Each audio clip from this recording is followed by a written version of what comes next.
Okay, good afternoon. We'll call the special board meeting for Wednesday, June 11th, 2025 to order at 3:30 p.m. Roll call, please. Ms. Olson. Director Backus? Here. Director Carey? Here. Director Hinckley? Here. Director Jorgensen? Director Jorgensen is supposed to join us remotely. Is he present? He's not. Not yet. Okay. He should be joining us remotely. Director Malpacum? Here. Director Nelson? Here. Director Ott? Here. So we have 6 board directors in person, and Director Jorgensen should be joining us remotely. Please join me as we observe a moment of silence.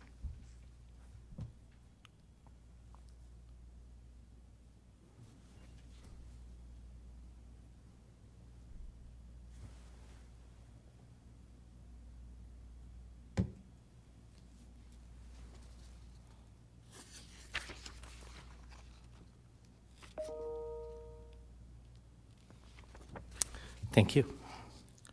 Director Nelson, can you please make the motion to adopt the agenda? I move that the Board of Education convenes into executive session to discuss negotiations Laura, just the agenda. Oh, Adoption so of the sorry. agenda, sorry. Okay. Adoption of I the move that the Board of Education adopts the agenda as presented. Second. Sorry about that. Moved and seconded. Roll call, please, Ms. Olson. Director Backus? Aye.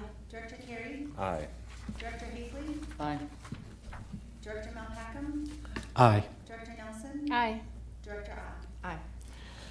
The board has adopted the agenda as presented. We do have executive session for a little over 2 hours this afternoon. Director Bankus, can you please make the motion to move into executive session? I move that the Board of Education convenes into executive session to discuss negotiations per CRS 24-6-4024E, particular matter, superintendent contract renewal and strategies regarding bond contracts and personnel. Per CRS 24-6-4024F, particular matter, superintendent evaluation and contract renewal. Second. Moved and seconded. Roll call, please.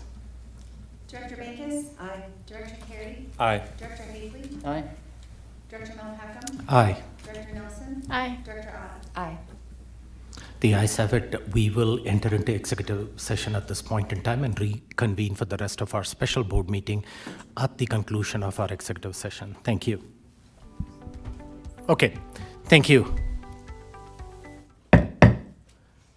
Let's get started. Good evening to all of you again.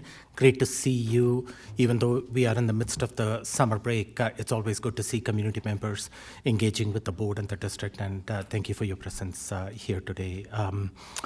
Before we get to the items on the agenda, in the interest of full transparency, I would like to share this update with the community. Earlier this evening, the board in executive session completed our comprehensive end-of-the-year evaluation of the superintendent's performance. This conversation initially started in executive session on May 21st. We had a 2-hour meeting on May 21st and tied up some loose ends earlier this evening. The board's one employee is the superintendent, and the board collectively takes that responsibility seriously. We have consistently stressed the importance of evaluating the superintendent's performance objectively based on data and his body of work throughout this past year. As an elected body, accountability is central to everything that we do, and it starts with this evaluation and feedback to the superintendent from the board. And through this process, the board is promoting a culture of accountability throughout the district, a culture of high expectations, no excuses, and putting students and their outcomes as the #1 priority. Any employee evaluation is an opportunity to spotlight accomplishments and also identify areas for growth and development. And in that spirit, the board, with the help of the rubric that we had, was able to accomplish that objective.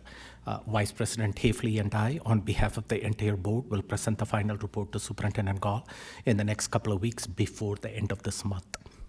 I do want to commend and thank my fellow board members for investing time and going through this process diligently through the completion of this rubric and the productive conversations we've had in 2 executive sessions. Superintendent Gall, on behalf of the board, I do want to share our appreciation and thank you for your commitment, hard work, and dedication to District 11, especially your student-driven focus and prioritizing staff supports, teachers at the building level. We continue to make significant strides in improving student opportunities and outcomes. When we started this journey 3 years back and welcomed you into the district, the destination was excellence through increased achievement, engagement, and enrollment. That work does not stop.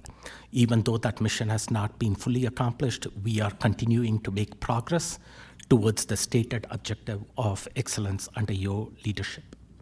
I do want to take this opportunity and publicly acknowledge that the board is appreciative of your leadership and singular focus on the board priorities, which are captured on that on the wall up there.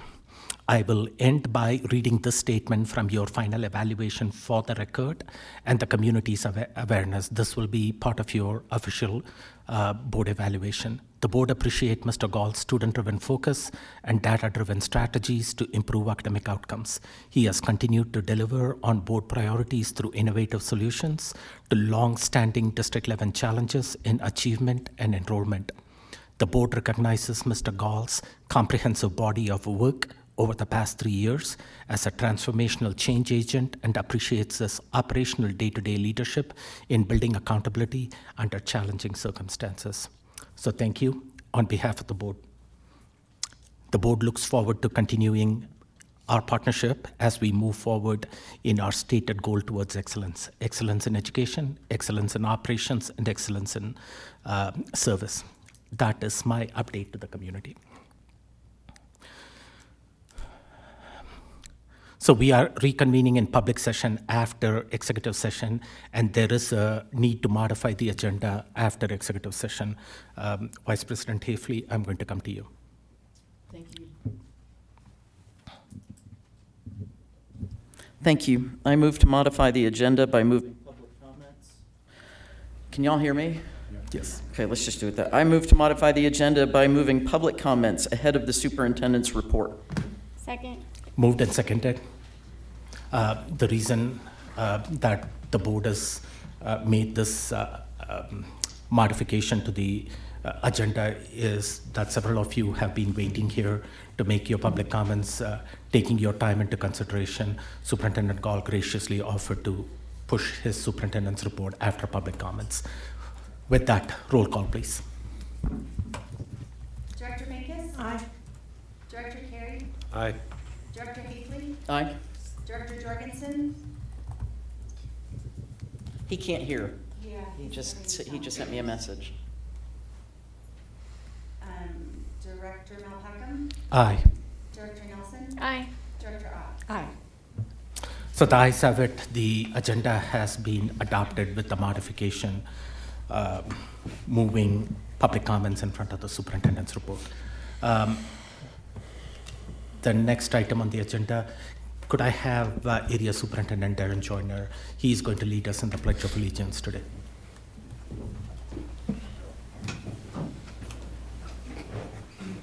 Pledge allegiance to the flag of the United States of America and to the republic for which it stands, one nation, under God, indivisible, with liberty and justice for all. Thank you.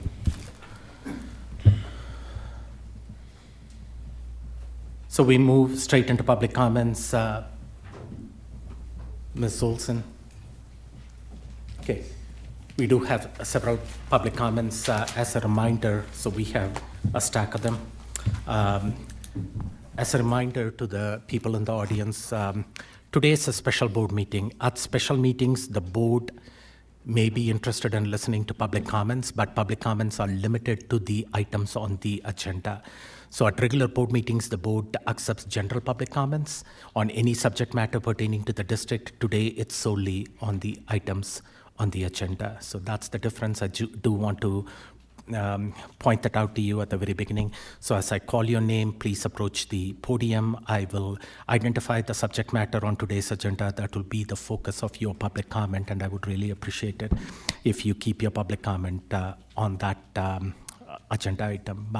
You have 3 minutes to deliver your remarks. Please monitor the clock that is on display and complete your comments in the allotted time. Board meetings are primarily business meetings for the orderly and efficient conduct of the business of the district. Keeping that in mind, the clear expectation is that your feedback is provided in a civil, professional, and courteous manner without resorting to disparaging or defamatory remarks. Students are often in attendance or watching our broadcasts. Speakers' remarks, therefore, should be suitable for an audience that includes minor students, including no use of profanities or obscenities. To adhere to board policy and accomplish the work already on the agenda, the board will not respond to comments during this portion of the meeting, but I can assure you that your comments will be taken into consideration as we discuss pertinent agenda items. To maintain the flow of the meeting and not have prolonged interruptions, please refrain from clapping. If you want to show support to a speaker, please stand as the speaker is talking or use a silent applause. Lastly, the statements made by the public do not reflect the views of the board or the district. Thank you. With that, the first comment, Julia McKay. And you have your item as educational systems are for contributing the wholeness of children. Is this specific to the policies that are on the agenda, ma'am? It is specific to policy IMD and policy JD. Perfect. Thank you. The floor is yours. All right, thank you so much. My name's Julia McKay. I'm a former teacher in D11 in the mid-'80s and mid-'90s. And I've also served this community as a psychotherapist and a congregational minister. And I appreciate the opportunity to speak to you today. I've been working in human services for 40 years. And in those 40 years, I've learned a lot about what makes people healthy and productive in society, and what makes people not healthy and not productive in society. And as a teacher, I believe that school and my classroom was about providing a learning environment that allows each student to find and develop their gifts and grow their intelligence and their character. What hurts one child hurts them all. Because you see, when one child is told that they cannot be fully themselves, the other children around them automatically question, what part of me is unwanted? This is the reason we have anti-discrimination laws and protected status to stop dehumanization. Not allowing the displaying of identity flags perpetuates harmful myths about certain identities not being okay. It's Pride Week here in Colorado Springs. Some people ask, why don't we have straight pride? And the reason that we don't have straight pride is no one has to come out as straight. No one got kicked out for coming out as straight. No one asked if being straight is a phase. No one outs straight kids. Straight hand-holding is safe. There's no straight conversion therapy. Straight history is not being erased. And no one is killed or kills themselves for being straight. Wouldn't it be a tragedy if that child who would have discovered the cure to cancer didn't get to because they suicided instead? Yet when a child is courageous enough to be fully themselves, guess what? It gives permission for other children to have the courage to be themselves fully, queer or not queer. How much healthier would the world be if we each were allowed to ask formative questions about the nature of our being without such horrible repercussions? Courage, my friends, is at the center of all character, and I see you. Being around a trans kid or competing against one just gives other kids permission to be greater and stronger. Are you telling me that the female Olympians could not outperform just about every regular man on the planet? Of course they can, because they have a gift. For decades now, science has demonstrated that we have multiple combinations of sex chromosomes. Thank you. Not just XX and XY. Thank you. Yeah. You're welcome to email the rest of your comments to the board. Okay. Thank you. There wasn't much left. Thanks. And I do want to remind the audience as well that if you have anything that you want to hand to the board, please take it to Ms. Olson as opposed to approaching the board dais. That was discussed as a security issue. Anytime during the board meeting or after the board meeting, security has advised us not to have the audience approach the board dais. And I appreciate that if the audience can respect those accommodations. The next comment is going to be Kelly Vivian. Kelly Vivian. Thank you, ma'am. And you're going to be talking about fairness in women's sports. Thank you for the opportunity to speak tonight. I'm a proud graduate of Doherty High School. My son graduated from Palmer, and I choose to be a homeowner in D11. I played school sports in D11. School sports taught me important life skills about teamwork and fairness, being a gracious winner, and being an even more gracious loser. What D11 also taught me was logic and critical thinking. As I read your resolution, I'm struck by the faulty logic and lack of evidence. You say transgender women athletes have an unfair biological advantage, but no academic studies prove this. In fact, trans women may have a disadvantage because hormone blockers reduce the level of testosterone in their bodies, which may even the hormone playing field that you think gives them an advantage. Studies do show that money to purchase coaching and training time is the key factor for athletic competitive edge, not gender identity. D11 could support all women athletes by investing more in our training, equipment, and facilities to improve fairness in school sports. The resolution also says that cisgender women need protection in locker rooms and hotels from trans women. Again, there is no known or documented case of sexual assault perpetrated by a trans woman against a cis woman in sports. Several reputable academic studies show no empirical evidence of safety and privacy violations when trans women use the same restrooms as cis women. However, statistics from the FBI show that 99% of sexual assaults are committed by cisgender heterosexual men. That's who you should be protecting student athletes from. The resolution also says that trans women in sports demeans all women in general. However, your resolution is what demeans women in general by perpetuating stereotypes that we are physically inferior and can't handle sports. When we are good at sports, you call us too manly or you question our femininity. This resolution simply insults women athletes at every turn. When we overcome our fear of different people and allow students to compete together, we improve academics, graduation rates, and resiliency skills that make us better adults and citizens of this community. In fact, D11's graduation rates improved from 68% to 74% in the last 4 years under your current rules. I respectfully request that this resolution be withdrawn as unnecessary, unhelpful, and illogical. It's harmful to all student athletes. Thank you. Thank you. Ali Klein. Thank you. You're going to be talking about the anti-trans and anti-queer policies. Yeah, Thank you. I'm doing whatever, what is it, IMD and Yeah, JBA? Okay. Yep, thank you. Okay. Hi, everyone. It's great to see you again. I've been up here before, but I'll reintroduce myself. My name's Allie Klein. I'm a mother of 4 kids in D11. I am the vice president of their PTA.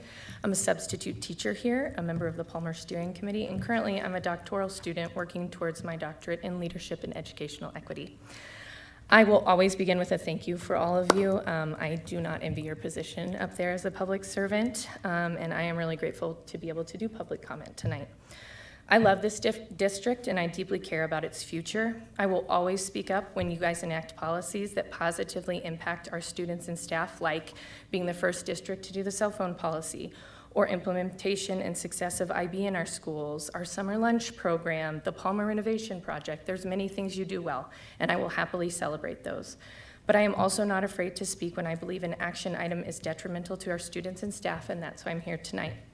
I've already spoken out about our name change policy and how it undermines the safety of our students that they feel at school. However, it seems that action item JBA, discussing trans students in sport, and action item IMD, only allowing for American flags, presumably excluding inclusionary flags, that this board is intent on attacking the trans and queer community in multiple ways, and to add salt to the wound during Pride Month. This is not the D11 I know and love. The D11 I know and love stands for inclusion, acceptance, and tolerance of all students. If safety is the concern of this board as it claims, know that statistically speaking, trans kids are one of the most targeted demographics in our country.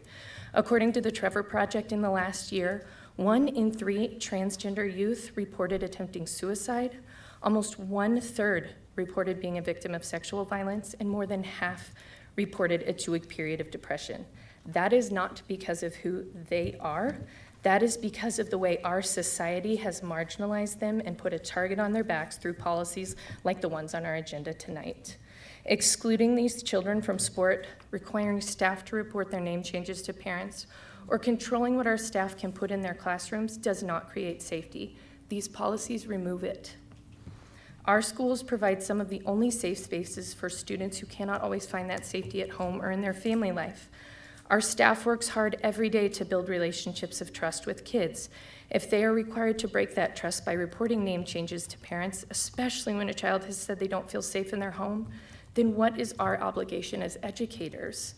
If we as a district create barriers for student who wishes to participate in the community through sport, then how can we say that we support community engagement? If we don't allow teachers to hang items that show students they are welcome, accepted, and seen for exactly who they are, then is love of our country through a symbolic flag the only thing we stand for?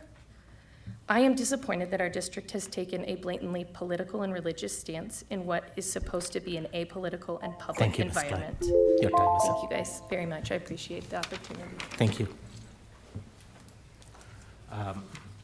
Jackson Hoskinson. Oh, his car broke down. Okay. Can't be here tonight. Okay. He's not here, so I'm going to move on to the next one. Ali Heronsaft.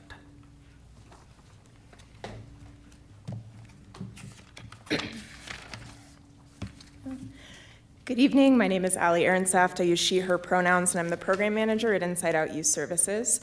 I'm also a former high school teacher and women's athletic coach, and through all of these roles, I've had direct experience with the damaging impacts of policies like IMD and JBA that you're proposing, which is why I urge you to vote against them today.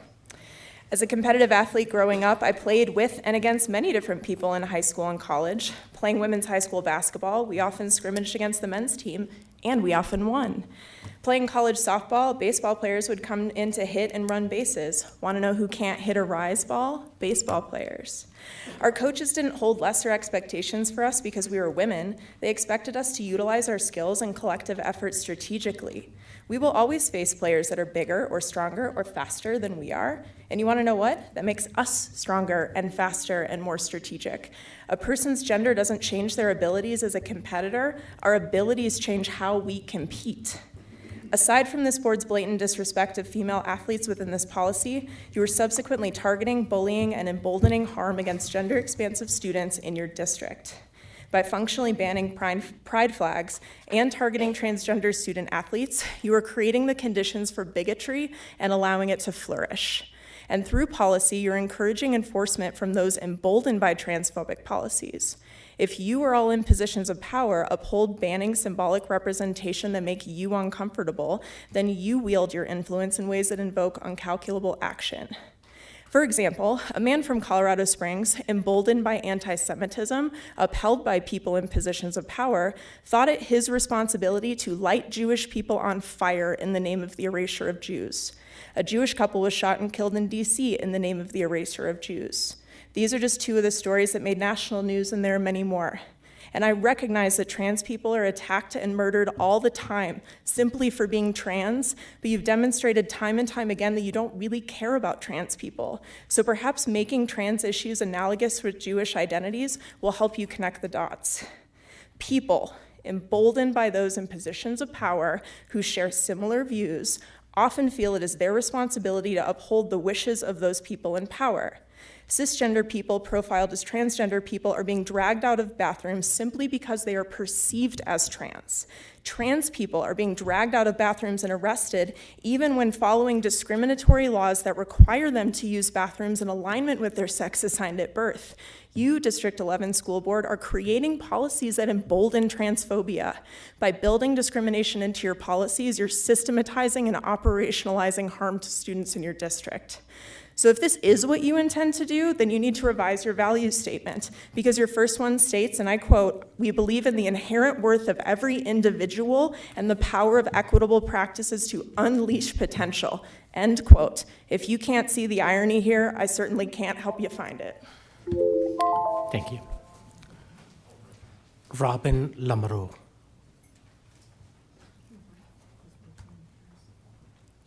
And if I got your name wrong, please introduce yourself. Okay, thank you. You're talking about the policies as well. Yes. To the school board, my name is Robin Lamoureux. My pronouns are he, him, his, and I'm here to speak to you today about policies JBA and IMD. And I do not know what to say to you. I'm sorry. My mom once wisely told me that an idea put into someone's head with fear and confusion cannot be removed with logic and reason. And over the years that I have spoken to you, that we have spoken to you, this board has demonstrated that there are no amount of studies or statistics which will convince you. I find myself tempted to find some way to appeal to your emotions, a perfectly arranged sequence of words which will change your mind. But if there is one thing that I have learned in doing this work since I was 14 years old, I'm 24 now, it's that I do not owe anything to you.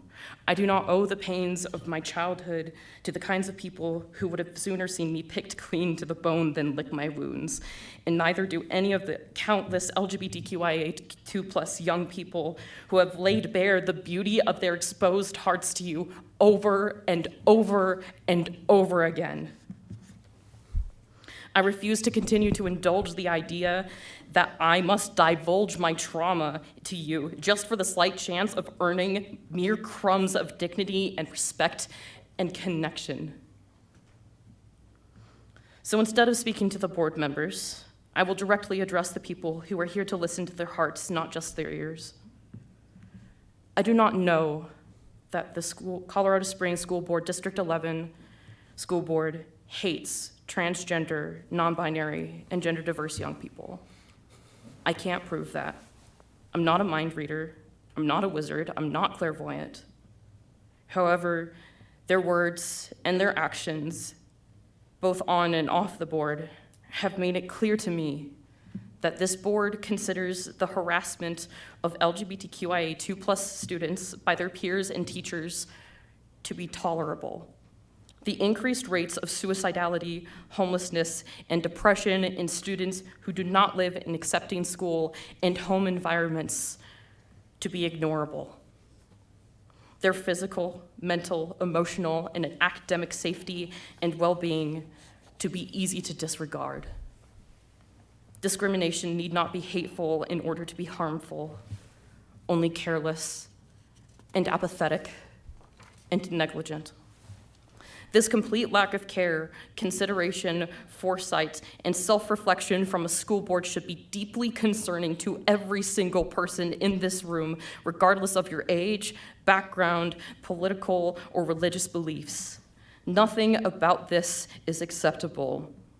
This is not normal. Do not let this be normal. Thank you. Jen Cancelier. Thank you. Good evening. I didn't come prepared because I had no idea how to approach you. I just knew as a white woman who's cis needed to use her voice to stand in front of you tonight. I recently got done reading the book Everything Tuberculosis. Alan Hart was an American physician, radiologist, tuberculosis researcher, writer, and novelist.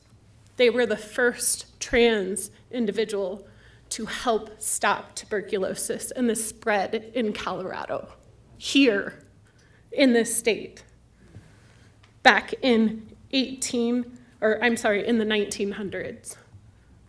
I want you to think about what you're doing tonight, because your decision is going to smother an Allen Hart, smother another doctor to find the cure for cancer. You are stopping any opportunity that these students have. This is on your shoulders, every single one of your shoulders.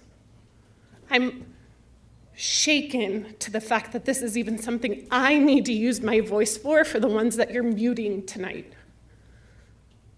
Understand the weight that you are putting on these children, all of them. Think about the impact this will have. Thank you. Thank you. Ollie Glessner. Thank you. Really short walk to this podium. Hello again. My name is Ollie Glessner, and as always, I am the Communications and Advocacy Director of Inside Out Youth Services. When I was a student, then briefly an educator, and for a much longer period of time a journalist, I attended more Board of Education meetings than I can count. I remember one board talking about a contentious plan to build a new announcer booth on a football field. Another hosted a controversial meeting about HVAC improvements needed in their elementary school. I believed over all these years that that was the purpose of boards of education, that they were stewards of the district's finances, oversight for district infrastructure, and a line of communication between the community and administration. So parents and families knew that the school district that served their children was detail-oriented and interested, even in the things most of us find boring. And ideally, so those parents and families could make their voices heard and even influence district decisions. It's only recently, in the grand scheme of things, that boards of education like yourselves have routinely and consistently taken up these cultural issues that do nothing to positively impact your district, and in most cases, actively harm your district. I wish, as someone who lives and works in D11, that I could attend your meetings to speak on the importance of teacher pay, or weigh in on structural improvements to your schools, or just listen to the accomplishments of your students and educators so I feel closer to my community, the community that I live in. I wish even that we could influence your decisions because they were based on logic and fact and not how you personally feel. Instead, every time I'm here, every time my colleagues are here, we have to hope that you'll hear us when we say these policies will cause harm. All this while we are actively being harmed by the way you talk about trans people in this room. And it's become clear over the years that your purpose as a board of education has changed. Instead of stewarding the district's finances, you're voting on policies that will cause costly lawsuits.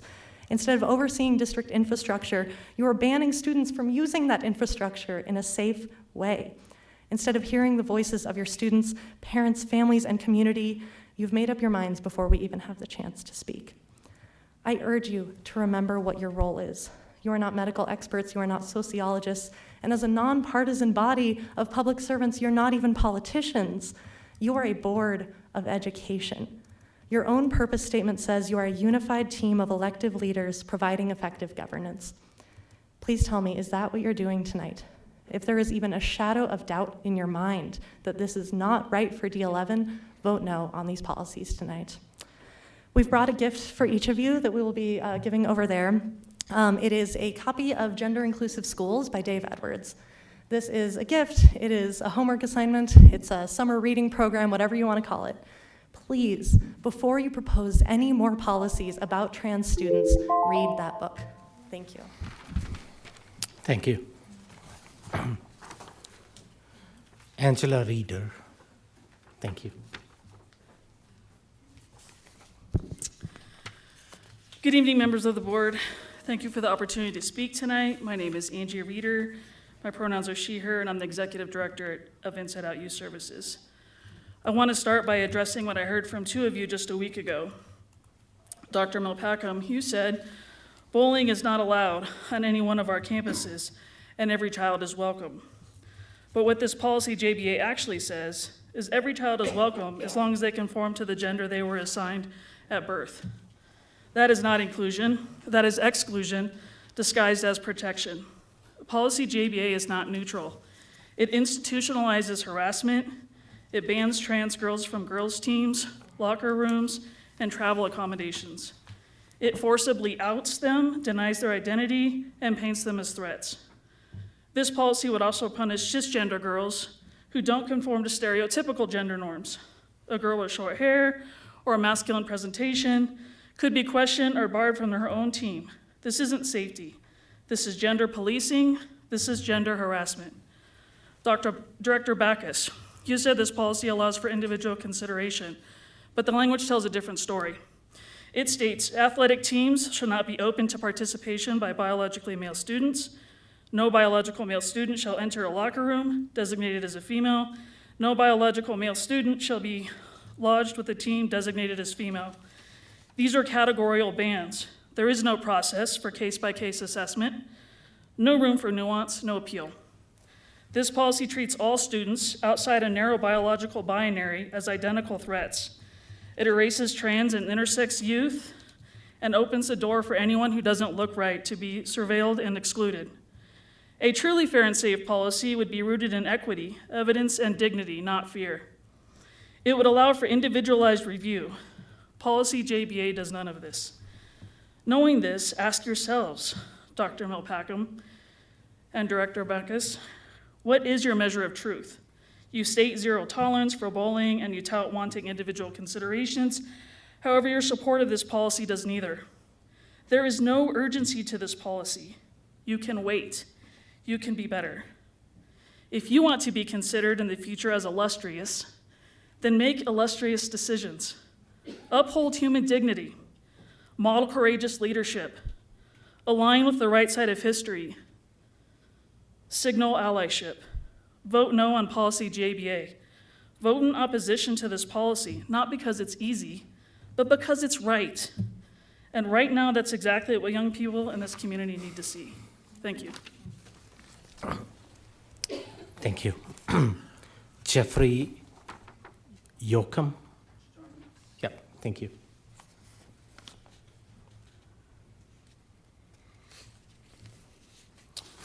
Good evening. My name is Jeffrey Jolcom, and I want to provide some facts to the school board that directly relate to the proposed policies JBA and IMD. The Trevor Project's 2024 U.S. National Survey on the mental health of LGBTQ plus young people shows some alarming data that regarding the mental health of LGBTQ plus kids in schools that implement harmful school policies directly targeting them, like the two that we're talking about tonight. Schools that implement at least one of these policies see a 27% rise in the verbal harassment of these students due to their identity. There is a 63% rise of these students being physically attacked due to their identity, a 32% rise in unwanted sexual contact, a 50% rise of these students being disciplined for fighting back against bullies, and a 120% rise in these students leaving school due to their mistreatment. The stats get worse as more and more anti-LGBTQ plus policies get implemented. This district has already passed 2 this year. There are 2 more being voted on tonight. Knowing this, what is gained with these policies? Who does it help? As far as I can tell, these policies help no one. There are 0 trans students trying to compete in women's sports, from what I've learned. There are 0 students who are negatively impacted by seeing a pride flag or sticker on a locker or a teacher's desk. So what is the point? Well, the point is to send a message, to tell trans and gender expansive students that they are on notice, that any trans student entering a locker room of their gender must be doing so for some sort of nefarious reason, that any trans student wishing to compete in sports of their gender must be because they wish to gain some sort of unfair advantage. And by banning pride flags is to make sure these students feel even more isolated than they already do. Last week, it was stated that it is this school board's position that there is 0 tolerance towards bullying of any student for any reason. Well, actions speak louder than words. These policies are the very definition of bullying. to bully some of the most stigmatized kids in the district. And what's worse, this is coming from adults in positions of authority in these students' schools. What kind of message does that send to other kids? I implore you all to reflect on the harm these policies will do.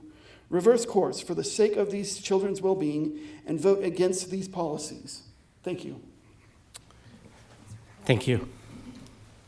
Mia means. Mia means.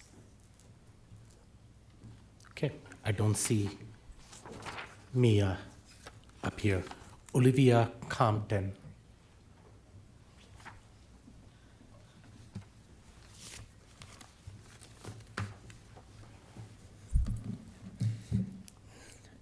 Thank you, members of the board. My name is Dr. Olivia Compton, and I am a board member at Inside Out Youth Services, and I am also a social scientist. I emailed my comments earlier today and got a response from Ms. Hathley, so I would like to respond to her response. She says, in quote, "The purpose of policy JBA is not to demean or erase any student. You repeatedly misgender trans girls and trans boys, and you completely erase the very real effects of testosterone and estradiol, reducing everyone to unobservable chromosomes.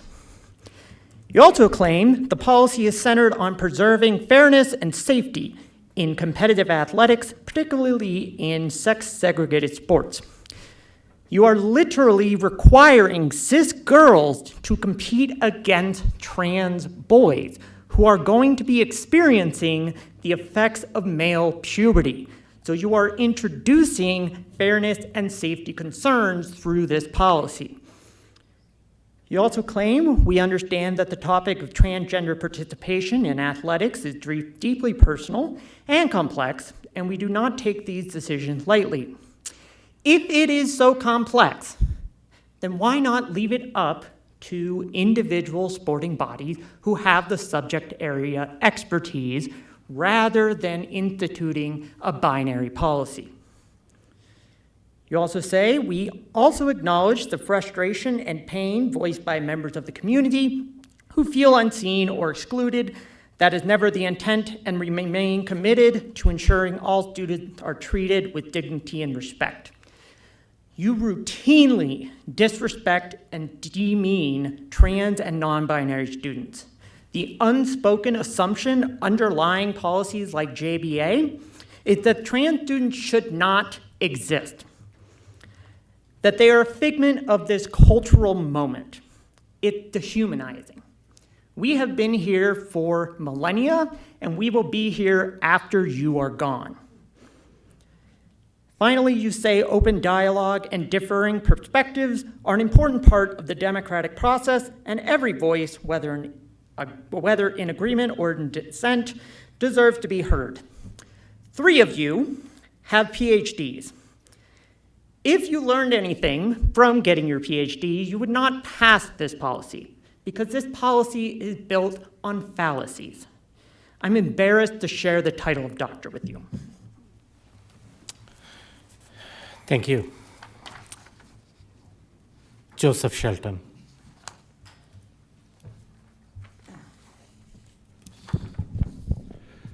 I do solemnly swear that I will faithfully perform the duties of the Office of School District Director of Colorado Springs School District 11 in the County of El Paso to the best of my ability.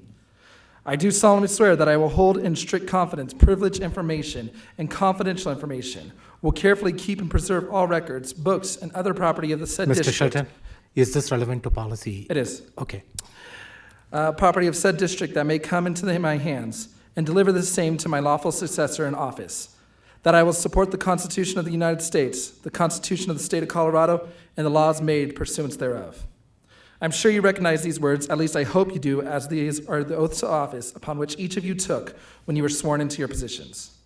That final sentence, I will support the Constitution of the United States, the Constitution of the State of Colorado, and the laws made pursuant thereof, is not a suggestion. It is not optional. It is a binding commitment you made publicly and with honor.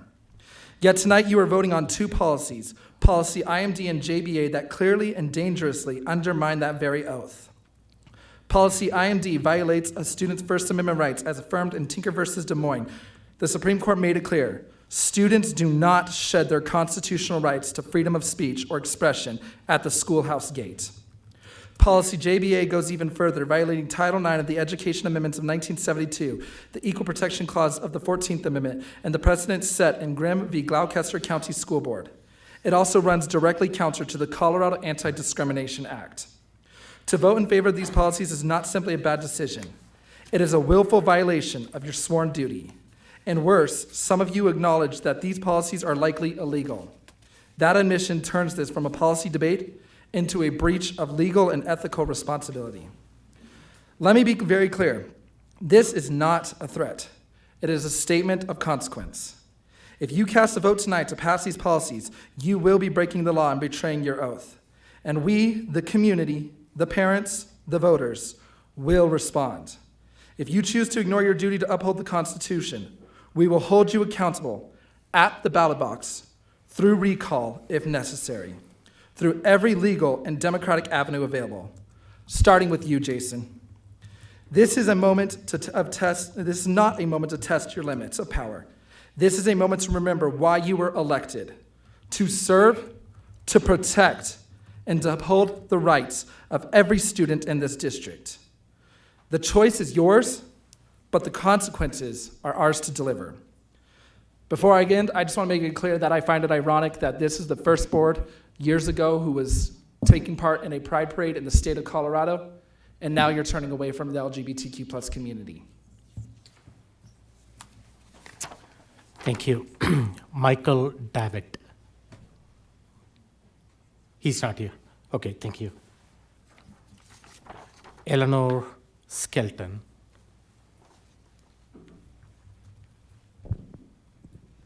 Hello again, my name is Eleanor Skelton, and I have taught secondary English and journalism in both Texas and Colorado for the last 5 years. I just finished teaching 8th grade English in Harrison School District 2. I am here again to ask you not to vote for policies JBA and IMD, which will affect both trans and LGBT students and staff and will have a chilling effect on freedom of speech in your school district. About a week after the 2024 election, several of my 8th grade students at Panorama Middle School asked me if our next president was going to make it illegal to be gay. Those students also all told me they are under the LGBT umbrella. 2 of them, both trans, sought my help when dealing with targeted bullying and discriminatory behavior from their classmates. Please consider the harm that you will do to students in your school district if you pass policies JBD and IMD. Last week, I mentioned that I'm concerned that a policy only allowing the United States and Colorado flags in the classroom with the intention of banning rainbow pride flags would limit freedom of speech and expression and does not allow for nuance. I understand that certain flags can be controversial. A social studies teacher needs to be sensitive when teaching about the history of flags that became hate symbols. Some social studies teachers at the school where I previously taught in Texas put Trump signs in their classroom and said that it was part of history, although this made many students in their classroom feel unsafe. Other flags, like Don't Tread on Me, had one meaning during the American Revolution, but is now associated with the alt-right. Those should not be a permanent classroom decoration, but history still needs to be taught and deserves to be taught so that we do not repeat it. Geography teachers that I taught beside in Texas hung up strings full of flags from around the world all over their classroom, which made our students born in other countries feel welcome. This would also not be allowed under the proposed policy. There are 2 court decisions that every journalism teacher knows. The Supreme Court's 1969 ruling, Tinker versus Des Moines, solidified students' rights to free speech in public schools when a 13-year-old middle school student and her friends wore black armbands to protest the Vietnam War. Another Supreme Court decision, Hazelwood versus Kuhlmeyer, said that administrators could exercise editorial control if the speech constitutes a legitimate disruption to the educational environment. I am concerned that banning pride flags in teacher classrooms would lead to banning student use of pride flags, which would directly suppress freedom of speech. Thank you for hearing me. Thank you. Stacy Adair. And you're going to be talking about the flag policy.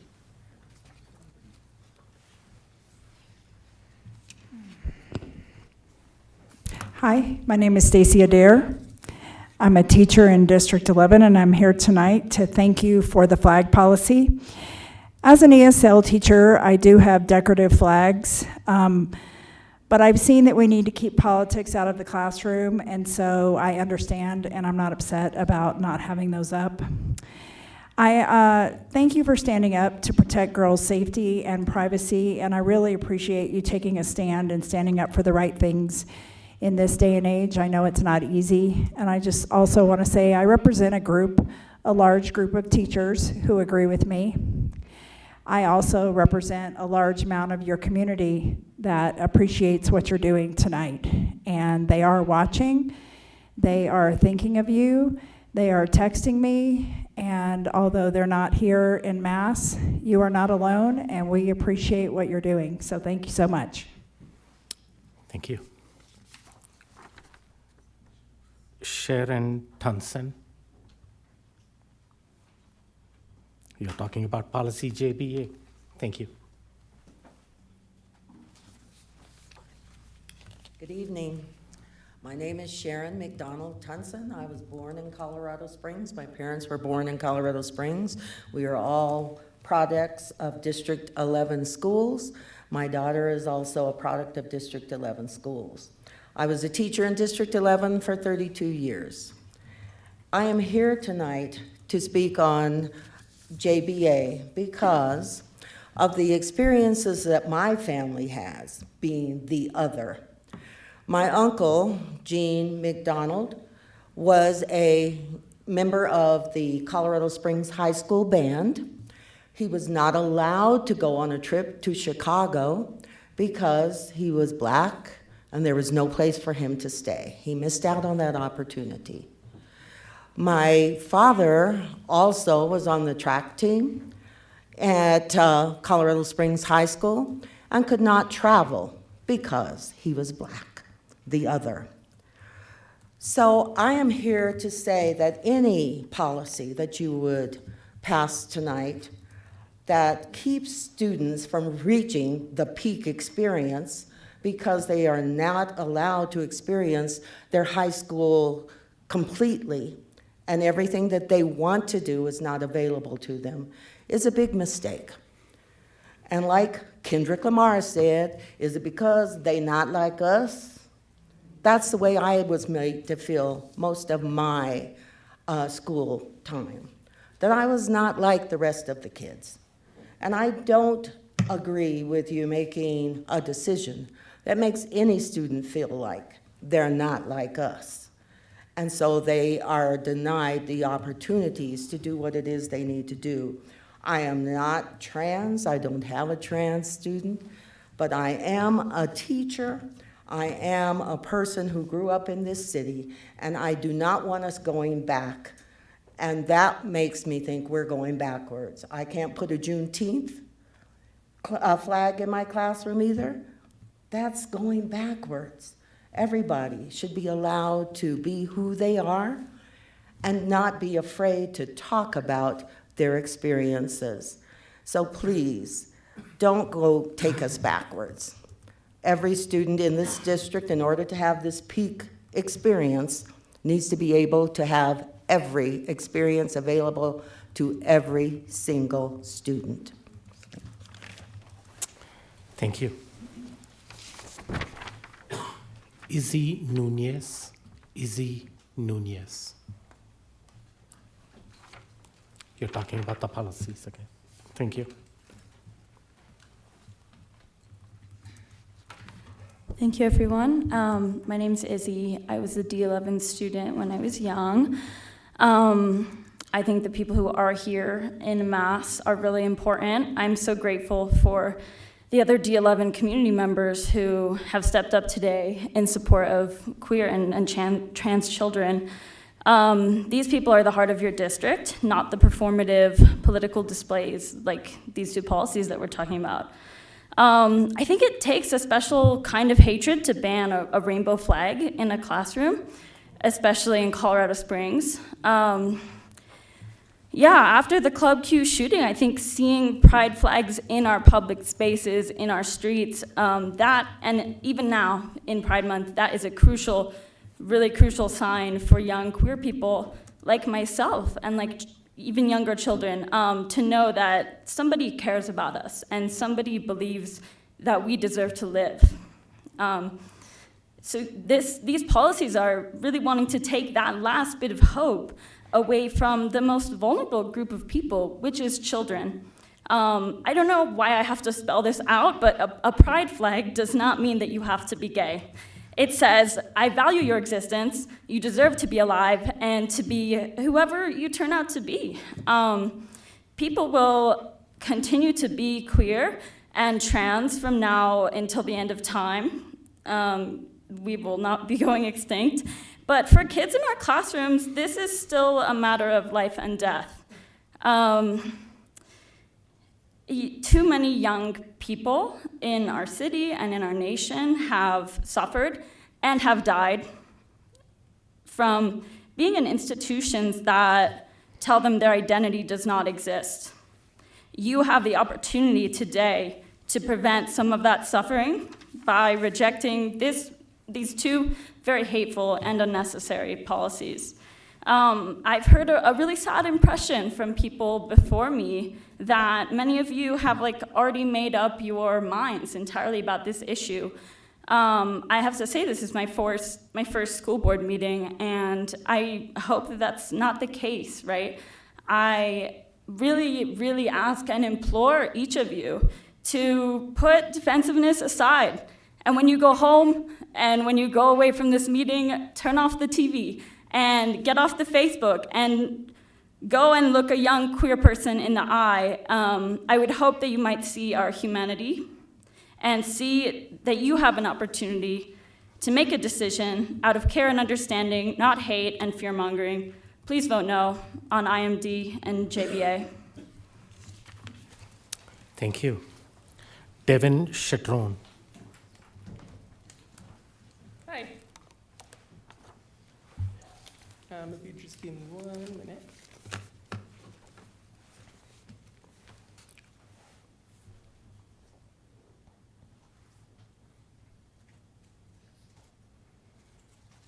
Okay, so I'd like to start off by saying I want justice for Jax and Jonathan. We're going to start with that, because policies like these lead to those situations, unjustified murders. So hello, my name is Devin Chatron. I'm 24 and I am the class of 2019 from D11 school board, or from a D11 school, and I'm a college student. This policy could easily be used to bully kids, including kids that aren't trans. Do you guys really think that kids won't take advantage of this policy to go and claim that kids that they hate are trans, to get them attacked by teachers, harassed, and have them kicked off of sports teams? Do you really think that that's not going to happen? Let's be honest here, it will. Let's see here. Miss Hafley, excuse me, you've been working with Moms for Liberty. That's been classified a hate organization by the Southern Poverty Law Center. So how are you working with trans kids? How are you supporting us? How are you supporting anybody that's queer? You're not. You've already got your mind made up. You're just putting on a performative show for everyone to make it seem like you care. Jorgensen, resign. You've shown us all that you're not caring for all D11 students. You were called out by local news stations like KOAA and KRDO for your transmisic views 3 years ago. These policies show that you didn't learn from that situation. You don't care. None of you do. If you did, you would show it by voting no on this. Both of them. I'd like to point out how Mr. Parth just pointed out that these are anti-trans and anti-queer policies. When the other person came up, he mentioned that. He said that verbatim. That's what this is. He said the quiet part out loud. All of us know what this is. Lastly, the timing of this is clear. This shows Jorgensen's hate for queer people. He didn't learn. He didn't care about anything. He doesn't. Neither do you people if you vote yes on this. Students and staff, please, for God's sake, defy this. Draw flags on stuff. They cannot tell you no if they vote yes on this. Wear clothes that are pride related. You don't have to follow this at all. You have the power in the schools to defy all of this. Teachers, do not follow the name change policy that these members approved. It's illegal. So is the ban on kids going to the bathroom in the right restroom. So is the ban on kids going and staying in their friends' rooms with them. Trans girls are girls, trans boys are boys. Deal with it. Also, I want to point this out with my last few seconds. You guys don't even understand basic biology. I'm a medical assistant. I went to school for it. There's not XXXY. There are so many other ones. Go look up people with ovotestes and tell them that they're not human, because that's what you're saying. Thank you. The last public comment, Reverend Ron Ferris.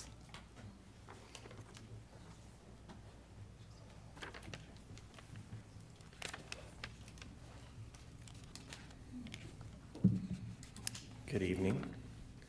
Thanks for hearing all these folks offer their testimony to you. I hope you're taking it to heart.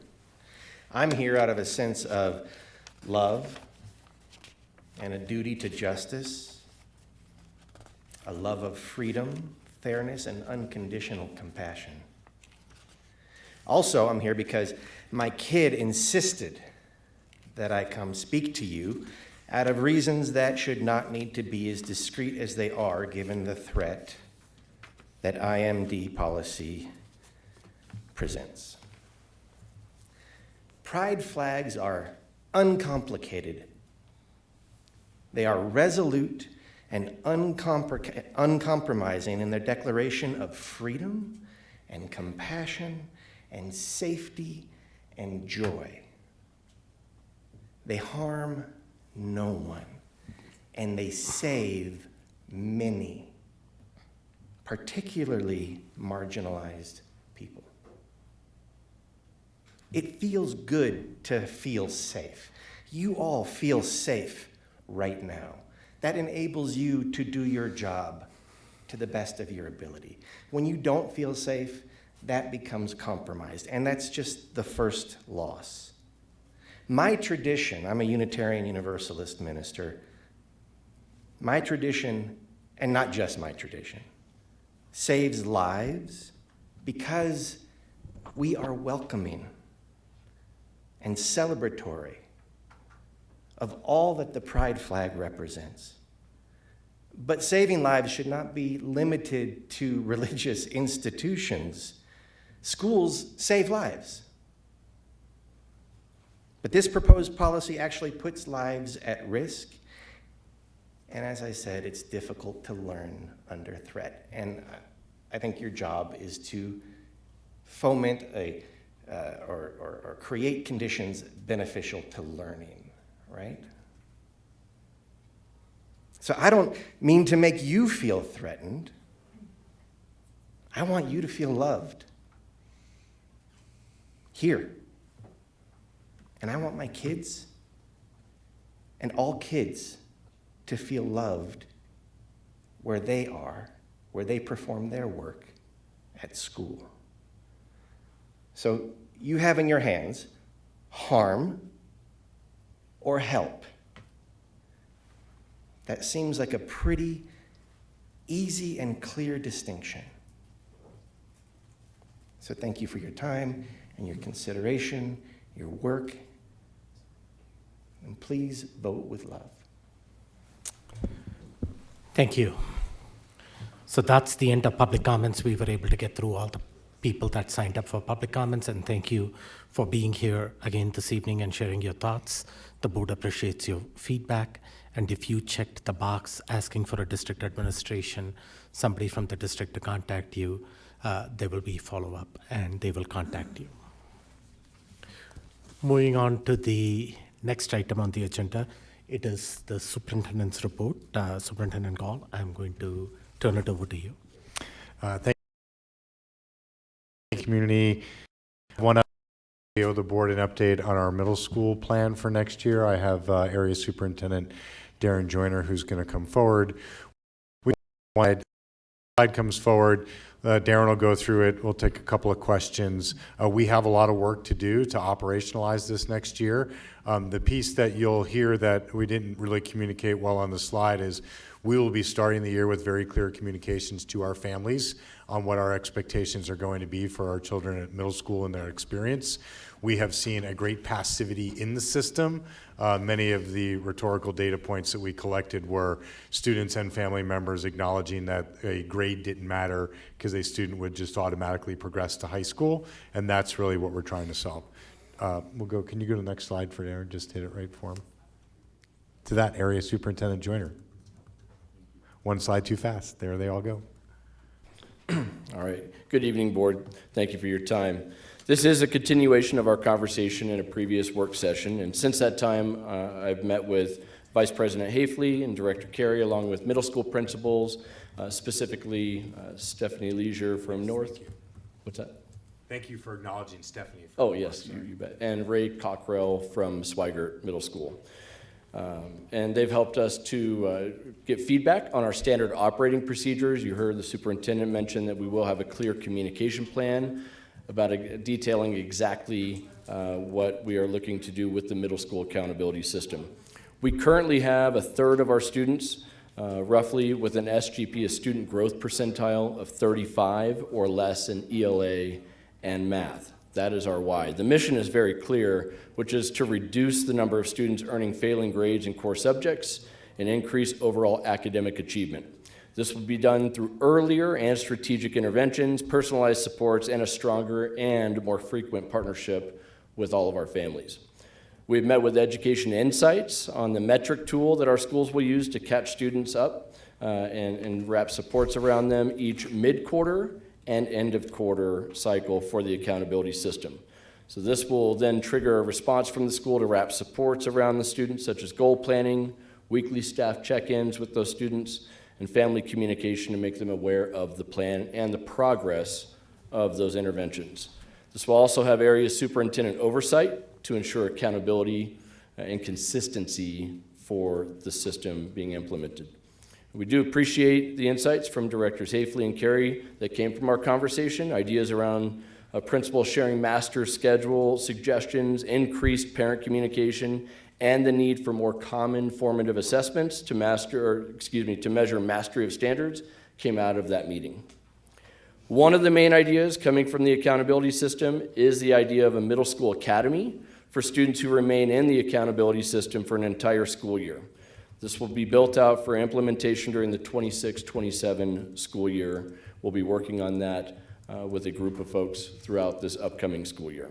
The middle school academy would be used as an intensive learning environment with tight structures, mental health support, and a focus on executive functioning development with the goal of sending students back to their previous school once on track.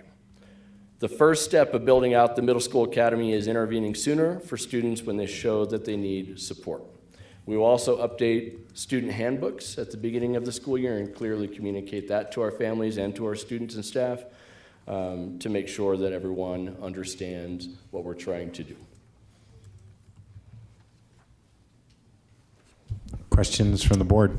Okay, thank you. Thank you for and I do have some comments or questions from the board. Director Carey, you're up first. You and I have talked about this before, so I'll just be very brief. Just be careful with the phrasing of the goal, reducing the number of students earning failing grades. There are some very easy ways to do that do not accomplish the mission. And having grades as a key indicator becomes less useful in a world where we saw this in our data update earlier this year. We don't have confidence that grades correlate to measures of achievement. You and I have talked about this. I know you're tracking that. Just wanted to reemphasize. Thank you.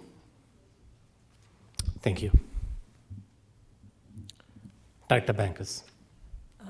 My question is, will the middle school academy take the place of AVID? Will it be supplemental? Will a child enrolled in the AVID program automatically not be eligible for the academy? How does it work with other supports that we have in place? Yeah. That's the work of the team that we need to put together throughout the upcoming school year. Is it an academy that is housed at each middle school? Is it an academy, one east side, one west side, or is it one per area? And then what does that staffing model look like? What does the programming look like? So those are all questions that we will be using this upcoming school year to work on. You have a lot of work to do. We have a lot of work to do. Thank you. And there's also a need for discernment between the reason and the successes at Tesla Middle School. And is that part of the solution, or is it a standalone, and does it have a separate service? So we're reviewing that data right now. Tesla Middle School has most often been a place where students with behavioral challenges have landed. But we do see that there can often be a direct correlation between a lack of academic achievement and associated behavioral issues. Whether which one leads or manifests the other is some of the data that we're trying to discover and uncover, particularly on the early indicators, and particularly and you get an F now, we're watching. And so the passivity piece that has existed for some time will immediately stop in this first quarter of this first semester when we return. But we also know that we're likely to be overwhelmed by some of that data, because as we track the number of Fs, if there is a direct correlation to that being a lack of learning objective met, they can be a lot larger than I think any system is really willing to recognize. So that is a noted point from Dr. Carey and a point of interest for us going forward.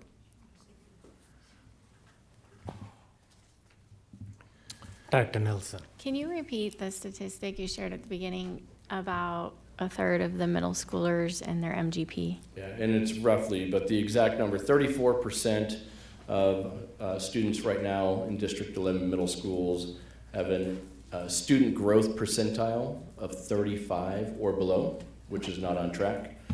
And 38% of students in math have a student growth percentile of 35 or below. Okay, and 50 would be their on track for where they need to be learning to maintain grade level proficiency. That's correct. 50 SGP, Yeah. right, student growth percentile, is the minimum standard that we're shooting for all of our students. So a third of our students are well below where they need to be for just growing at the level they need to maintain being on grade level. They're not on track for growth Okay. for the standard that we have in our Yeah. system. Okay.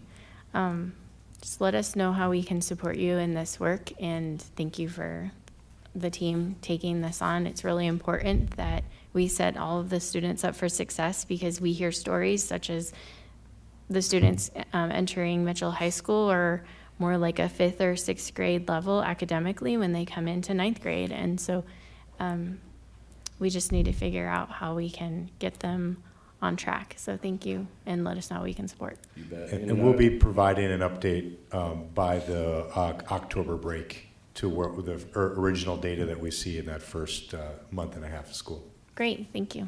One thing I was going to mention is that word accountability isn't just for students. That's for the adults in the system, myself included, at our area superintendent level, right? We have a duty to respond for our students. Yeah, I remember when you presented initially, there being conversation around there not being standards of grading, and is that going to be a part of this work, looking at how we can standardize grading across our classrooms and then across the district? It is. That conversation has already been initiated with our middle school principals group. Great. We are looking to bring together a collection of teachers for math and ELA as a starting point. Great. To talk about how do we standardize our grading practices across our system. Yeah, I think that will help just in putting more definition to the expectations we have of our teachers, and then for our students to also know that when I walk into this classroom, the expectations are the same as when I walk into that classroom. So that's only fair.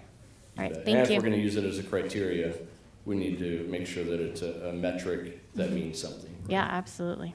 Thank you. Director Ott. Thank you. I was curious, an F in math or ELA, and how many students, if we were to institute this today, how many would that have been in the fourth quarter, for example, if you know? I do know. The answer is, in one school we had 80 students who had an F in both math and ELA, so I don't have the or data, but I do have the and data. And then in every 80, yep, for one of our schools. In all of our other schools, it was 48 students or less had an F in math and ELA for fourth quarter. Thank you for asking a question I know the answer to. Sure, well, the follow-up, even as I was contemplating that, I mean, the next question in a way, because we have the percentages, you take an F in math or ELA, low growth on STAR assessments, STAR proficiency below expectations. How many students are we talking about? Yeah, that number grows into the couple hundred students possibly Only per school. Only But a couple hundred? This is also why the need to intervene sooner, though, comes into play, where we can't wait until the end of a quarter, and that's why we're working with our Ed Insights office to get those reports at mid-quarter, quarter, mid-quarter, quarter, and have that cadence throughout the year. If you think about that, those are 8 checkpoints then throughout the year. Another point worth noting is that we don't have to wait for mid-quarter to start this system with our upcoming 7th and 8th grade students, as we have that data from their 6th grade year last year. So will we do anything next fall then? I mean, that's phase one, is next fall. This upcoming fall is where we're going to start implementing the actual middle school accountability system with the weekly check-ins, SMART goals, and the family communication. Okay. Yeah, we don't have to wait for that. The middle school academy is a different piece for students who are not showing that they're responding to the interventions that we put in place. So phase one is individual school-based response based upon the data, or which we will report. Here are the number of children. Here is what that is happening in both advisory and or before and after school opportunities, as well as pullouts where appropriate. And then the middle school academy on those where students have not been responsive at the individual school level. We do, by policy, have the right to tell folks where the best school solution is for their child. The challenge that we're having right now is, what does that look like? Because there are lots of obstacles for families. Our city is much bigger than are the means for people to transport across it. And so the idea of now, is it one middle school per region, because that is easily doable within our own transportation system, or is it a north, south, east, west? We're contemplating that. I think the real challenge is the size of the data is going to be the place that is going to drive a lot of that. Again, the hope, of course, is that the earlier we intervene and identify and get the right supports in place, that students' families will be responsive to that. However, time has proven over many decades that I don't think there have ever been bad interventions or bad MTSSs, but NWEA data is flat across our country, regardless of strategy to date. And so I don't expect this to be a quick fix. I think this is a much longer conversation that will be really rooted mostly in Dr. Carey's initial statement, which is, how do we match our grades to our learning standards, even much earlier than middle school, which is where we really get to this first idea of A, B, C, D, and or F. But we have to be more accountable to the data that the state reports upon learning for us to understand what does on track mean and what are our interventions when we are not on track. Okay, thank you. I think the numbers are concerning. I can see where the investment up front is going to be much more important. And to Director Nelson's comment about resources, I'm sure there will be a demand, but the earlier the investment, obviously, to your point, transportation and making space in another school, it seems like the way to go. So thanks for the report. Thank you. We will continue to innovate to provide the opportunity to support our students. Thank you. Any further comments or questions from the board at this time? I don't see any at this time. Superintendent Gall, this is something the board has undertaken, has a clear initiative. The current proficiency levels at middle school, whatever standard that we are using to evaluate, is unacceptable. Our student proficiency rates, the board has said that we want to clearly draw a line in the sand to ensure our students are not falling behind. And as they enter high school, if they're falling further and further behind, that contributes to dropout rate and lack of graduation, the graduation rates falling as well. So we look forward to the updates that you bring to the board in the fall, and let us know how the board can support in this initiative. Part of it is communicating the high expectations to the students right up front. Right now, knowing that there are no accountability standards to hold them accountable, most of them know that they can get an F and still move on to the next grade, and that's kind of what is unacceptable. So there is no student engagement at the classroom level at the middle school. So that's what we would like to see change. Thank you. And then just to close out the annual evaluation, and I am proud and humbled to continue to serve the board in this capacity. So thank you. Okay, thank you. Didn't Jenkins update, this is the last board meeting, but everything at Jenkins is going as expected on the timeline. Yes, sir. Okay, thank you. Moving on to the action agenda items, contract award. Charter school contract with Colorado Military Academy for a 5-year term. Director Carey, can you please make the motion for action item D1?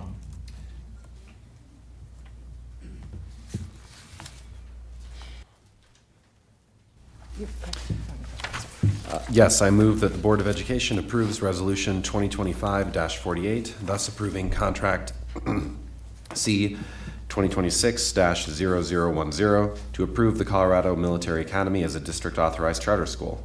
The contract performance will commence on July 1st, 2025, and has a 5-year term ending on June 30th, 2030, subject to any earned contract extensions through the annual performance report process in accordance with policy LBD. Second. Okay, moved and seconded. The board approved the Colorado Military Academy Charter School transfer application during the regular board meeting on May 7th, 2025. Superintendent Gall, what new information do you have for the board to consider at this time? I have no new information, but I wish the 2 recent graduates from CMA on their way to Annapolis and the Air Force Academy the best of luck in the next 10 days before they go. Okay.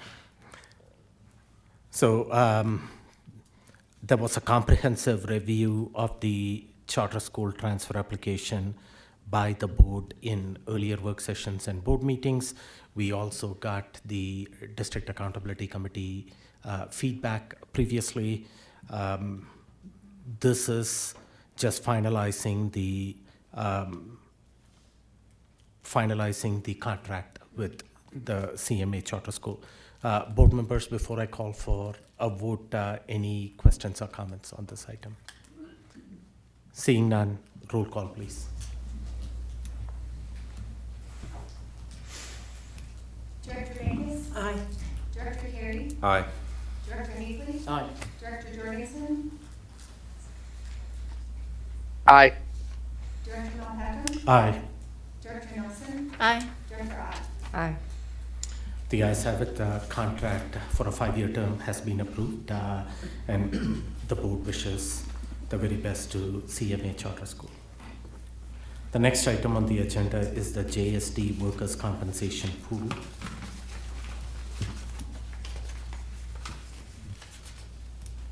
Director Art, can you please make the motion for action item D2?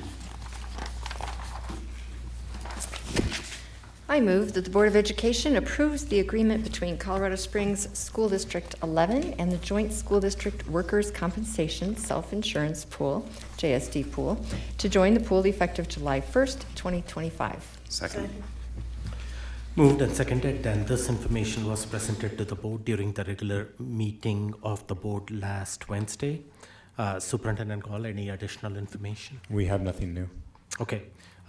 Again, this was discussed last week, and questions were asked by the board when it came as a non-action item. Comments or questions from the board at this time? Seeing none, roll call, please. Director Davis? Aye. Director Carey? Aye. Director Neatley? Aye. Director Jorgensen? Aye. Director Malpacum? Aye. Director Nelson? Aye. Director Ott? Aye. The ayes have it. The motion has been approved. The next item on the agenda is District Property Insurance Policy Renewal. Director Hafley, can you please make the motion for action item D3? I can. I move that the Board of Education approves the renewal of the district's property insurance policy with Federal Insurance Company. You want me to read the parentheses? CHUBB for the period of July 1, 2025 through June 30, 2026. Second. Moved and seconded. Again, this information was presented during the board meeting last week. Superintendent Gall, any additional information? No, thank you. Okay, board, any additional comments or questions before roll call? Seeing none, roll call, please.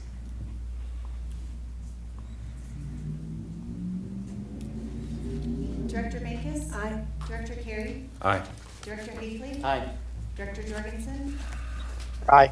Director Malpacum? Aye. Director Nelson? Aye. Director Ott? Aye. The ayes have it, the motion has been approved.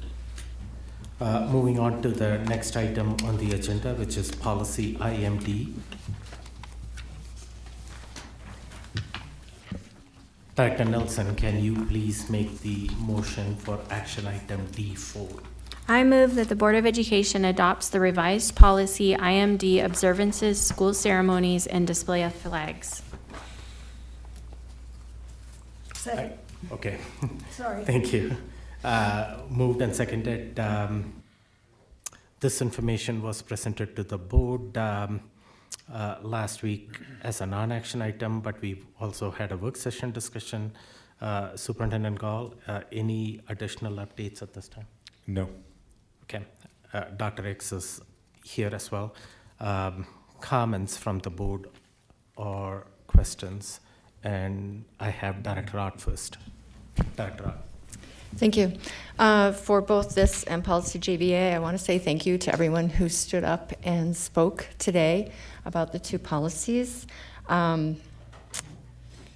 This particular policy, well, I appreciate the comment that pride flags save people. I think that's probably accurate, especially for students who may not be accepted at home. This policy, I completely disagree with. I don't think it helps anyone. That comment was also made. And even in our academic circles, teachers are now going to have to get permission to have flags like Juneteenth was mentioned, join or die flags that was mentioned to me today. They're going to have to go out of their way. It's going to create more red tape, if you will, for our teachers and our administration. But I'm guessing it will pass. Sorry, everyone. And to that, again, I will repeat my comment from last time. Bring on the bunting. Wear the flags. Wear your rainbow items. Wear your pink, white, and blue items. Students are not restricted. Have rainbows on everything you want. There was a young lady wearing guillotine earrings here this evening, I learned, and I have to say that is kind of amusing. So you can resist this policy to the comments that were made. Bring it on. And if that makes someone uncomfortable, I think they can ask what the rainbows mean, and the answer is going to be acceptance and love and caring. And love is greater than hate. I'll leave it at that. Thanks. Okay. And I will address some of the things that you brought up, Director Ott, but I'll go to Director Bankers first. Director Bankers. I want to thank the clarity that this policy puts forward. And I also want to thank the recognition of our country as the flag that is going to be flown. It is within this country, in the confines of the opportunity for the representative democracy in which we all live, that we can have varying opinions, and those opinions can be freely expressed within context. I think I also was very concerned when this initially came up as a conversation about flags that represented the branches of the military. I want to say that we are a military family. My husband was prior Marine, then in Air Force. My son is Navy, my daughter-in-law is Navy. And I regret the day when They allowed women into pilot training at, I think the cutoff age was 27 and I was 28. So there was no way. I think that when we provide for our students a neutral teaching environment that allows free discussion, then we are embodying those principles that this country was based on. I also think that with recognition of the service that our military community provides for our freedoms for which we speak, and I've lived through my share of wars, I'm grateful that my family came back sound of body and mind. It is a commitment. It is necessary for us to be able to have the opinions that have been expressed today and all through the tenure that I've had on this school board. So to the work on Mr. X and Dr. X and the committee that you put together in order to provide for the guidelines that we are voting on tonight, I thank you. I thank them for all the time and effort that they put into it. And I appreciate the fact that we recognize that this is the country in which we live, and it is with the opportunity that we have here to be able to express ourselves freely, as we have here, as we have on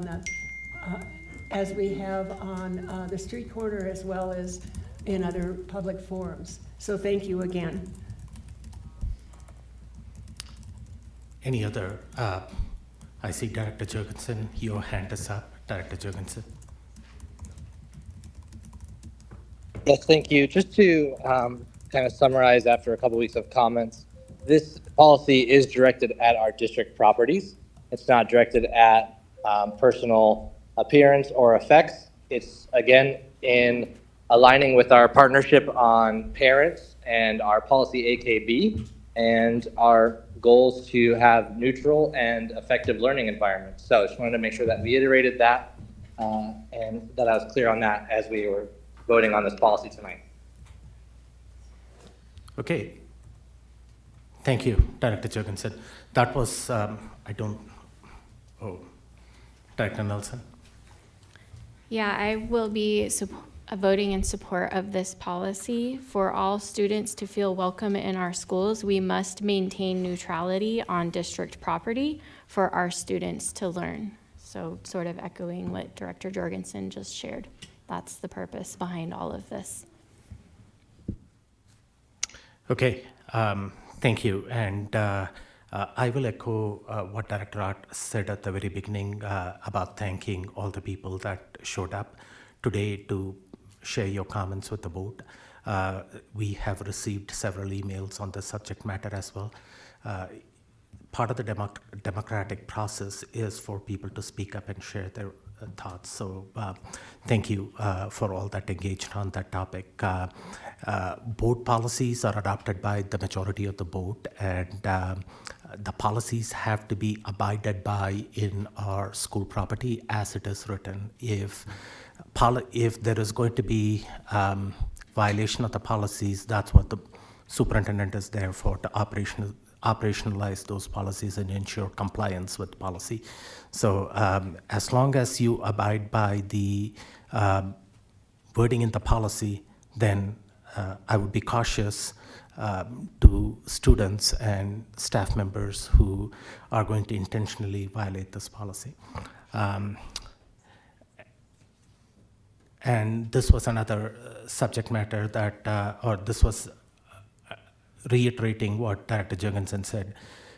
Policy AKB was adopted, which is the parent partnership policy, was adopted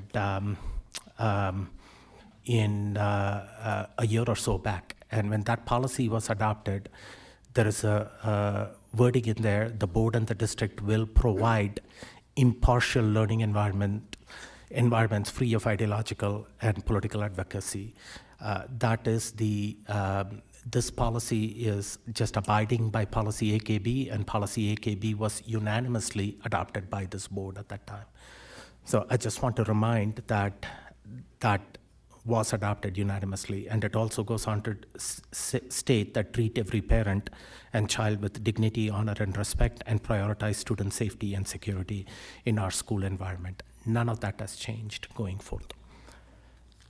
With that, if there are no further comments, roll call, please. Director Bankus? Aye. Director Carey? Aye. Director Hafley? Aye. Director Jorgensen, Aye. Director Malpacum, Aye. Director Nelson, Aye. Director Ott. No. The ayes have it. The policy JBA has been adopted by the, policy IMD, I'm sorry. The policy IMD was adopted by the board as presented today.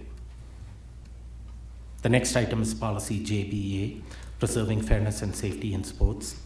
Director Bankus, can you please make the motion for action item D5? I move that the Board of Education adopts policy JBA, protecting fairness and safety in sports. Second. Moved and seconded. Again, this information has been discussed at the work session and also at the board meeting past week. Any further updates on this? None? No. Okay. Opportunity for the board to discuss this, and Director Ott, you are up first.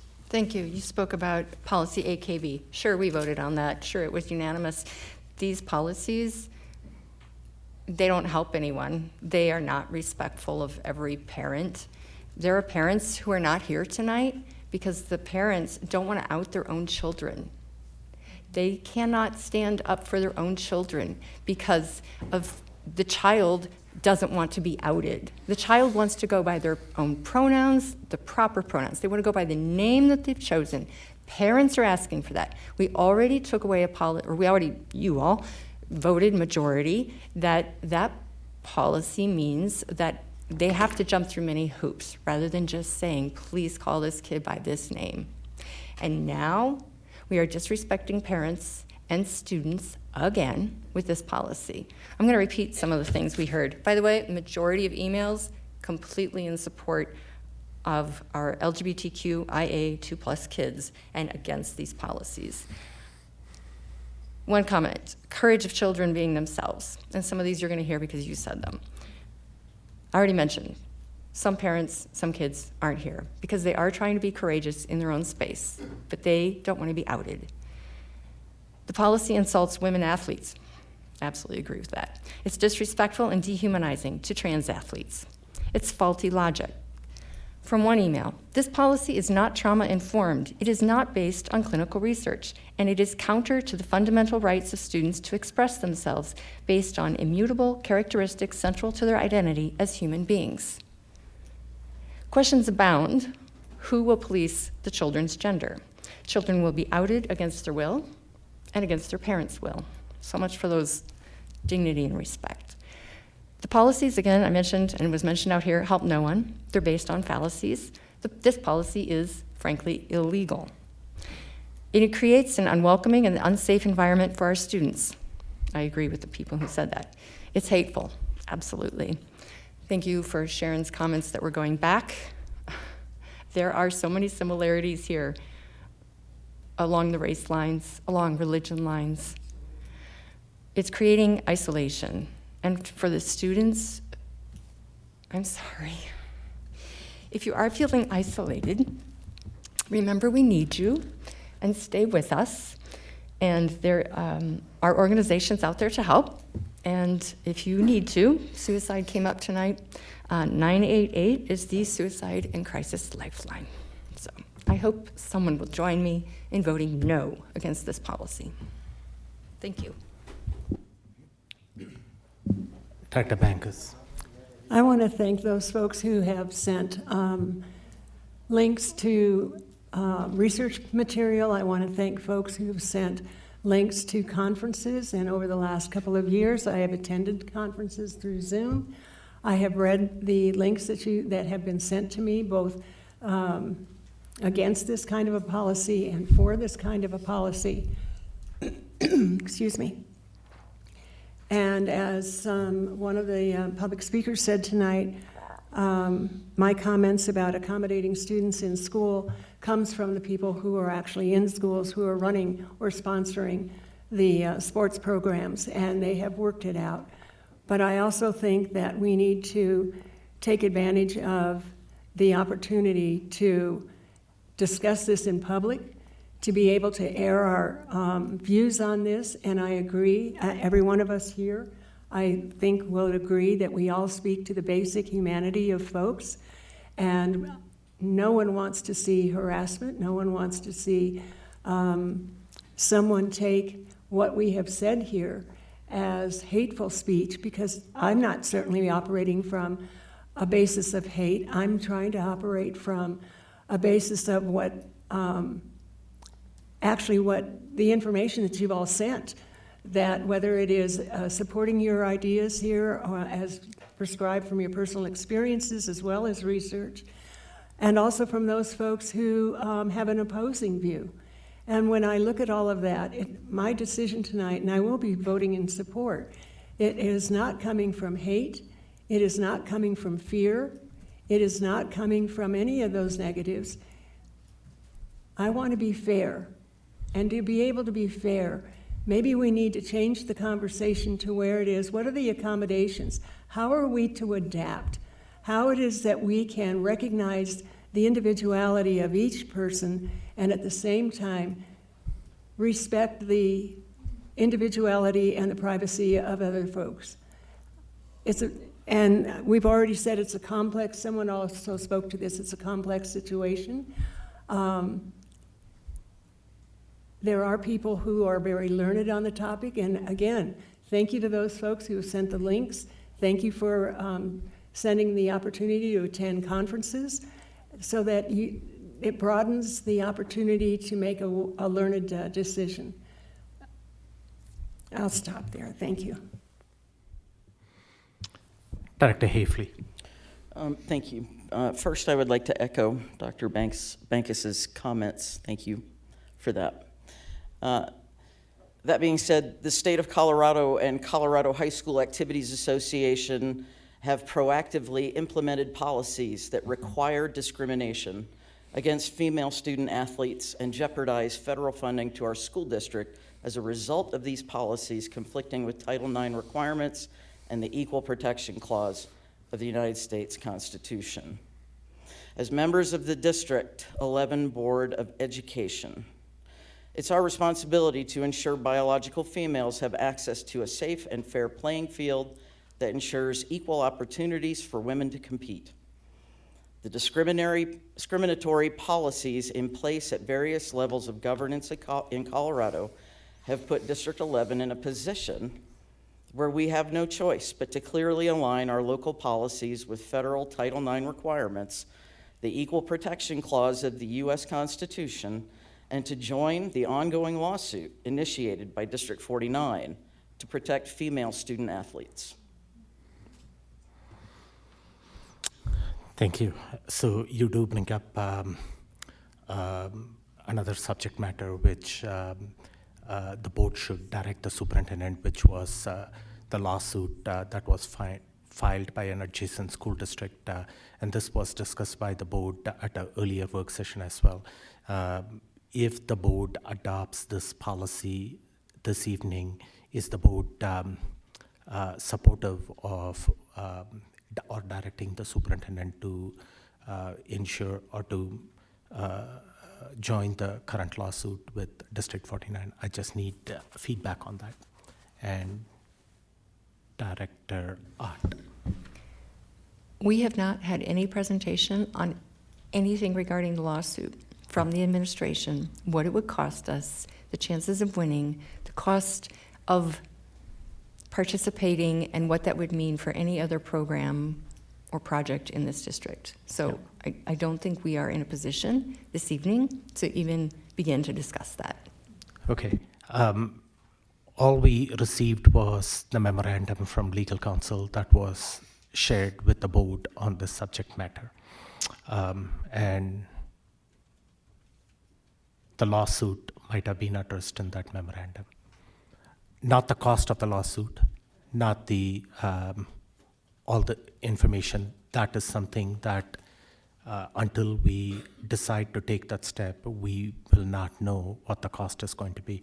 From my understanding, and Director Jurgensen, you can talk to this. I think, Director Jurgensen, your hand is up. You had shared something about this information earlier, Director Jurgensen. Yeah, I'll just provide a brief overview.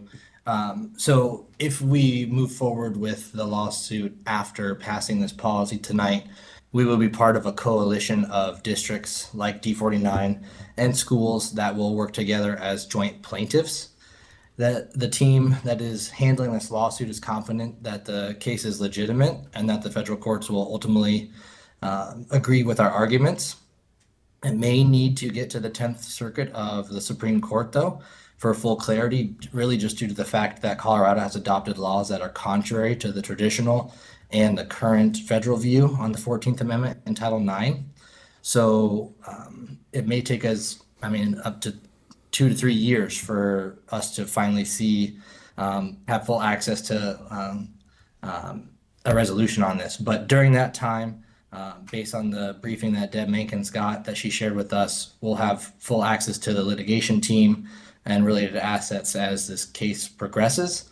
And then Director Ott mentioned costs. The cost would be, to go that far would be a pretty big chunk as a whole, but because there's multiple plaintiffs and districts, the amounts were reasonable is what Deb Mankins was counseled on. The ballpark that I received when I pressed Deb a little bit further on that was anywhere from $45,000 to $150,000 over the course of 3 years. So that would be our chunk, even though it sounds like the overall cost might be anywhere from $500,000 to $1 million as a whole. So we would pay a chunk of that based on being one of the multiple plaintiffs in this case to get clarity and to really lean on the federal level of law, as the contrary state law is not helping us in our current view with this policy should it pass tonight. Does that help? Yeah, and the other point, Director Jorgensen, and elaborate on this, by adopting this policy and not joining the lawsuit, it potentially subjects the district to other lawsuits in state courts. Yeah, it could potentially do that. Again, we're pressing the hand, like D49 has started, in seeking clarity because there's a juxtaposition between what state law is saying and what federal law is stating. As Director Hafley mentioned, what's going on at the state level versus what has been the tradition and what has been now reaffirmed under the current presidency at the federal level. So this is really just pushing to get clarity on this once and for all because we've got that difference in viewpoints between state and federal levels. Okay, thank you. Director Mangus. I want to echo what Director Jorgensen just had mentioned, and that is, if this should pass this evening, it puts us in a position where we are crosswise with federal government and federal government dollars and the state of Colorado and all that entails. Our priorities have been stated and revised over the time that we've all worked together, and it really is about students in the classroom and carrying this forward. I see no other course of action other than to get the clarity that we need that Director Jorgensen talked about. Okay, seeing no further comments, I'm going to call for a roll call first on this policy item and then ask if the board is in support of directing the superintendent to engage in joining that lawsuit if the policy passes. Okay. Roll call, please. Director Mankus? Aye. Director Carey? Aye. Director Hafley? Aye. Director Jorgensen? Aye. Director Malpacum? Aye. Director Nelson? Aye. Director Ott? No. Okay, the policy is adopted, and now going back to the initial question which was discussed, joining the current lawsuit that is there. Is the board supportive of joining the current lawsuit by a show of thumbs? Okay, by a show of thumbs. Oh, Director Ott, I'm sorry. No, thank you. I just wanted to state again that we have very little information about this. Yeah. You are focusing, this does not help with academic achievement. This does not help any of your priorities, our priorities, improve student outcomes. You are directing money to a vague lawsuit with very uncertain outcomes. Yes, you can talk about federal dollars. The state funding is where we get most of our funding. And this could put us eventually, with this legislature, in a possibly precarious situation. So I suspect I know how this is going to go again, but please do not go for this. Thank you. It just, there's no, to me, it doesn't help us. Director Bankers. Oh, my thumbs up is that I want the information. You're absolutely right. We don't have enough information. I want more information. I want to know what this means, because as you drop the rock into the pond and the ripples start to go toward the shore, I want to know what those ripples are. So this is not a confirmation that we are going to sign up for, in my estimation, I'm not voting to sign up to go forward with a lawsuit. What I'm signing up for is I want more information to know if this is the course of action that we should take. Do I have the right idea on what our thumbs up is about? I think there is a timeline by which we need to join the lawsuit. So the information that you are asking for, since we do not have any further board meetings before that timeline expires, what we are asking for right now is we can provide you that information, but the thumbs up right now is to join the lawsuit.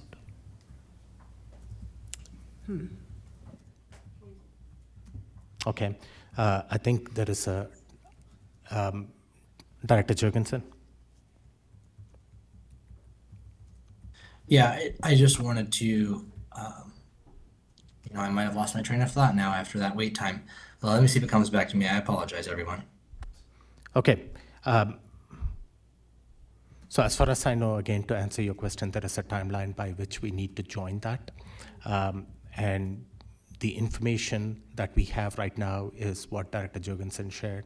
That could be approximately a $50,000 to $100,000 cost over the period of 3 years. Director Jurgensen, you have your hand up again. Yeah, I apologize. So I think that what we should do is if we have the thumbs for moving with the lawsuit, that we should look at having access to the legal team. Then if we join, we'll have access to that legal team. And then they can give the briefing on timeline, next steps, all those things. But I believe there is a pretty approaching deadline for joining the lawsuit as one of the multiple plaintiffs that are already on this case. So yeah, which just echoes what I said, that there is a timeline associated with this. So, and we can get the information that you requested, Director Bankers. But the decision right now is whether the board is interested in joining the lawsuit. I don't see any further comments by the board members, so Director Nelson. I see the dilemma that we are at risk with federal funding. There is a lawsuit that we could potentially join, but yet it feels like some board members, and myself included, don't have all of the information or context of what that really means for the district.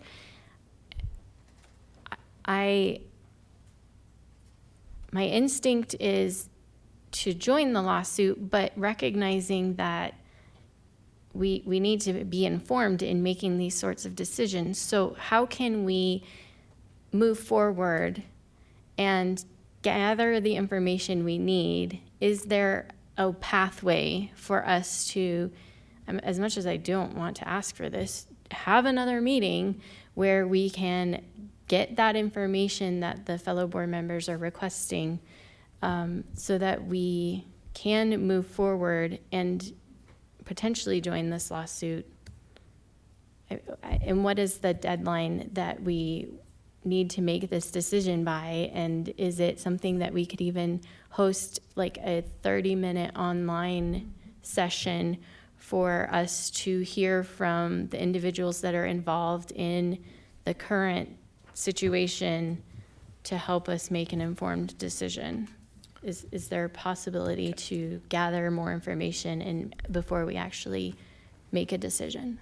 Okay, so I have an understanding. What is the information that the board requires specifically? Is it just the cost associated with the lawsuit? I think for my part, it's the cost, and then hearing from legal counsel on the potential impacts or expectations, and maybe that is in the memorandum that I did not see leading up to this. So if it is, I'll do my due diligence and go look at that. But I'm just recognizing that publicly we have not really gathered this information. So the cost and hearing from the legal counsel about, so I have clarity on it. Could you repeat that, please? Thank you. The cost, and then, Director Jorgensen sharing that it could be a 3-year process. What would be expected of our staff to participate? Are there expectations? Just what are we signing up for?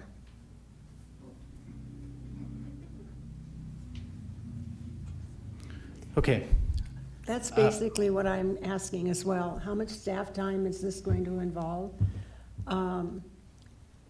I want to know, when we talk about there are other school districts, what other school districts are there? I want to know something about those school districts and how committed they are in doing what they're doing. And I agree that it could be a Zoom meeting. It doesn't have to be in person, but to be able to get more information to make a learned decision. Okay, Director Jorgensen, you have your hand up again. Yeah, just to try to answer a couple of those questions, as somebody who's been talking to some of the legal counsel for this piece, we have a couple weeks to really have to decide, and they mentioned that they could come do an executive session very soon. I realize that we don't want any more meetings, but if this is being asked, and by all means, we want to have that clarity and confidence before we step into this. But we can have the legal counsel of this lawsuit come and speak to the board. There's no staff commitments that I'm conversing with the legal counsel via text while you guys are chatting because I'm away. But yeah, no staff commitments on our part. So we're literally joining the lawsuit, and then we're letting legal counsel handle all the processes and purposes of this because we're fighting for the policy that we just voted on. So we voted on a policy, and now we're saying we want legal counsel, as well as other districts that we know and schools. At least we know D49, our neighboring district, to go out and start getting clarity on this. And we know it's going to take a couple years because it's going to work from local courts, state courts, all the way up to probably the Supreme Court.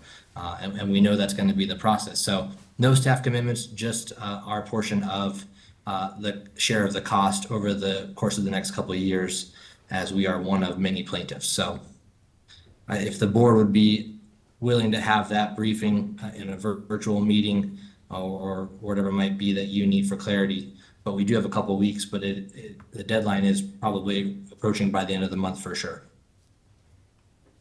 Okay, thank you for that feedback, Director Jorgensen. The alternative is, if the board adopts this policy, as Director Hafley said, the policy is contrary to current state laws and CHASA. So that could potentially subject the district to other lawsuits at the state courts level, for which we would have to endure costs as a single plaintiff in that, or a single person, single district in that matter. So either way, there is going to be possibly a cost involved. Dr. Ott. Thank you. I think that is very important. I'm not sure I quite understand how us joining a lawsuit shields us from other lawsuits. So that's what you just spoke to. If we're breaking state law, then we are, boom, the plaintiffs. And that is more money, and that is more staff time, and we didn't budget for that. We didn't budget for this proposed lawsuit. There's public relations nightmares involved here that we're spending taxpayer dollars. Yes, some are going to cheer it, I know, but I look around right now and the majority of people in the room are here supporting our queer kids, and we're against this policy. I also want to know what the possibilities are for dropping out. If a new board comes along and says, heck no, are there penalties for us as a district that would be leaving the lawsuit? What are the agreements? I assume we have to sign a paper. So again, to the comments made up here, there are many unknowns. In legal counsel, that one board member has been having conversations with, if that were me, having that individual legal counsel conversation, none of you would be jumping in on this lawsuit. So just realize that you are trusting one person and a lawyer that we haven't met, we haven't contracted with for advice. So just, and normally we'd also ask our superintendent if this is how he wants to spend his staff time and energy, and if this would support our improved student outcomes. Okay. This is a really bad idea. Thank you, Director Art. Just to clarify, Director Jorgensen is not talking to the district's legal counsel. He's talking to the legal counsel that is attached with this lawsuit outside. Right now, we haven't engaged them in any capacity. So just to clarify that. If the board wants further information before making this decision, then we can arrange a virtual meeting at a later point in time next week. Is that the board's ask at this time, or is the board, so first, is the board interested in another virtual meeting to discuss this topic at a later point in time? We got to make that decision and move on. We have other items on the agenda today. Director Nelson. I just wanted to clarify that the alternative to scheduling another meeting is us giving thumbs right now.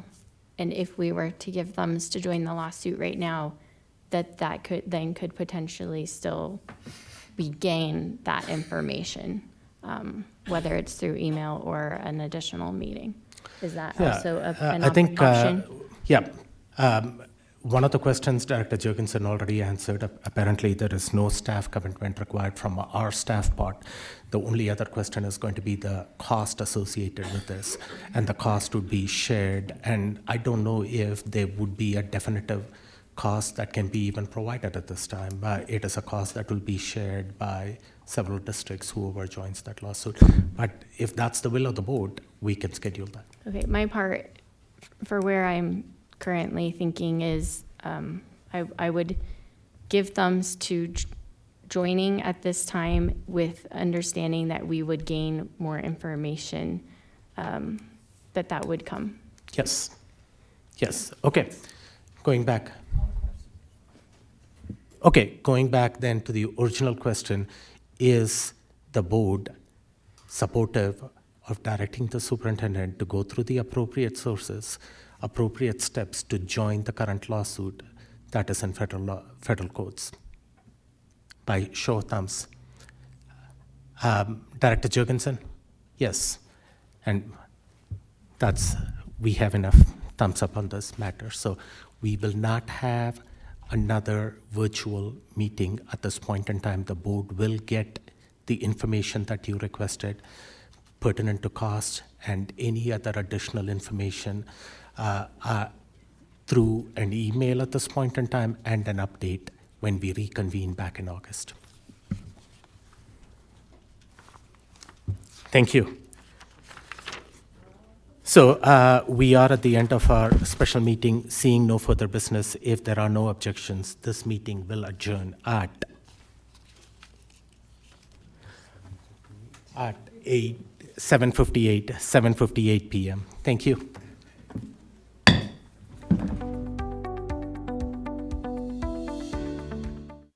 And I'm going to hand it over to Superintendent Gall right away.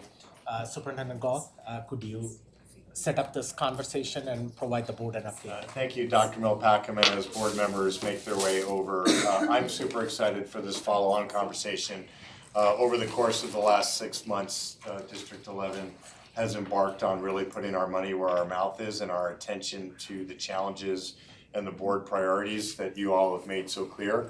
I could not be prouder for the work that has come over the last 3 years in District 11, but we have so much further to go. You heard some of the middle school statistics today. You have seen our end of year data. You see even our district SPF still lagging against our near peers of District 2, District 49, and District 20.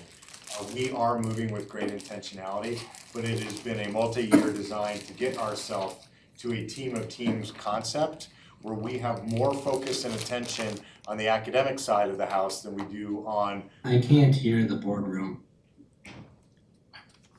Okay. If you started. We have. We just started. Okay.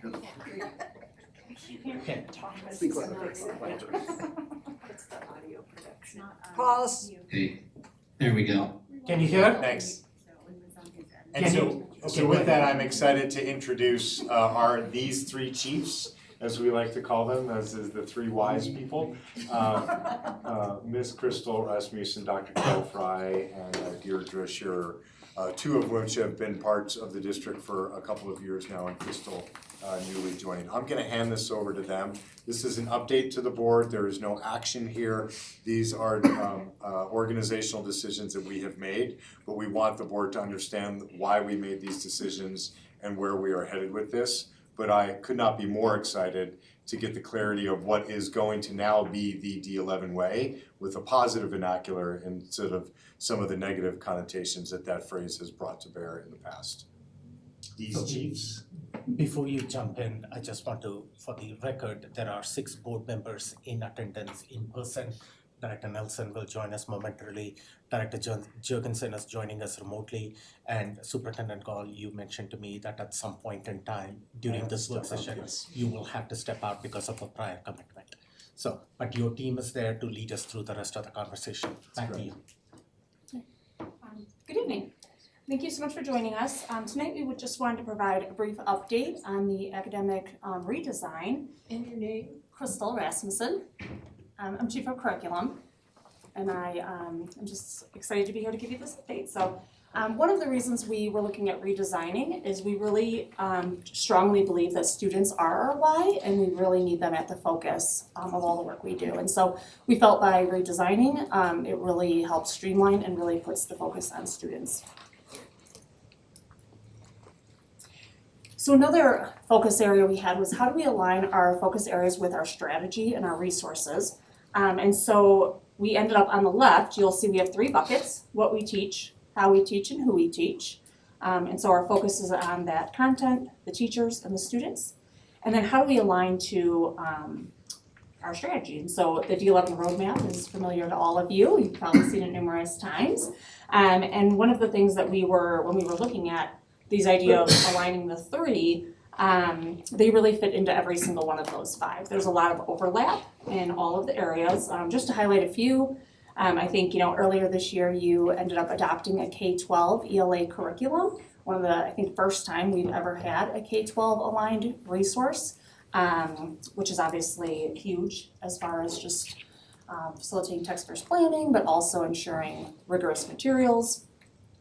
So that's one of the things that we are really proud of. High quality instruction, pre-K through 14, increasing our opportunities for student agency, and then providing differentiated instructional coaching is an area that we are really excited about as well. I could go on about more, but I think it's obvious to see how those 3 kind of fit throughout that roadmap as well.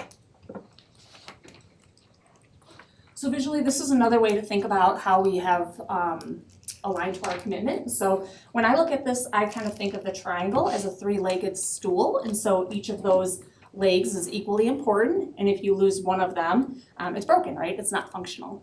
And so much like our strategy, those students' content and teachers works together really tightly, and we align.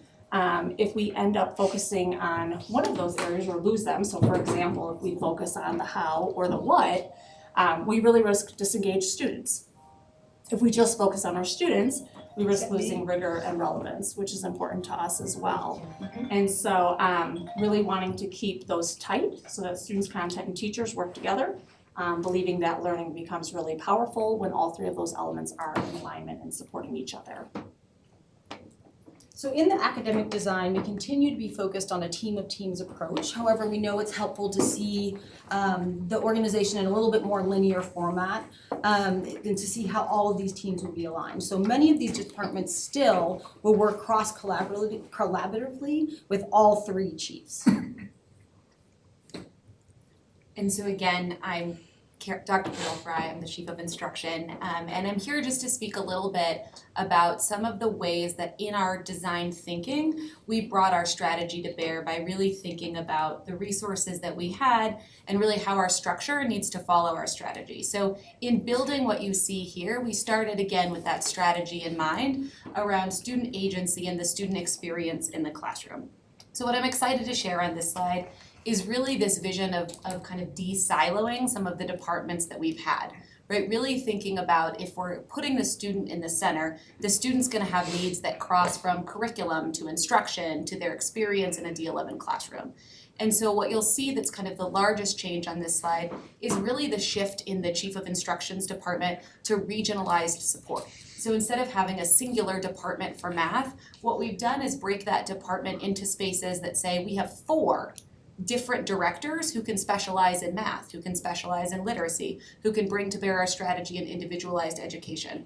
So as a school leader, instead of being kind of beholden to one resource for 56 schools, we have regionalized support that you can reach out to that will work collaboratively with your area superintendent to bring the strategy to bear much closer to the classroom. So that vision of instead of you as a school leader or you as a teacher having to wait till it's your time to come to us, we're gonna come to you. The other big shift that I'm excited to share on this slide is really that vision for cross-functional teaming. I know Deirdre just shared sort of the traditional org chart, but when we think about this vision of professional development through all of our conversations with teachers and with students and with our departments downtown, what came out of those conversations is really this understanding that professional development transcends a silo. Right? We can't talk about professional development through the lens of curriculum only. We can't talk about it through the lens of only instructional practice. And so as we build our strategy, professional development will live in each of these 3 areas as we think about bringing that strategy to light. Go back one slide, I do want to highlight especially a name that's very familiar to the board and the work that we've done. We had long, hard conversations of many of us have thought of Dwayne and his work as CTE only. And last year, CTE belonged to curriculum and instruction because it was just a different class. And what we found, particularly in engaging with our students and our staff, is that that is where learning really comes to life. And so we wanted to move that into a place where it was more reflective of the student's experience. And the board earlier this year actually approved the change in how we will count our credits towards graduation requirements to allow for those pathways to expand. Such that children aren't just navigating their way to graduation, but using graduation as that launch pad to what happens next. And so that is a very significant intentional move that says Dwayne and his team don't just own what the state says of how you get a CTE credit or a dual or a concurrent enrollment credit. It's how does a student experience the world of which they are in. And I'll make you go back 2 more slides to the triangulation, which is that's the way we want our students to connect to the work. We think that we're onto something that most districts are not onto, which is yes, we want high quality instruction, but high quality instruction is not just how it is that we teach to the curriculum that we deliver. It's how our students are engaged in that process. And no place does that come to fruition sooner and faster for us to learn from. You can go forward to the last slide we were on, than in that previous CTE and pathway experience. You hear it and you see it when you're in the schools. The governor has come, many people come, we are celebrated through the state. We have paid apprenticeships. We pay you to graduate in District 11. That is the goal where learning comes to life, such the student is the one that we just have to point in the right direction instead of drag them to the space. And so this cross-functional way that we'll operate is really best represented by, yep, Dwayne and that team have to meet every one of those state requirements to get those credits and to make sure that we get reimbursed for those dollars. But it's got to be how the student and the family experience it, that we know that it can stick and it can actually change outcomes for children. Now I'm going to be quiet again. I told him I was going to be quiet. Can you go back one slide? So Ash is Director of Education and Stakeholder Development. What does that mean? It's really an opportunity for us to first think about the teacher, right? The role of the classroom educator who's providing that high quality instruction. But then beyond just the role of the educator, really thinking about how do we involve other stakeholders? How do we think about connecting with community partners who engage in professional development opportunities? Just really thinking about kind of a cross-functional approach to professional development. Thank you. And that individualized education, that is special education. It is special education, but also encompasses CLDE and gifted. So the idea being that these are currently three separate areas that do very similar work and have very similar legal and compliance-related activities. And so bringing them all together under one will allow us to streamline some of those pieces so that we can be really focused on the instructional practices we know that work for students who, whether or not they're special education or CLDE, and then the extension work needed for students who are gifted, and then take some of the compliance pieces into one person who can really hone in on those skills. And the title that she has, which says interim, is because we are still looking, or? We decided to do an interim because we know the hiring season for that particular position is a challenging one. And so we did an interim to keep some stability on that team while we look for filling that role more permanently.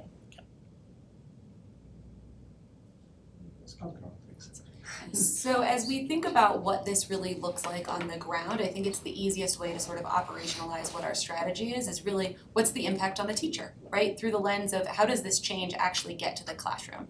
And so for us, this shift to the instructional team support model is really going to allow us to have a much different support model for teachers. So a specific example of that, these directors of academics will actually not be housed in central office. They will be housed in regional hubs in our 4 network sites at various middle schools and high schools where their teams will collaborate within the school setting. That'll give us the opportunity to really ensure that the professional development we're providing is directly connected to the needs that we're hearing on the ground within the region. The other thing it will allow us to do that has been a challenge in our system. Wait till you're done. Oh, Okay. is really connect this idea of on-site implementation support, right? We all know the experience of being able to go to an incredible PD, but coming back to your building and actually being able to live that experience with your own students, sometimes there's a gap in implementation there, and having our academic support teams housed in schools, being ready to support teachers when they come back with that learning on the ground support in their classroom. So is there no more professional development office in Tesla? There's actually both. So in this moment where we're creating sort of cross-functional teaming, what we've done is create permanent housing sites regionally. And then we have what we like to call hoteling suites or co-working spaces within Tesla so that the teams, depending on which team is doing the work, you're in the space where that team's work makes the most sense. So if you're doing the work of collaborating around supporting the West area schools, you're on the west side of town. In those schools, hearing the bells, working with teachers. But when you're doing the work of building coach development, right, that may be that you're in Tesla and then moving into buildings to do walkthroughs together. Okay, thank you. Can you give an example of the retired teacher initiative as a new teacher development and support? Absolutely. So one of the things, and I was just going to get to new teacher development because I think sorry. that continues. No, it continues to be a need in our system, right? Is really how do we support our newest folks? And so what we've done in the redesign effort is really think about first ensuring that there's high quality tier 1 coaching in all of our schools. So we know through an investment here in FTE for the high schools and the middle schools that next year we'll be able to realize that K-12. The other thing that we're doing is shifting our district coaches to really being kind of a second layer of support, right? So those regional models where the west side would have what we call district embedded coaches to support our coaches. But the third tier would say, if those two things are not enough, what else could we try? And so we're really excited next year to launch a 3-week mini cycle where we're gonna bring back retired educators into D11 classrooms to teach alongside teachers who really need more intensive support. So that teacher would step in, they'll be trained in all of our curricular programs, they'll step in, they'll teach alongside that teacher for a week, then they'll share the classroom 50-50 and gradually release back to a teacher who needs that kind of support. So really thinking differently about if we say every classroom, we have to have a different strategy that ensures a different outcome for every classroom. Is that just for new teachers or? It is not. It is really, it's really about individualizing professional development and coaching based on the needs of a teacher. And so if that's a need that someone has years later in the profession, we want to be able to support that too. Okay. So continuing kind of that thread of what this means across our system, just the things that I would add here that we haven't spoken about is just this idea of being much more responsive, right? We believe when our system, people in our system can wear multiple hats and sort of we can centralize expertise but deploy folks who have multiple layers of expertise, we're gonna be able to meet the needs of students and of teachers at a much higher rate and that they won't be waiting in line quite like they were before. The other opportunity here is I think just that coherence and alignment. We've made a huge financial investment in high quality resources in the classroom, and now it's our opportunity to ensure that we have the implementation on the ground to make that happen in our classrooms. So because we believe that every student deserves access to high quality instruction, to achieve this, this design is really intentionally breaking down the barriers between department silos. So as we talked about these network spaces where teams will be coming together, that team will include not just our content area experts, but also our individualized education folks, our individual, our CLDE, our gifted, so that all of those teams are working together to make sure that students have that increased access to intervention and that we are able to proactively respond to the data through our emphasis on data-driven instruction that is going to be across all of our initiatives throughout the department. And I think that is, what we've seen is that there historically has been a long time that has gone by before a student can access that support. So really this is about streamlining the support so that as soon as we see that a student is not meeting the expectations, we have a very high cross-functional team that can get in there and support and make impact on the student. The other piece is the increased on student agency, and we know that empowering students with agency in their learning is not optional. This is a big strategic initiative for us. Student agency develops critical thinking, engagement, adds deeper connection to their learning, and it's not only driving academic achievement but also future planning and making sure that every student upon graduation has a plan for what comes next for them. And so what will success look like? How will we know if this restructure is successful? And in this evolution of the academic support model, we want to see success in all of these areas. So we have invested in the K-12 literacy curriculum, and we are rolling that out with very targeted professional learning that is tiered for the level of where teachers are at so that we can get the teachers the right support they need to implement. We want to make sure that high quality instruction is delivered through the coaching models that we've talked about, these innovative ways of getting coaching to teachers who need that support the most. And then within students, we want to make sure they have access to relevant experiences through the peak experiences, through pathway schools, making sure all students are connected to their learning. And that summarizes it. Okay, just so the board is aware, we have about 12 minutes left for this discussion. So let's keep it to the priority questions. Director Bankus, you are up first. So the teachers, the retired teachers who are coming back, are they permanent employees? Are they just on assignment? What's their employment status? They're on assignment as temporary workers. Okay. And I will just put a plug out there that if anyone's listening to this and they're interested in being considered for that opportunity, feel free to reach out to our office, me directly. Our office is screening for those folks right now. Great, thank you. Thank you. Any other questions at this time?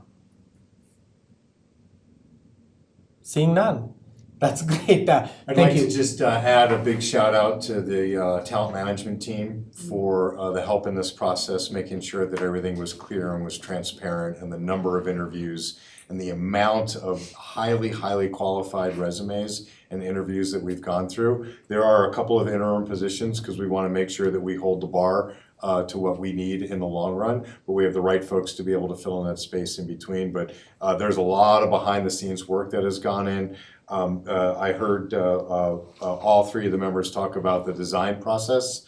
This, again, as we consider change in the district, we constantly go back to the design lab and we use our design thinking process that allows not this to be a one-way only solution, but how it is that we set a vision and then we allow for collaboration and what we call yes and opportunities for people to be able to build on that. And so the goal was for us to be able to get who we teach, how we teach, and what we teach. And then this is the product that the team, with dozens and dozens of other collaborators, has brought forward that we are excited to bring to bear for next academic year, and actually this summer. Dr. Carey. Sorry that I'm out of order. Can I make a very quick comment, not a question? I like a lot of these ideas. I'm really excited with what you're working with. I would encourage you to be bold and try new things. One of my favorite sayings is you can't do anything better until you do it differently, and you would make me a very happy director if you came back early next year and told us how things were going. Good luck. Yes. Please keep the board updated as we go along on this journey, and we wish you the best. I think there is one more position that I saw that is not filled, the student services position. I'm guessing that you are going through that interview. We just had the final interviews yesterday and we're in the process right now. Thank you. Okay, thank you. Appreciate that, and keep the board informed about it as you go along. Thank you. Thanks.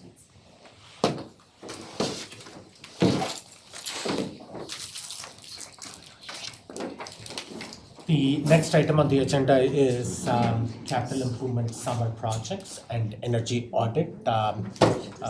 Superintendent Bob. I'm transitioning to Dr. Comfort for the rest of the evening. Thank you. Okay. So I'm going to come to you, Dr. Comfort. You are going to introduce this conversation. And if there are others that need to join this conversation as well, please. Okay, to you, Dr. Comfort. I think this might be the latest in a long time where I've said my good evening board. I'm usually about 4 hours earlier than this, so good evening board. Really excited with what we're going to bring you tonight. My capital programs team, I think, is hiding out in my office, but they should be joining us here shortly as well. We're going to bring you kind of a couple of things that the board has been waiting on. Number one, we're going to talk a little bit about our ongoing summer projects. Once again, we will hit close to 100 projects completed between kind of second semester and the summer. So that's what we kind of hit last year. We're going to do that again. At the same time, managing the two largest capital projects in the district's history, in the Palmer renovation as well as the Jenkins renovation. And so the capital program team will be very busy. We'll go over some of those details tonight. Secondly, we're going to talk to you about our 5-year capital plan. I promised the board at the very beginning of the school year that we were actively working with every single school in this district to develop a 5-year capital plan. We will bring you examples of that tonight. That document is ready and ready to be shared with the public.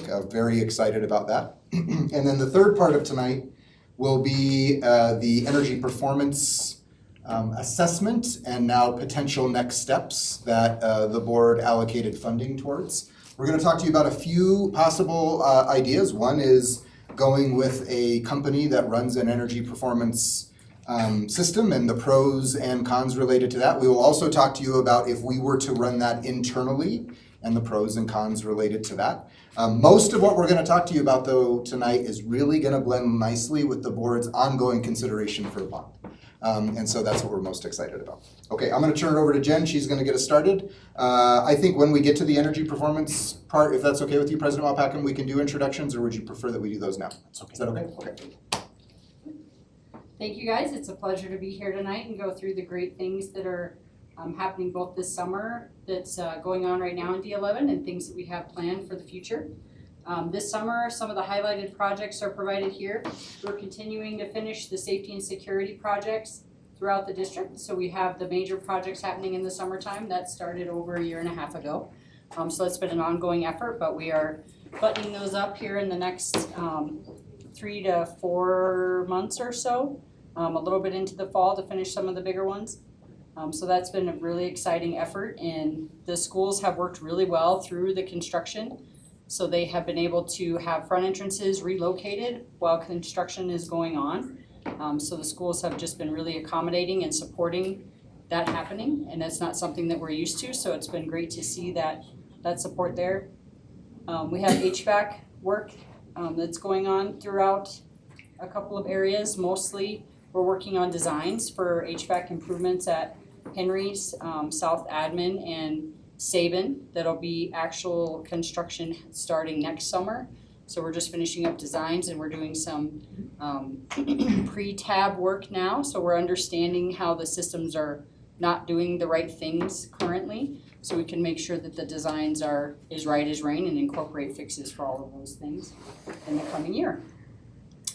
Structure and core, we have things going on at Jenkins. We have a couple things going on in other places that are more foundational repairs. So Keller Elementary has a little bit of work this summer that's just to shore up one of the corners with a little bit of foundational supports there. Site and ground improvements, we're continuing to make playground and landscape and drainage improvements in different places around the district. And we'll get into more of the specific locations for these in the coming slides. But this is the general overall breakdown of how funding is being utilized in the different categories provided here. So for the Palmer COP, or Palmer's renovation project, you've probably seen Boulder is temporarily closed, right on track, June 3rd. So the traffic is rerouted, the lanes are pulled away from the side of the building. They're in Palmer right now doing heavy abatement. So they've got all kinds of things set up. Unfortunately, you can't tear a building down if it has asbestos in it. You have to abate it first, so we're taking it step by step. So we have a big crew of abatement contractors in there right now, and they're working through that. And then they'll be ready to move on to continuing to safe off that building, the utilities, rerouting things so that the staff can come back and operate in the side of the building that's not under construction. When they come back in the summer or after the summer, the staff has already been relocated. So they're already into the new rooms that they're going to be teaching from when they return. And then there's some additional things like getting the cafeteria equipment to the Ox Gym and those things running as part of the enabling work. And that's going on over the summer. Jenkins, that's on track. It's a very fast moving train for us. They're doing a little bit of abatement at Jenkins as well, surprisingly enough, even though it's a newer building that was around the parapet of the roof before they tear down the 7th and 8th grade wing. But we are taking a lot of the HVAC equipment that we just put in last summer. We're taking it off of Jenkins, and we're working on redesigning that equipment into the new wing so that we have that to just be reutilized in the new wing rather than bringing in all new equipment. So they're in there taking all the VAV boxes out of the ceilings, the thermostats, the fire alarm equipment, all the pieces and parts that I call it cannibalize, that we can cannibalize and take and put into the new wing. That's the plan, so Thank you. they're working through that. Yeah. We like to save money, so there's big savings to be had there. And then we have, they're demoing the wallpaper and all of those things in the 6th grade wing, getting that ready for a fresh coat of paint. They're getting the fire suppression system put in place. They're moving really, really quickly. And they've already got the walls going up around the media center to safe off the media center and have that ready for inspection and for students to come back to that building. So yeah, it's all moving very quickly. Real quick, we were hoping this would be ready. We got it emailed to us tonight at 7:42. We do have some renderings of Jenkins that we will absolutely get to the board here shortly, so you can start to see some of the visuals of what the inside of the building will look like, because we know that's been a really powerful part of the Palmer project, is when you get to see what it will look like, not just in schematic view, but actual rendering. So we'll get that to the board as soon as we can. So here's more of a breakout of all the different areas and the work that's going on this summer or finishing up. So at Columbia, they have the exterior, they have a mural going up. Not the same as the mural that went up at Martinez. It's art that's more representative of Columbia and the community there, but it's gonna be similar in size, so it'll take up the exterior of the gym. And then the wall above that and wrap around one side of the building, so it'll be very visible as you drive by on Boulder. So it's gonna be a beautiful, beautiful piece of art with the Columbia Cougar on one side, which is really neat. They have interior painting going on at Columbia as well, so they've got a wave design with several different colors. You've probably seen that at some of our other schools as part of their AMP improvements. They have a dance floor going in. So just more things that are related to improving them as part of one of the VAPA schools. At Steele, they're gonna have some exterior work with the playground that's been largely coordinated with the PTA at Steele there. They do a great job of fundraising for things that are going on at their school. So they have had a lot of meetings and support of different ways to make that playground better. So they're gonna have a big play field, sports field, instead of all the dirt. It'll be synthetic turf, so it's not needing water and constant maintenance. A synthetic turf field, and they're gonna have a track that goes around the outside of that, so just kind of a walking path, it's not full size by any stretch of the imagination, but they'll just have a walking path around Steele. Edison, we have some abatement and flooring that needs to be done. There were a couple projects that we put on hold while we worked through the price for Jenkins. So that one may be a little bit further in the summer or next summer before we can get it fully executed, so we don't have to move furniture in and out multiple times. So we're working through that on availability, but that's on the dock, which is very exciting. Rogers, they have new furniture. They're getting a new front entrance. Again, the ones that are more major are happening over the summer that are more major, like walls are being moved and things have to be adjusted more heavily or more abatements required to get the project done. So they're working through those things over the summer.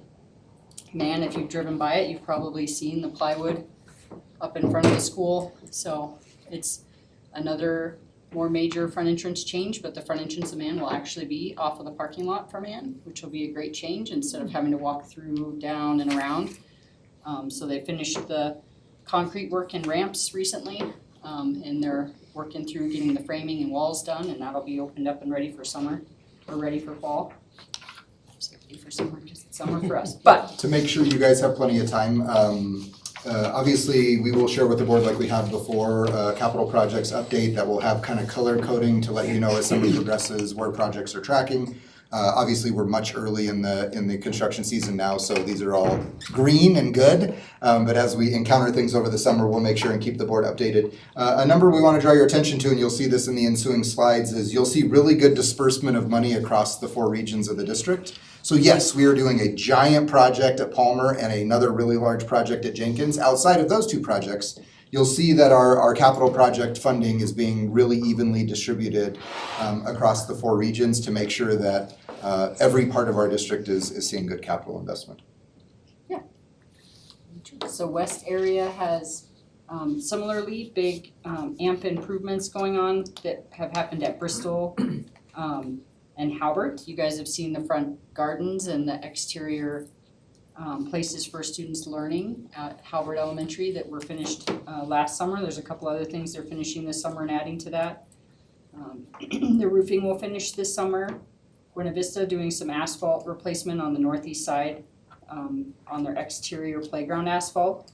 And at home, some landscape improvement and curb appeal. So all of the middle schools, we're working on doing landscape improvement and curb appeal projects for a couple of reasons. One, for the curb appeal necessary, like to help for the community to see those schools a little bit better and make them a little more attractive when you're driving by. But also it's a project that'll be in coordination with the school and the students, like Mitchell's Courtyards was. So they have some investment and say in how that looks. And then we know that learning outside is great for cognitive retention and for students to do better and breathe more, and just being outside in sunlight is good for everyone. So good to have those changes. So I feel like for a long time, there's been not a ton of studies on the environment that students learn in and how that matters. But as of recent in our trip to DC, we learned that there is a lot more research being done and a lot more results coming in that say the environment students learn in absolutely matters. The amount of times the air changes, that's been known for a while, but the daylighting, the just being in different environments that are more welcoming for different purposes absolutely matters. So that's going to be part of all of our projects going forward. So Northeast, Martinez, you've probably seen the mural on the exterior there. They're working on a couple other minor improvements with signage and things around the front of the building. Carver, they have playground improvements being planned for there. And again, Russell, they'll have, and Sabin, they'll have landscape and exterior curb appeal improvements that we're gonna work with the schools on. At Sabin, we've already met with their PTA about that, and they were pretty excited about it. And we'll continue that work with students next year, which is right in line with their centennial, which will be fun. Freedom, they're gonna be doing just some ADA improvements and working at getting the north end of the playground. If you've ever seen the ice buildup at Freedom, they have some pretty significant drainage issues around their kinder playground. So we're gonna improve those issues so they can have less ice buildup around there. It's not facing well and tends to get slippery, so. Southeast area, I will say too, for my team tonight, we have leaders from each region, and Dan Rongus is our Southeast area leader. He's here as well.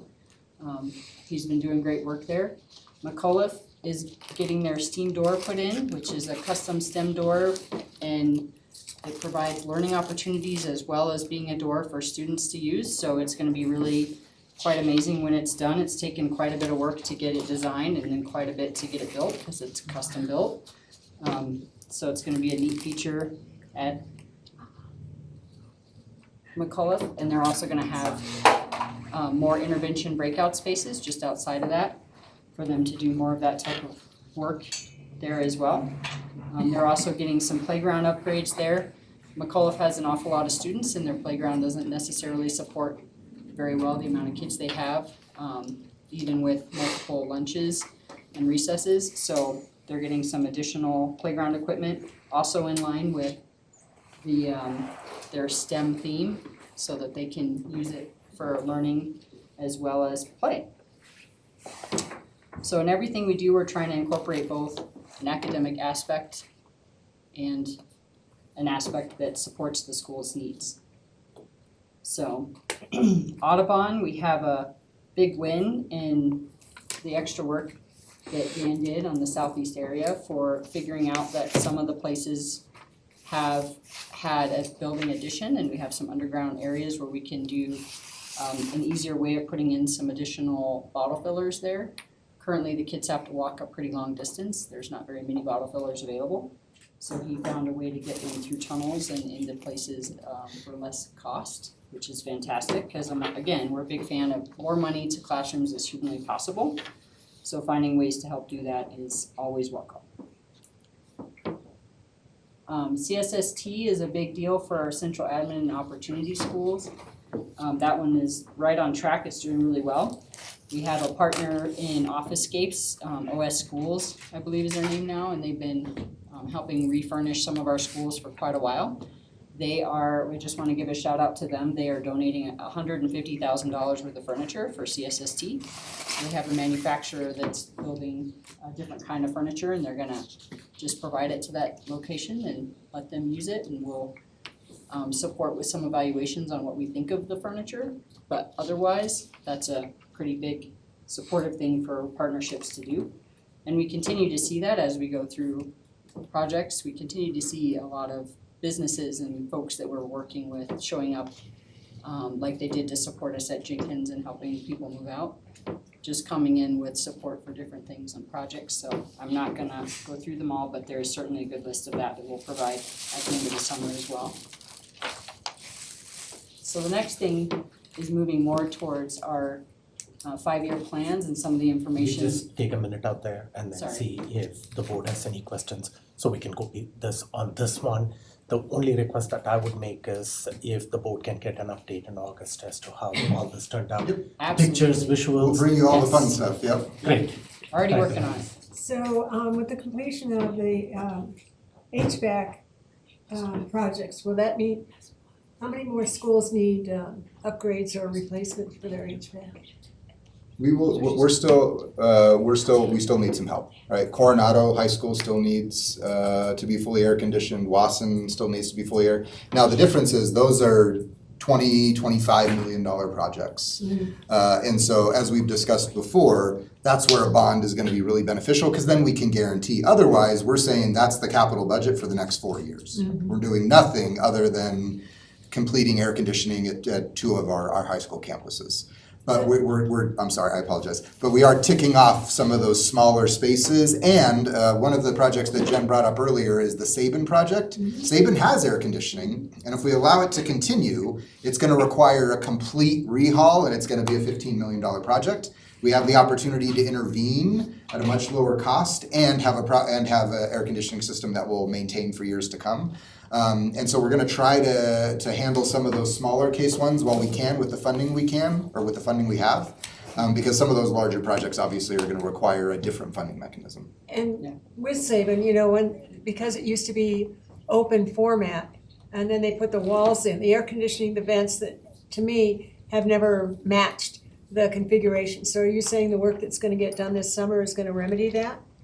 So they're still in design right now, so they're working through designing the replacement or the fix of that system in a way that is better suiting the way the building is built now. Today. One of the things that we've even talked about, not just the way the building is built now, but Sabin is one of the great examples of a box that has no windows, right?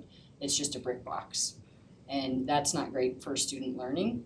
So we also want the HVAC system to be able to accomplish what it does under some changes to the building, hopefully in the future to add windows to the exterior of that building so the students have more daylighting and the staff has more daylighting in that building.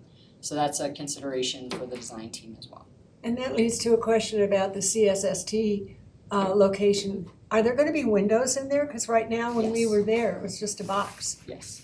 There are going to be windows only on one side, so the back part of that, there won't be, but there's going to be windows on one side, and then the inside of the building is going to have quite a bit of glass between like the walls, and they're going to have the garage doors, so they'll have quite a bit of glass and less wall, so they'll be able to get the daylighting through that way. That building is a little harder to add daylight to just by its construction, and because UCCS won't let us put any roof penetrations in to add skylights. So Yes, what? doesn't want skylights added. They added skylights on another side that they renovated, and it had some negative impacts on their roof system that they're still dealing with. So they just don't want to continue that type of thing. So we're just gonna be adding it on one wall and then trying to carry it through with more see-through glass.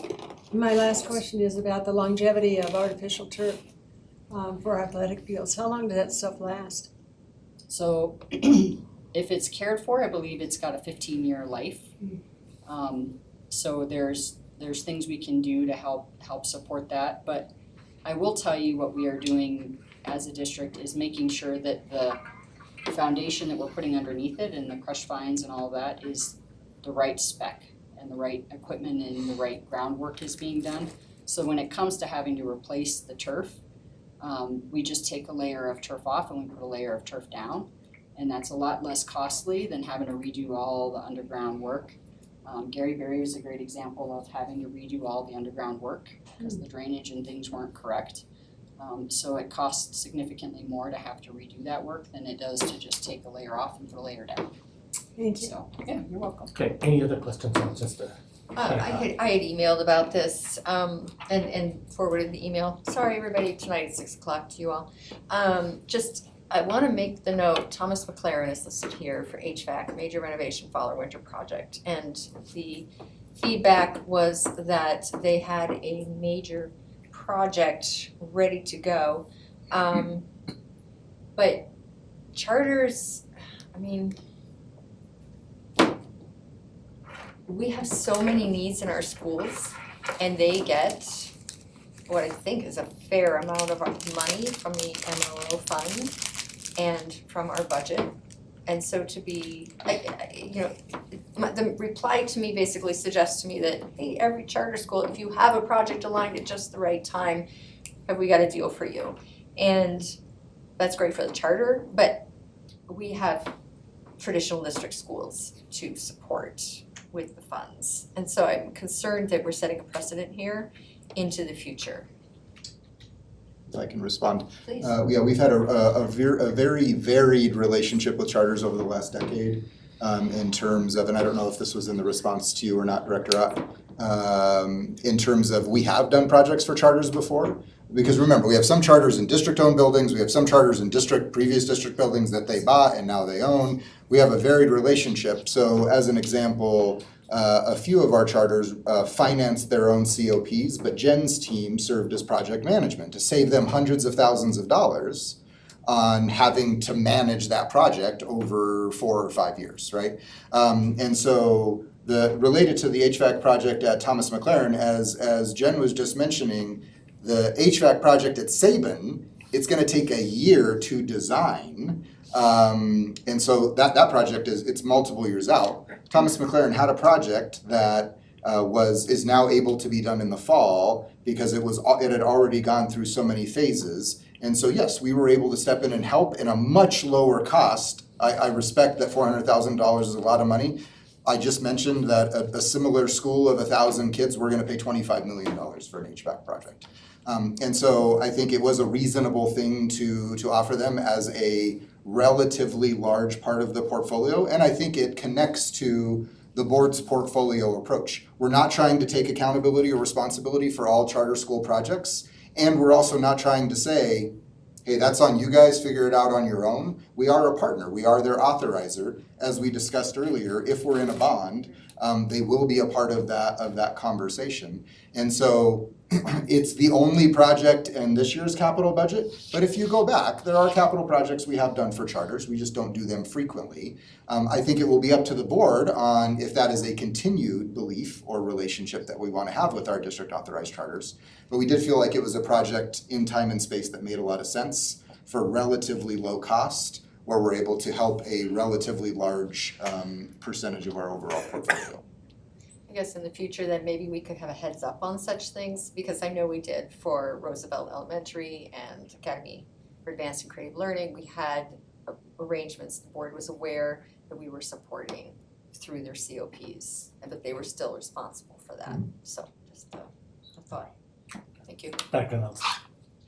Yeah, I'll echo that it going forward should be a board conversation and decision, being a part of that. Just for the future. My question is regarding when I'm looking at the different quadrants, it looks to me just really rough math, we're around $22 million that we're investing in our schools. Can you summarize where the funding stream is? How much of that is MLO? How much of that is general fund capital budget? I'm just curious of the breakout. I could pull that together for you guys and send it out. For us too, it's crossing over years, so we're always reporting essentially what was started FY25, FY24 essentially sometimes too, reporting that rolling into 25, 26. So I can break that down. I don't, off the top of my head, I don't have it. Okay. But I can break it down by funding type. Okay. I have a spreadsheet that's pretty amazing. It has all of that data in it. Sounds good. An email to the board on the Okay. subject to Yep. suffice. The other thing, just as a funding source, is we do still have, when you see those secure entrances, those are still fund balance projects. So, so yes, the capital budget is tricky because in its general allocation, it's about $20 million. But when you look at it in the budget process, it's about $45 million. Because we're still capturing this year's projects that haven't happened and next year's budget. And we have the fund balance money that, as Jen said, will be spent down in the next 4 to 5 months as those projects finalize. Just a quick question from me, and Superintendent Gall already said that Jenkins is proceeding on the timeline. As far as securing portables and stuff like that, that's also going on timeline for Jenkins. It's going really well. They're actually manufacturing ahead of schedule, Okay? which is great. Yeah. All indications are that those portables should be in place so that the schools can open on Yes. time in August. Yes.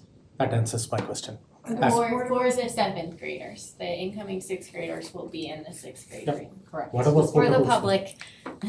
Yep, Yes. thank you. And the portables, are they being designed just for Jenkins to our specifications? Are they being mass produced and we're buying what comes close to what we want? We are renting them. They are educationally permitted, so they're for schools use, and they're just the typical 2 classroom portables, about 800 square feet-ish on either side. Wet or dry? They are dry. Thank you. Yes. Okay, back to you. We still have 40 or so Sorry. slides to go. Sorry.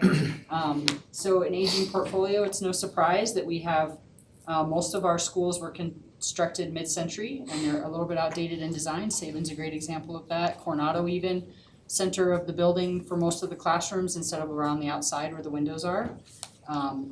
So a lot of our schools just aren't as cutting edge as they could be to meet educational standards, and with an emphasis on academics, we need to have the same way of thinking for how we're building or how we're modifying space to improve academic performance, improve places that staff wants to teach, students want to be.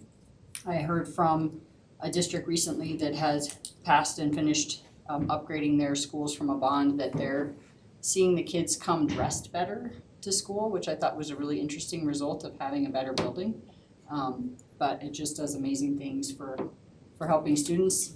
We have schools that are easier to modify, like McCullough, Scott, Freedom, that are newer builds that tend to be in better shape from an educational adequacy standpoint.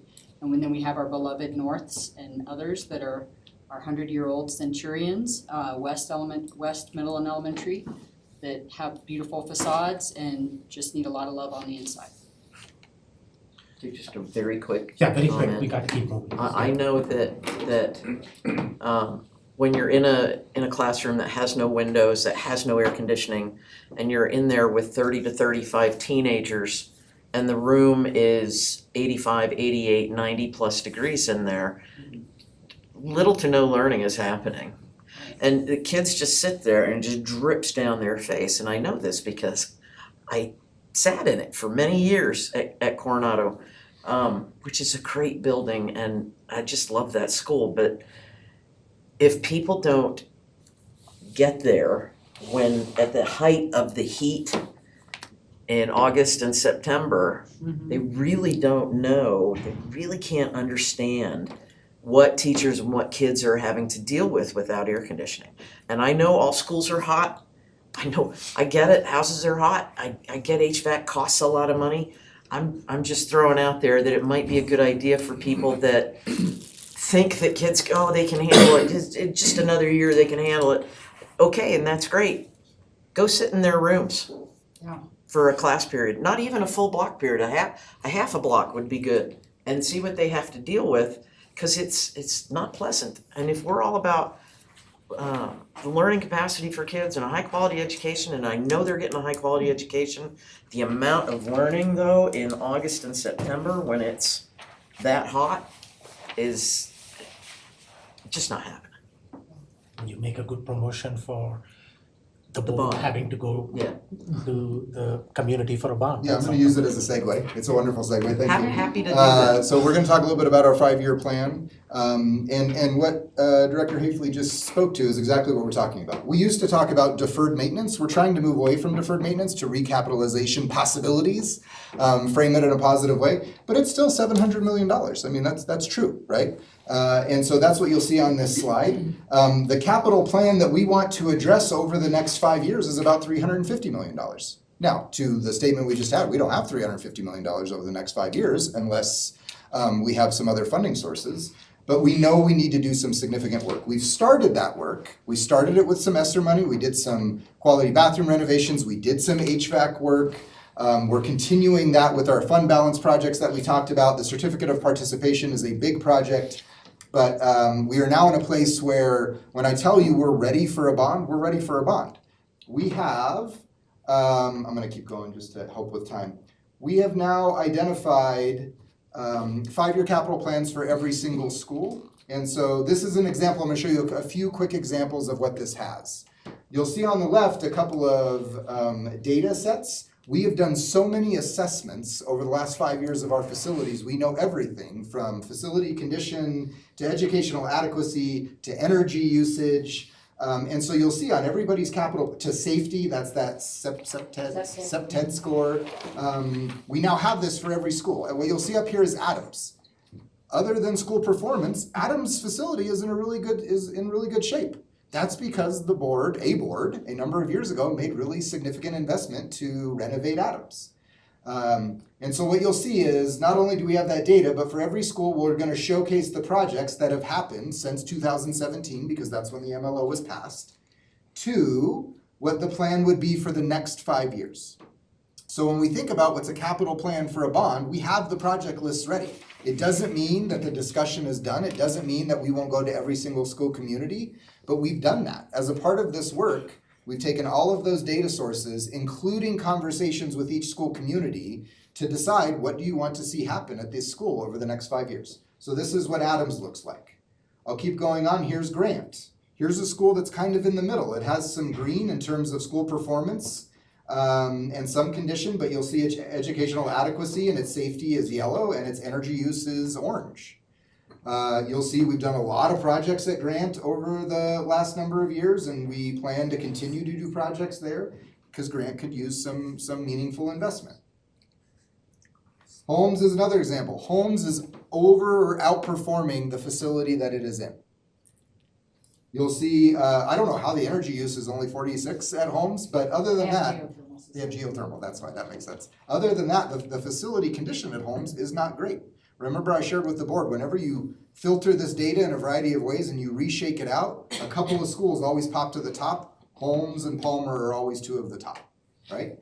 But regardless of the condition, Holmes is still performing. That's wonderful. And what we can see is that student success could be strengthened by a large-scale facility investment. So here's the project plan for Holmes. Mitchell High School. We are in transition at Mitchell High School. We've been spending lots of capital funding to bring that building up to the quality that community deserves. New track and field, new HVAC equipment, student designed, what do we call them? Student design courtyards? Courtyards, thank you. I was going to say atriums. They're not atriums.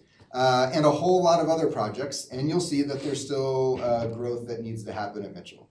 But so we have this 5-year look back and 5-year look forward for every single school in the district now. And so that can adjust over time. But we no longer are wondering, well, what needs to happen at Henry Elementary? We can tell you exactly what needs to happen, not only from the facility side, but also what does that community want? What does the Henry community want? That is really evident at Halbert. If you've been to Halbert and you see the front of the school, that's not a facility person who said, yeah, this makes sense. That's a neighborhood community saying, we want the front of our school to look like this. And then we brought funding in to match that. So we have that 5-year capital plan for now every single school in the district. We have good funding to continue to execute on projects, and we're really hopeful and excited for potential significant increases in funding to fully recapitalize our district. That's the 5-year plans. Questions on those? A lot of work went into this, so thank you. Yeah. I mean, if you have engaged with each one of the community to get feedback and putting together what that community's feedback is as far as what the school needs, that's a lot of work and a lot of engagement that's happening. So thank you.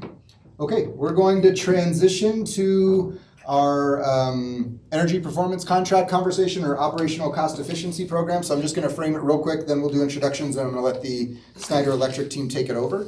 The board asked that we do an audit. What's the term for the audit? Investment grade audit. Investment grade audit? That sounds like a finance term.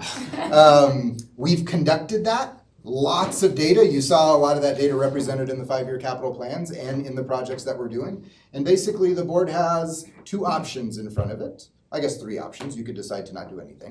But the other 2 options are Going with a program, and Snyder's going to go through great detail detailing their program, a couple of things. They can do it faster than we can. Absolutely. They can do larger scale projects more than we can. And it comes with some obligations from us over years. We would have to take on some debt. We would have to ensure some certain conditions continue in schools. We would have to ensure that some buildings are not messed with in the future potentially, right? So there's some pros there in terms of the ability to do big projects fast, make some really meaningful impact on the cost to the district for utilities, and there's some things to consider. We also internally could design something very similar. We can't do it as quickly as Snyder. We don't have the facility or manpower to do that. We also are not going to do the same scale of project.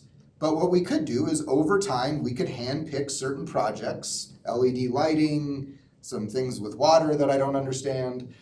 We can decide some specific things that we can allocate specific funding to that don't require us to enter into any long-term relationship, either with a company, but also with a financing system.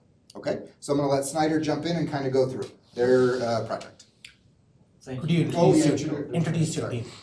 Perfect. Yeah, I'm Caleb Shin. I'm with Schneider Electric. I'm our program manager. I might be a familiar face from attending board meetings over the past couple of years. We have 2 pages with us.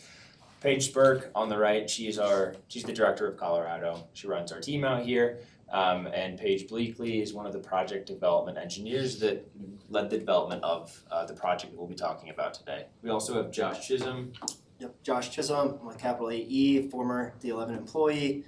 Happy to see a lot of familiar faces tonight. My role in this project was to help Schneider get on board quickly, understand the buildings. I was fortunate enough to understand the buildings and their needs very well, and so that's part of my role. The other part of my role was to help get Schneider to get connected with the D11 ecosystem to the right people to make sure that we can develop a project that maximizes savings, invests in the right places. Perfect. Yeah. Thank you for having us here this evening. And just quickly, obviously the capital program has a lot of great projects going on right now and over the next 5 years. And really this operational cost efficiency program is a tool the district can use to get more done, and to Dr. Comfort's point, quicker. So we're going to get into how all that works. We might jump a few slides just in interest of time. I do want to camp out on this slide for a moment. Throughout this partnership, we have had the opportunity to get together with your students and staff, and we've had some amazing experiences. So just thank you to district leadership. I know we have a few board members that have been a part of those events. Those have been terrific, so just thank you for allowing us to do that. I'll jump into the state program. So this is a state program. It goes through the Colorado Energy Office. The state reviews all of our calculations and the project costs and the savings and the scope of work. So it runs through the state, and it's been popular, right? So 88 different Colorado K-12 entities have gone through this process. It's not just here in the state, it's also a federal program. You'll see that the federal government has used this type of contracting vehicle to get $9 billion worth of energy efficiency and capital improvements done. And lastly, Schneider's been around for some time doing this type of work. So what is this program? What is EPC, or Energy Performance Contracting? That's the acronym that we use. Again, it's a state program that provides school districts a way to fund capital improvements without impacting any of their existing budgets. As we all know, schools are strapped for cash and need to find creative ways to fund lots of different projects or priorities, not even necessarily just capital projects, right? So this is a tool that lots of schools have used to fund things like, you might not like this word, deferred maintenance, building automation, electrical work, HVAC, because the more money you put towards those things, the less money you're putting towards the classroom, right? So this is a self-funded tool that can pay for those types of projects and free up money for other things. Okay, so why did the district go down this path? This was referenced a moment ago during the capital programs presentation. The district has old facilities with aging and antiquated equipment. When that happens, things tend to become inefficient. And as we've gone through our auditing process, we've identified lots of areas to gain efficiencies, which means savings for the school district.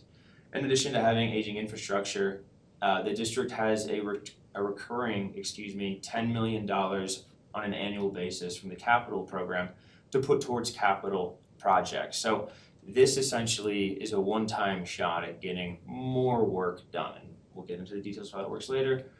Lastly, quick and seamless construction process. The district has a ton of irons in the fire. There's a lot of amazing work going on right now.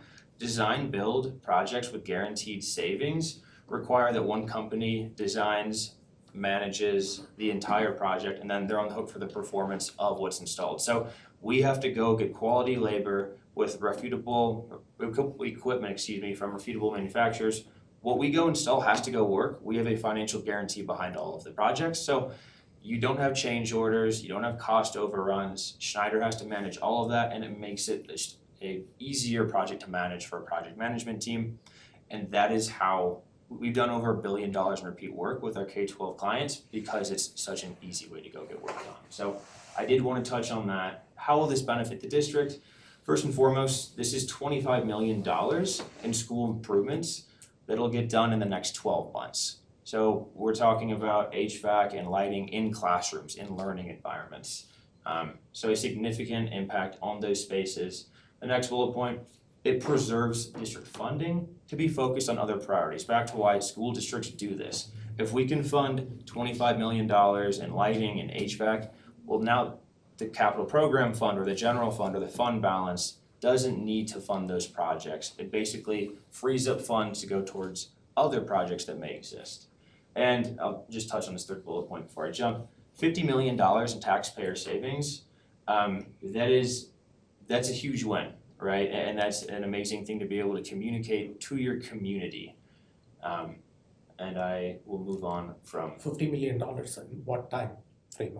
$50 million over the course of the project, and we have that kind of in the slide later, but it's over the course of 20 years. So you install this equipment and then it saves money over time. Great question.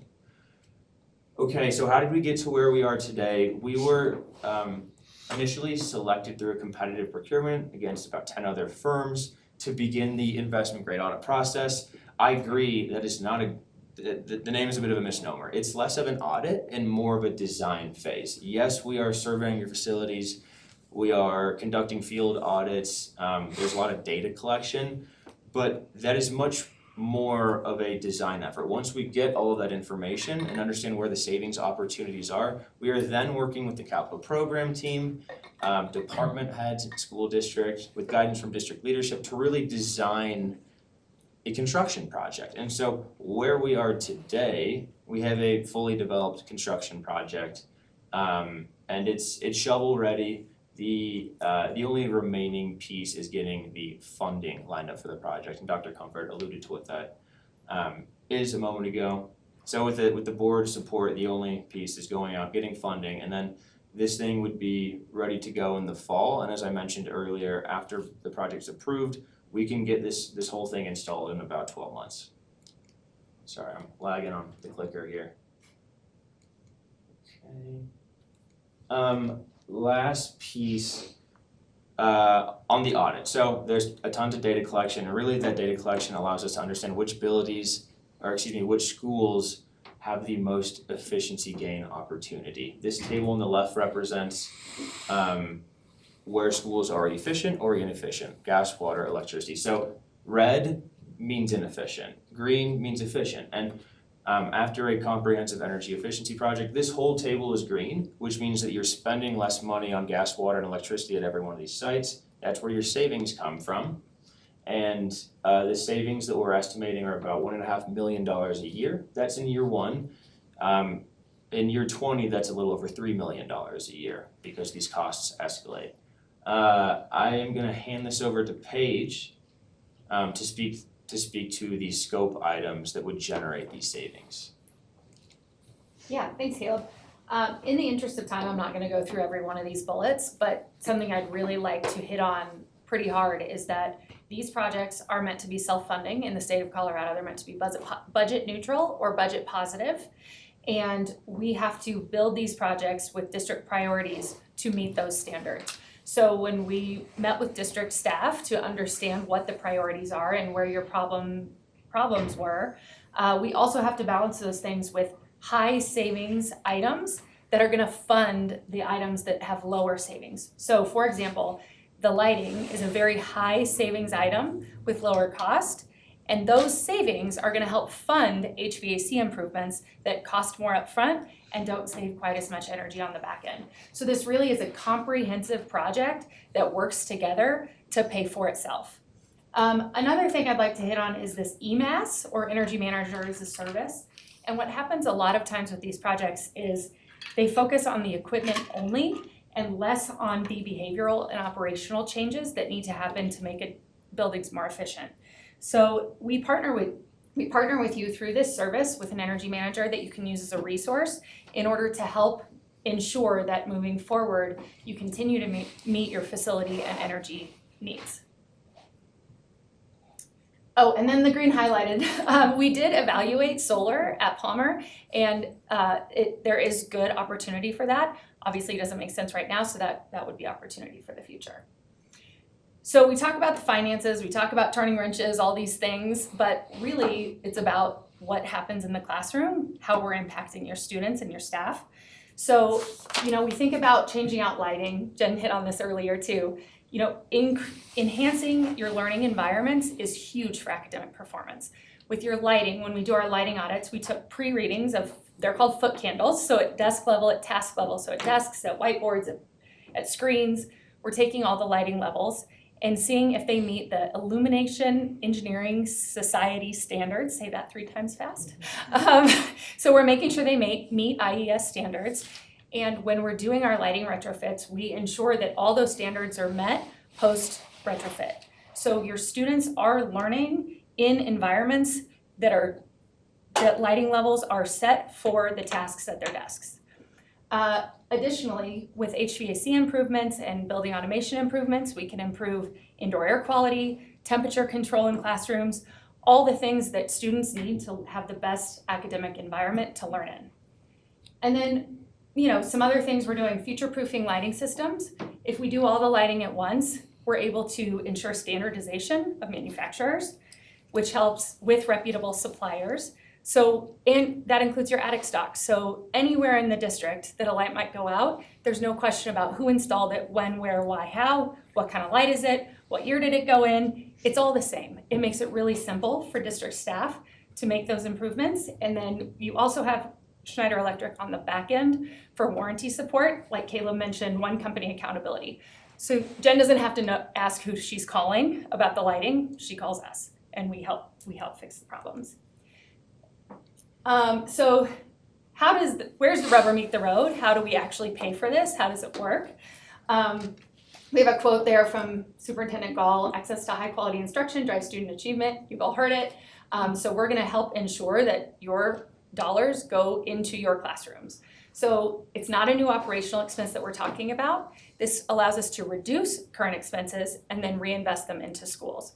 So currently, your annual utility expenditure is $6 million. We implement these efficiency upgrades, which then saves us $1.5 million that Caleb alluded to earlier, which puts your post-annual utility expenditure at $4.5 million.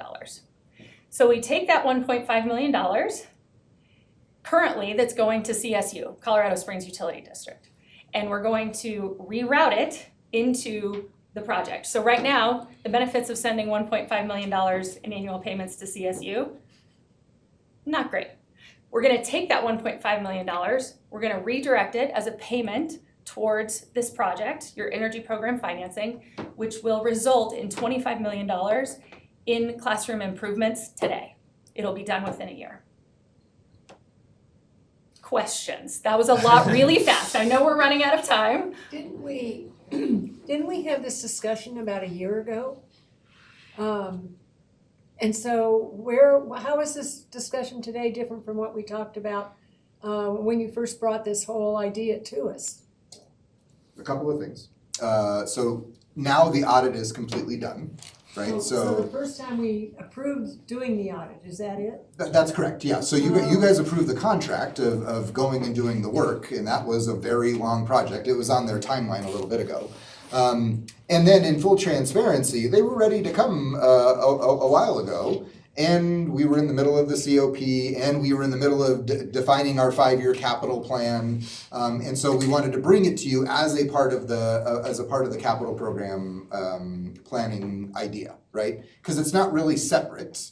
It is, like I said, right now, Jen could do some of these projects as a part of her capital budget in different ways, in different scopes, at different times. But it really is a part of the overall capital strategy of the district, so we wanted to kind of bring it to you all at once. This is also what I've been asking for since October, is this report. So I'm glad we finally have it, and it sounds promising, but, okay, sorry, continue.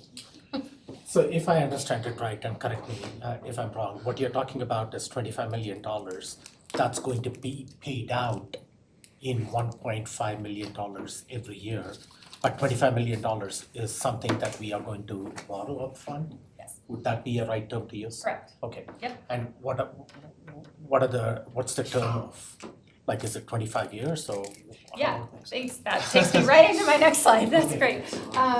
So this is a cash flow example. These numbers are rounded and, we tried to simplify it for the purposes of tonight to get through it. We're talking about a 20-year term.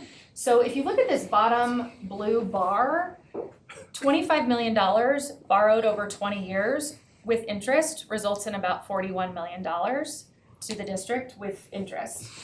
Our guaranteed savings in the state of Colorado must meet or exceed those payments. So in this scenario, our guaranteed savings would be $46 million at the end of 20 years. Our projected savings would be $51 million. The guarantee is less than the projected because of behavioral. We don't want to be the iron fist of performance contracting. We want you to use your classrooms the way they should be used. So the guarantee is $46 million. We expect $51 million in savings, which results in the $25 million in improvements plus $10 million back into the district's budget over those 20 years. That answered my questions. My follow-up question would be, how guaranteed is these guaranteed savings? Guaranteed. So we guarantee the energy units that we save, and if we fall short of that guarantee, we write you a check for the difference. Okay. Any other questions here on this cash flow? Then I'm going to turn it back over to Caleb, who's going to talk about how to leverage the energy performance contract in order to maximize your capital program. Just to tack onto that too, I think one of the reasons why that guaranteed savings is less than the projected is because they're not excited about writing checks, right? So they'll project something and then peel it back to say we're going to guarantee this much, not the full 100% of what we're projecting. But we have written and do write checks. Yeah.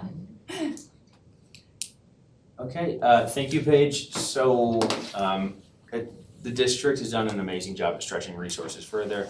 I do regularly attend board meetings and listen to what you guys have been doing, and really amazing work at getting more done with less. And this project, again, I mentioned this earlier, it allows you to do that. So let's just talk about the district. Talk about capital, right? So if the district has $10 million in annual capital funding, you could put $10 million towards capital improvements. Obviously, there are other funding sources that exist out there, but let's just talk about the capital program. This, by leveraging the EPC, kind of in conjunction with the capital program, you get an additional $25 million in projects that you can do today, right? So it's a grand total of $35 million in work. Important to note that the EPC, the $25 million, that is a one-time shot. That is not an annual recurring thing. So this is a snapshot of what capital program funding plus EPC funding could look like in 2026, for example. And now I want to talk about, maximizing capital, right? If you use the energy performance contract, the EPC, to address some of those things that I've listed below, the electrical, the building automation, the energy efficiency, because those are the only things that an energy performance contract can fund. As Paige mentioned, we're required by state law to fully fund the project with the energy savings. Well, the roof doesn't have a lot of energy savings. So the EPC can only fund projects like that. And if by funding those projects, the fund balance, the capital program fund or the general fund or a bond no longer has to fund those things, then that allows those funding sources to go towards things like critical infrastructure, academic support, COP projects. So I know we talk about there being savings, but I think the bigger savings are it's the cost avoidance piece. We can tackle these less exciting things so you can focus your money on the classroom, on these bigger, more important projects, frankly. Can I ask a quick question? Yeah. So the HVAC and the air conditioning that are mentioned up at the top, that's not something the EPC does then? Or as a result of the EPC? So I guess it depends. If it's smaller if it's small scale HVAC projects, you can fit it inside of an EPC. But if it's like the HVAC at Coronado, there's not enough savings to fund that much scope essentially. But the electrical, all of that there on the bottom is stuff that you would do, that would be. Yeah, so long as we have enough savings to go fund those projects. And an important point to make, because the projects are so dependent on the savings, if you were to pull, for example, lighting out of the project, that is the biggest savings driver. So you pull the lighting out and now all of a sudden you can't pay for the building automation system, which means you don't get the savings from the building automation system that you need to pay for, like the HVAC and some of the other scope items. So the project kind of scaffolds, but certainly relies on the savings drivers. Thanks. Yeah, I'm gonna try to motor through here. Let's talk about how an EPC can complement a bond. I've seen this go two different ways. You can use a bond to fund the energy performance contract. That's the scenario that we have on the left. If you were to do that, that means that you're sacrificing $25 million of bond scope to go towards electrical work, deferred maintenance, transformers, not super exciting projects, right? So what I found to be a more popular approach to pairing an energy performance contract with a bond is to do the energy performance contract in advance of the bond, as that allows you to get more work done, and it allows you to build a more compelling bond project. And I'm gonna show you what I mean here. So the $25 million in additional funding that you can now put towards projects could go towards things like targeted investments, modernizations that motivate voters. For example, voters probably aren't gonna get super excited about a new building automation system, but if you're saying you're getting new air conditioning in their school, or you're doing more safety and security upgrades, that might make that bond package more compelling. Another powerful piece of doing an energy performance contract in advance of a bond is you've got a good news story to tell to your community, right? It's a project that saves $50 million in taxpayer dollars. There are guaranteed savings. It improves classrooms across the entire district without hitting the district's budget. It's a really positive story. And I've gone through this process working with school districts that are interested in pursuing bonds or driving community support for something. And this is a tool that's often used to get community backing. When it comes to a bond campaign, trust is the number one thing that you're after. And if you're able to demonstrate, look, we got $25 million in work done without hitting our budget, it's a great demonstration of fiscal responsibility. And this is just a mock roadmap, but we have a marketing team that does help school districts kind of navigate this process. And we recently did this with Canyon City, and they had a successful bond ask a few Novembers ago. And I know we're getting really close on time, so I'm going to just motor through these costs. So if the district doesn't do this project, what does that mean? You spent a good chunk of money on design for no improvements. You've invested lots of man hours in this project, and you're foregoing $25 million in improvements. That $50 million in utility savings could continue going to CSU. And as I mentioned earlier, that's $4,000 a day. And the other slide we have here is kind of just the converse of that. If you do this, you're able to make $25 million in upgrades, avoid $40 million on utility and O&M spend, and do all of this at no additional burden to taxpayers or to the capital fund. And I apologize for going over. You're okay. This is real quick. So they're talking about their version internally. Again, we can mock up our own version. This is kind of a mocked up plan. Like Caleb said, one of the challenges of an EPC is that the project as a whole, in a good way, has to save money. So you can't take bits and pieces of it out, right? Where we have the ability to do that internally. We could just do the LED lighting. or just do certain projects. We're not obligated to an entire project list. Now again, there's pros and cons to that. The other things that I do want to be transparent about an energy performance contract is there are some, and this isn't not overcomable, there are some requirements to what happens in a building. Again, Snyder would be on contract with us for 5 years to make sure that all of those systems are functioning and that we're doing the right things in schools. We're not setting temperatures too high or too low, all of those things, all within reason. But also the other part of this is we're going to be doing significant work in buildings without fully understanding the future of all of those buildings, right? And so that's, if I'm being transparent, that's my larger concern in this is we're going to make significant investment in a building, not understanding if we're going to rebuild that building in 3 or 4 or 5 years. And so if we rebuild that building, we can't do what Jen said necessarily and take the equipment from Jenkins and re-put it on Jenkins. There's some complications there. So pros and cons to both. Again, we could do scopes of this internally. No way could we do $25 million of work worth in a year, but also we wouldn't have that long-term obligation. And I think that's kind of it. Do you have more? No, I mean, I did promise John that I would give him a shout out. He's been here for the entire process. He's the district's energy manager, and he couldn't be here this evening because of a bowling injury, but he wanted to share a few words, which ended up being a lot of words. But just thank you guys for your time and for the partnership.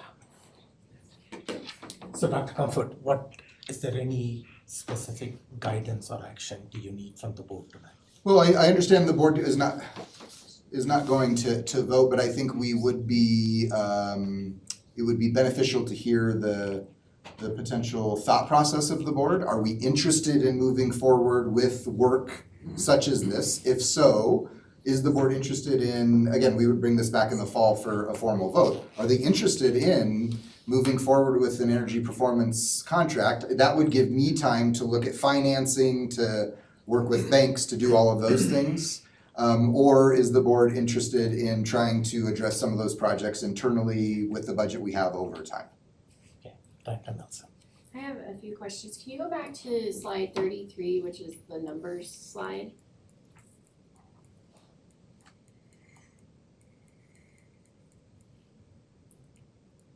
Animations. Yep. That's my bad. I interpreting this correctly that the total cost to the district is 41 million over the 20 years. With interest. Yes, the $25 million plus interest. So we are investing at this time $25 million into our schools, but long run that cost to the district is $41 million due to the interest, correct? With a guaranteed savings of 46, So where you they s- would cut us a check if they fell short So of you it. say 51, which is Yeah, the guarantee offsets the payments. Similar to the COP. Yeah, exactly. This is very similar to the COP, which is what we came to the board with is we're never gonna do this year over year. We need a big investment. And so now on the other side, we're saying we can go big and do the investment in 1 year, or we can try and do smaller projects over time. And when we get, for example, financing proposals from banks and we work through that process, we align the savings with the payments, so to ensure that that's happening. That the energy savings that's currently going to your utility provider will get rerouted to the bank to fund these improvements. So it's money that's already in your budget, it's just going to the utility currently. So then what is the bottom line cost to the district? Maybe that's. You're gonna make $10 million. yeah. Positive 5 10 to million, 10. yeah. Over 20 years. Positive, it's positive cash flow.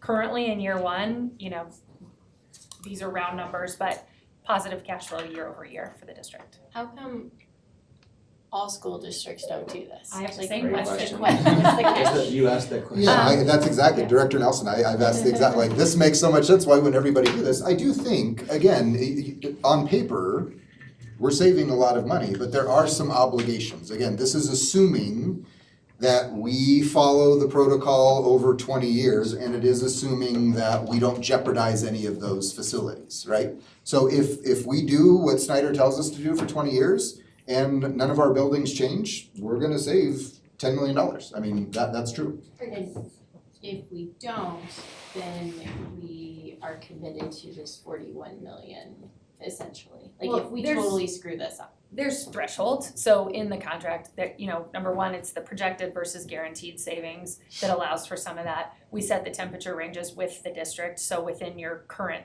standards. If you were making changes, we call those baseline adjustments, so if you were adding a wing onto a building, we would want to account for that energy increase to our baseline. So it doesn't just make it go away, we make adjustments based on the adjustments you make to our calculations, so we can still create an apples to apples comparison on the energy use we can affect. So we will track that with you over time to ensure that any changes the district makes fit within our understanding of what we can, the change we can affect, which we believe to be starting in year one at $1.5 million a year. So like, for example, the security vestibules that we are modifying in our schools, like some of those schools, it's a major, like manual school, they're flipping the entrance of the building.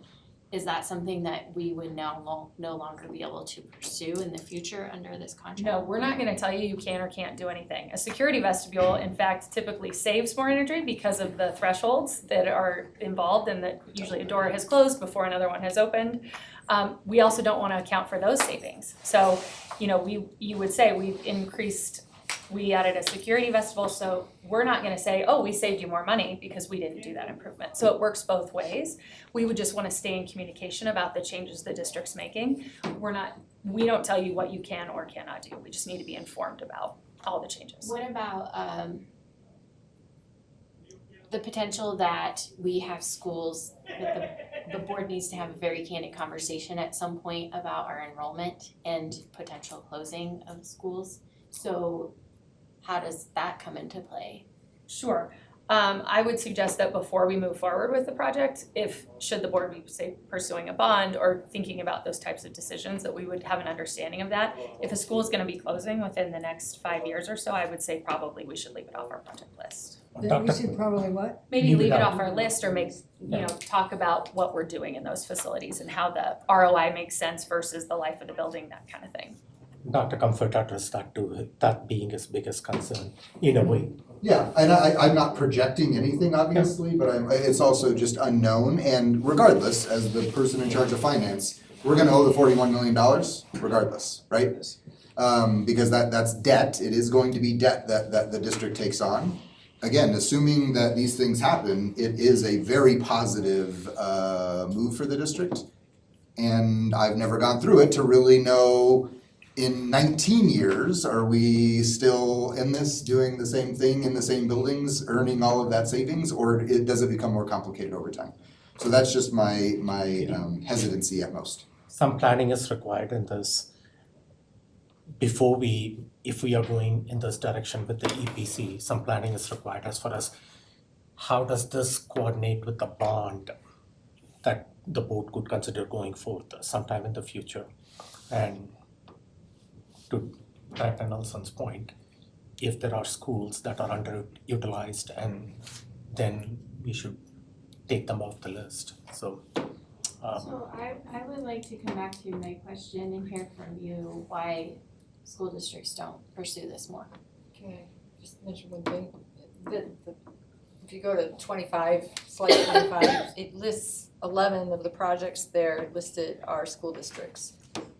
So, and they mentioned K-12 projects to the number of 88. But knowing that we have 178 school districts in Colorado, and you've been doing this for, 30 years? Mm-hmm.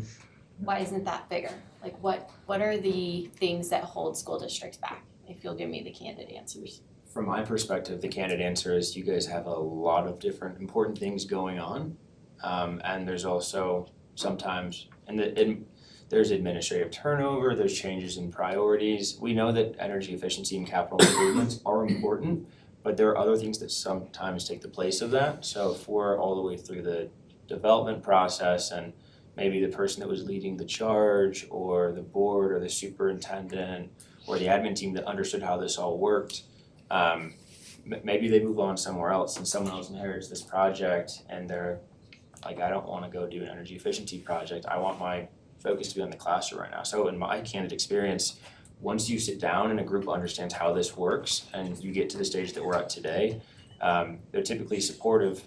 You're improving classrooms, you're saving money, right?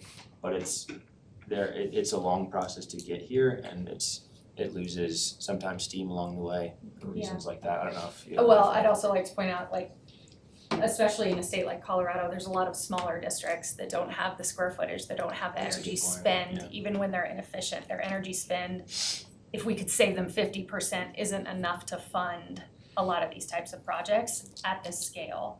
So a lot of times, we'll evaluate those schools and have to walk away because it just can't make sense according to the program. So we run into that a lot, especially in states like Colorado where there's so many small rural schools. I would also add that for D11, in the early 2000s, D11 was cutting edge, energy efficiency, sustainability. A lot of work happened, and then we went 20 years without reinvesting. So like when fluorescent light bulbs were highly energy efficient, we got them installed everywhere. And now they're 3 or 4 times, burning 3 or 4 times the wattage that an LED would. So not only is that like these things happening, but also like it may not be as lucrative for every school district as it is for D11, just because of how things have shaken out over the last 20 years. I was going to make just one more point. I think to Dr. Comfort's concern is that the 1.5 million in energy savings is spread across 51 schools of improvements. Multiple improvements are contributing to the energy savings.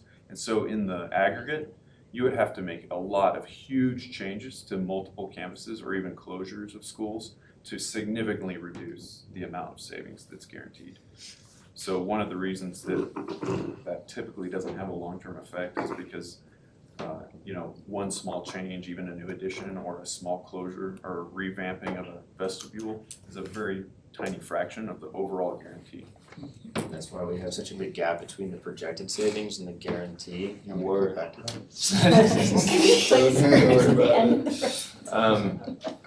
Schneider is, and this was one of the reasons I think that we were likely selected by the District 11 team. Schneider's as conservative as it comes when building out the guarantee and the projected savings, because we don't want to monitor the district or to be the energy police.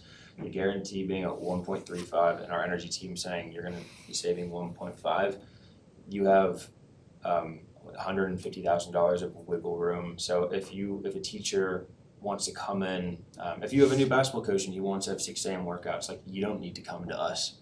Like, there's plenty of wiggle room within the savings and the contract so that we're not policing. Other companies will guarantee like 99% of what they're projecting, and they handcuff the way that you can run your operation, and that's not what we're here to do. That's why you see kind of that difference in the numbers. Thanks. I think we had a productive discussion. Well, Go ahead. can I just make a comment? So this, and to the point of what we have to decide by when, I'm wondering if this is essentially a self-funding opportunity. We would free up money for capital projects, because that's 10 million a year. This gets, and it would take a while, I assume. This is gonna help us fund it basically in addition to that project. And we save $50 million.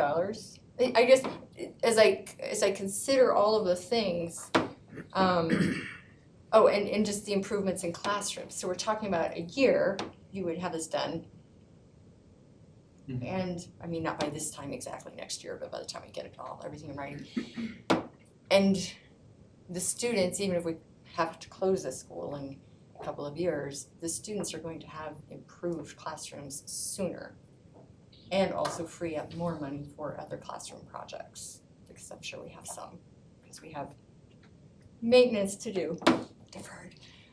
So have any districts been truly unhappy with their projects that you know of? I can't speak to any of our projects, and I would be happy to introduce anyone here to any of our references. I have heard, I've spoke to folks that have gone through this process and aren't happy, and that's usually due to the project implementation, the construction. You can have a project that's well designed and has all the savings in the world. If you don't go out and execute the construction, But that's on you, right? Yeah, that's on, right? Yeah. Okay, We right. guarantee the savings and the performance, and as Caleb mentioned earlier, we have nationwide almost $1.5 billion in repeat business. Tell me a construction project that you're so happy you wanna go do it again with the same company. We get that all the time. Clients want to work with us again because we do what we say we're gonna do, and when things go wrong, because they do in construction, we make it right. So if in 10 years, there's a board that they have to make that hard decision to close a school, that we are in a contract, how, I guess I just wanna understand the ramifications for 10 years down the road and a board, have we locked them into, you can't close that school? Sure. No, to Paige's point, that would be a small impact to the overall project. And then we would look at how that would affect your baseline adjustments, that kind of thing, like what impact would it actually have to the project? And, how can we, by that time you might be so far ahead on your energy savings, it doesn't impact your financials at all. We'd have to evaluate it at that time, but no is the short answer. I would assume that if you close the school, if we made all these energy efficiencies to it and we are going to sell that building, that is potentially going to add value to that building and get us more capital money without all those energy efficiencies. Unless we are going to completely demo that building, then everything that we put in there is out of this. Director Bankus. No, that was a good point. I hadn't thought about that. I forgot what I was gonna say. Okay, I saw Director Carey first and I'll come to you. Director Carey. You can do it, Joe. Okay, Director Hayfield. I'll take Director Bankus's spot. What happens what happens when technology changes in that 20 years? That's exactly where we are today. When Josh said District 11 was cutting edge in the early 2000s for technology, you now have LED lighting, those weird water things that you were talking about. The technology continues to improve, then it keeps people like us with an opportunity to work. Hopefully the technology keeps improving, but it gives you another opportunity to become more efficient. With something like lighting though, you've kind of maxed out how efficient lighting can get. Like you're running out of watts to shave down, right? So maybe there will be new technologies, there seems to be, but Yeah, you're not locked in from continuing to improve those campuses that were part of the EPC project, right? So if in 10 years you wanted to do a comprehensive remodel at another campus, you could do that, and that school could then become even more efficient, more green on the chart. But to Paige's point earlier, we wouldn't take credit for the savings that resulted from the district doing even more efficient work. So essentially it would be a constant chase, right? you're kind of just set. For the lighting, it's 25-year lighting, right? So you're set with the lighting for the next 25 years, right? So the $1.5 million in annual savings, is that a board decision on what we're gonna do with that savings? So we can pay down the debt? That's what we would have to do. We would have to pay down the No, debt. you're saying no. The $1.5 million the $1.5 million goes to pay off. Paid off the. Okay, That so is it's what, already yeah, obligated. it's basically, Okay, I guess, the board could decide something different, but yeah, like the way the project is designed is that savings is what pays off the debt, okay. Thank you. Director Carey. It's We getting need to late. wrap this Yeah. up. We still have a couple of agenda items. Director Carey. Then skip me. I'm good. Are you sure? Yeah. Okay. So the timeline for this, is this something that we can as a board say, hey, this is, if the board is in agreement that that's the direction, investigate this and bring this up with them in the fall to revisit this topic at that time. At least do some of the legwork and come back in the fall. I'm not sure if this is the time at 10 o'clock in the night on June 11th, before we break up for the summer, we got to be making this decision. Okay? Can I just, Okay. it's been very comprehensive. Yep.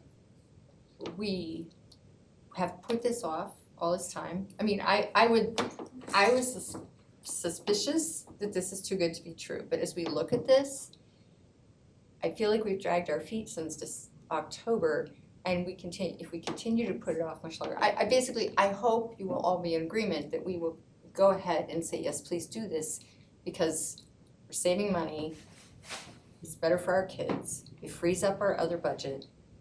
The efficiencies begin in the next year. I don't see any downside, so. Well, there is another option that Dr. Comfort talked about, that is internally the district taking on this responsibility, and we may not be as comprehensive with the energy efficiency. So there is another option that the district can do some of these things on their own without having to do this type of EPC contract, which is more comprehensive from what I understand. And those are the two options that are there. So if the board is in agreement with this, what I'm asking is, let's investigate this EPC and also the other option that is there, and maybe there is a cost comparison that can come to the board in early August as soon as possible. In addition to, you may have to do, we talked about going for a future bond at some point in time. How does that impact some of the projects that relates to if it goes to Schneider Electric? All that put together, I just don't know if we have all that information. What are the schools that are going to be improved as a result of the bond? If that is an investment that is part of the bond investment, and we may have a better idea in August with that, we wouldn't want to invest in those schools with the EPC at this point in time. So that's my take on the whole thing. I understand your point, but when we have $750 million backlog, it seems like this is not to embark upon taking on this additional debt, that we are going to anticipate the savings going in to pay down that debt, that it's not going to greatly impact the $700 million that we are potentially looking at to accomplish through floating a bond that's going to be approved if the taxpayers agree. I see it as I understand your question, but it's such a small portion of the overall picture that I don't see that it has an undue influence on what we are going to come to as a conclusion. I'm happy to bring back to the board a financing plan. If I'm tracking how we did the COP, we had multiple financing conversations after we discussed potential projects. Obviously, this is a smaller dollar amount, but I'm happy to bring back a more built-out version of what a financing plan will entail, because I'll need some time again to start to dig in with lenders and understand the process for it. So to Director Ott's question, if the board makes a decision today as opposed to in August, is there any benefit in making the decision today? Is this going to start the project right away, or can we get a more comprehensive, the financing plan, all of that by August? I don't see a risk in waiting until an early board meeting to better understand the financing obligation. We would have to anyways, right? Because this would need to come as a vote. Absolutely, Yes. right? Absolutely, yeah. Okay. So, yeah, I think that's fine. It sounds like there is energy behind exploring further the EPC and the financing. We will also build out internally, just for your awareness, what our more developed plan would be internally, and then, but I will have more financing information when the board comes back from recess. Perfect, that's what I'm saying. One thing I would be curious about is that we're comparing apples to apples with the products and projects, the quality, and what else we could be doing with the funds if we have all this money to invest. It frees up, I presume, your $10 million in capital projects budget every year that you don't have to be doing. Is that $10 million every year? No, I think that the $10 million is basically saying our budget right now is about $10 million when you take out the COP payment, right? And so if Snyder were to do this work, we would have our entire capital budget remaining to do work other than this work. But it doesn't add money to our capital budget. It just obviously it's a different funding source for a set of projects that we would or would not do in our normal kind of sequence of capital projects. And personally, I don't need you to build out a payment plan like you did for the COPs. My understanding is, should we embark on this, I was gonna say 150,000. The 1.5 million goes right back into payment on the loan. It's clean, it's simple. For me, you don't have to build out anything. I know we've been talking about this for a while. Do you mind if I just repeat everything back to Brandon and have him tell me if I'm understanding this right? Okay, two options. So the central issue is that we've identified a series of kind of efficiencies that could be gained in our utilities through electrical improvements and the like. Option number 1 is we do these things in-house. We're not specialists at this necessarily, but we're, good at what we do. We could identify a series of projects that would come out of our capital improvement budget. We'd recoup some savings, presumably. We're not idiots, we know how to fix things. That's option number 1. That's great. Option number 2 is we contract with them. That puts us into debt right away that we would then have to figure out how to finance. They would then do a whole scope of projects over a year or however fast you think you can put all that together. And we would start to see savings over time in much the same way for much the same reasons. And they have a estimation based on the audit that they did, that those savings at the end of 20 years ago? Yep. 20 years ago, would be $51 million. The total cost, debt plus interest, is 41, and they guarantee of their work, not if we do other things on the side, but of their work in particular, 46 million of savings, and they cut us a check if they fall short of that amount. Is that all accurate? That is Did I miss anything? Nope. I don't see the reason to not do it, except the one thing I would kind of say is just because you have other things you want to be doing as part of your 5-year plan, like my own opinion would be when you come back in August, you kind of, this is just my opinion, that you work with them and say, okay, here are the schools that we have X, Y, and Z projects at that would not necessarily make them amenable to these kinds of improvements. So I just don't see the reason to not do it. If we do it on our own, number 1, we're not specialists. Number 2, there's not the guarantee of savings. Assuming that's assuming that you're as good for it as you claim you are. Well, it's in the contract. It's in the contract, And okay. it's plain language. So if Like we, they say, it's it's plain a- language in the contract. So if we do it ourselves, number 1, we're not specialists, and number 2, there's no guarantee of savings there would be in this contract. I think as long as we just, don't have projects stepping on each other's toes, this seems like a straightforwardly good idea to me. And I'll add to your point that when we discussed the COP, part of that decision was by investing now, construction costs only increase over time. And so if we were to do option 1 of us doing all this ourselves, we wouldn't be able to do it in 12 months and costs would go up. And so I do see the benefit of investing at this time and knowing that in the future it just costs more to implement these kinds of, is that true? Is it true That is that true. energy savings doesn't necessarily get cheaper to implement, or do you? No, you're exactly right. Okay, so the board is interested in pursuing this, so bring us back. I will bring stuff back in the when we return from recess. This has to be approved by the board itself, so let's pursue this conversation as early as possible in August timeframe. Thank you, appreciate all of you being here. Sorry it's so late. I'm sorry. It's not okay. Well, it's okay for me, I'm going to a hotel, so. Some of the folks have a longer drive. Thank you so much. Okay, moving on, we have a couple of items we can try to get through this as quickly as possible. End of the year DAC report, so I'm going to invite the DAC committee chairs, the subcommittee chairs. And again, I want to apologize that this is at the end of the evening and you've had a long evening to be waiting to come here, so thank you.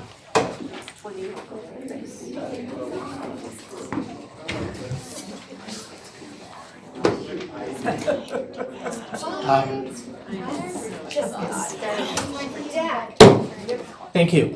I'm going to straight away turn it over to Marian. Marian, you can, you being the DAC chair, you can drive this conversation and then hand it to your subcommittee chairs too as necessary. We stole your spot. That's okay. Please take it. Well, I'll sit right here. Thank you for having us. I'm sorry we don't have $10 million to save you. We can't help that. But we have, but we do have, exactly, we have maybe lots of value in manpower. Yes. So thank you to all of our volunteers that are serving on the DAC and on all of our committees. And I really want to take this moment to thank them for their passion and their advocacy. And we as a DAC, we really thrive to welcome all voices and to create an understanding with curiosity and an open mind. the DAC really focuses on students. That's our main focus in all we do. The last year, we have spent a lot of energy into building connections to our D11 school, parents, and community. And so I just, we sent you a lengthy report, and I know you're busy, and feel free to send us any questions that come up any later that you didn't bring for today's conversations. We'll get them answered for you.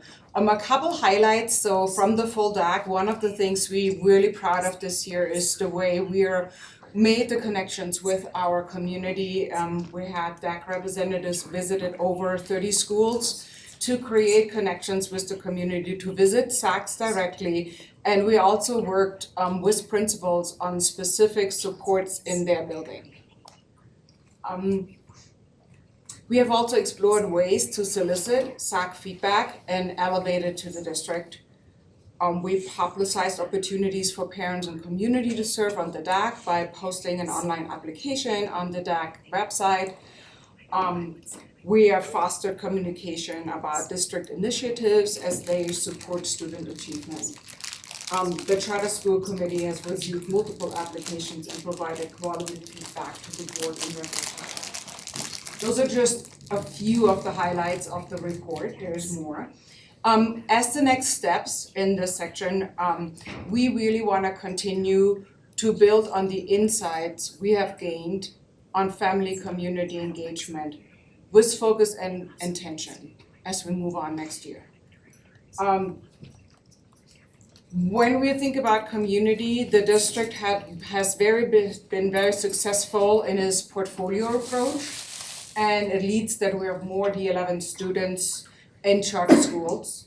So we're asking the board for guidance on how the DAC can help to support charter schools as it connects to the board priorities, the district improvement plan, and to their family community engagement and having SACs. So we would like to hear from you what we can do to support this. The DAC Budget Subcommittee has supported the site-based budgeting implementation process and the planning, and they effectively supported the mid-year budget as built as well as the budget build process. As next step in that committee, they want to continue to participate in the site-based budgeting task force.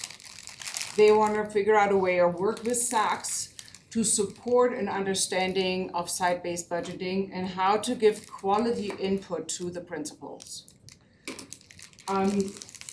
The Budget Subcommittee also wants to provide and support the proposed bond issue process. We don't know what that looks like, but if you have, we would love to support you with that. The Accreditation Subcommittee, they improved collaboration with the district on the involvement of SACs in their Unified Improvement Plan process. The DAC feedback supported a smoother rollout process and the Power School Attendance Intervention Suite. And we've reviewed the major data points as they relate to the district improvement plan. That's part of our monitoring charges. The recommendations from that committee include continue to build on SAC involvement in their school's improvement plan. We have asked to move the testing window to support student achievement and avoid testing fatigue. And we ask to include charter schools that are on priority improvement or turnaround in the DAC review process.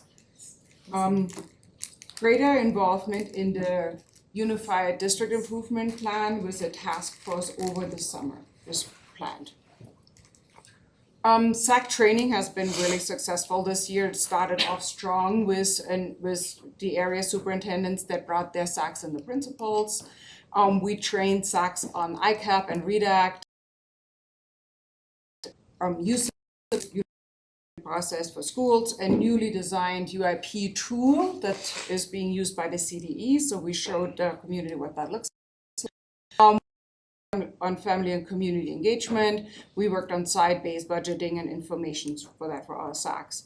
And we would like to extend this support and SAC training to our charter schools. We would like to invite them to join us. And overall, we noticed that when the district works closely with the DAC, we can support each other and our community more effectively. Does that summarize? That Is there was anything less else? than 5 minutes. Okay, Or was is it there 6 anything minutes? else? Thank you. That's just a little summarization that we thought, like, what are little points that we can bring forward when we're only been given the small amount of time to provide this to you guys. What Any you put together- questions? Yeah, what you put together was comprehensive. Before we get to the questions, could the subcommittee chairs also introduce themselves for the record? Sure, I'm Courtney Hartner and I'm the DAC Accreditation Chair. I'm Rachel Johnson and I'll be taking over for Carl next year for the budget subcommittee. For the which one? The budget subcommittee. And I'm the outgoing chair of the budget subcommittee. But you will still serve on the budget subcommittee next year? You intend to? Maybe a little bit, support of Rachel. Okay, do you have anything else to add, the subcommittee chairs, at this point in time?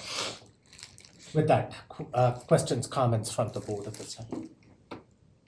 I want to thank you all for the work that you do. When we are asked to review applications that come to us, when we're asked to make a decision, it's like, and what does the DAC say? You know, what is the community input that says, this is what we're thinking out in the field, and we want to make sure that the board has this information so that they're well informed. And I have to say, for me personally, that the information that comes out of the DAC and your subcommittees has been reliable and comprehensive, and I appreciate the work that you do. And then to top it off, you're all volunteers, so thank you. It's good work, it's comprehensive, and your report was comprehensive, so thank you. Ditto.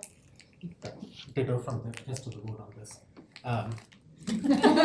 Sums up. Any particular Sums up. feedback other than that we are appreciative of the work that they are doing? Comments specifically? Yeah, I made a couple of notes. I just, especially the outreach effort that was done to the SACs at the specific schools, and you even, it sounds like you even took on like regions, like our area superintendents and their quadrants, and it sounds like you assign people, and thank you, that sounds like great outreach, and the SAC trainings, that sounds as well. You were very busy to the point already made. It's like, wow, you know, for volunteers, it sounds like you were everywhere. Personally, I'm going to have to revisit the academic report and the feedback there. And there was a mention about the future centers and how they're giving ICAP-related parent training, and the DAC recommended expanding that effort to middle schools to begin the planning process earlier.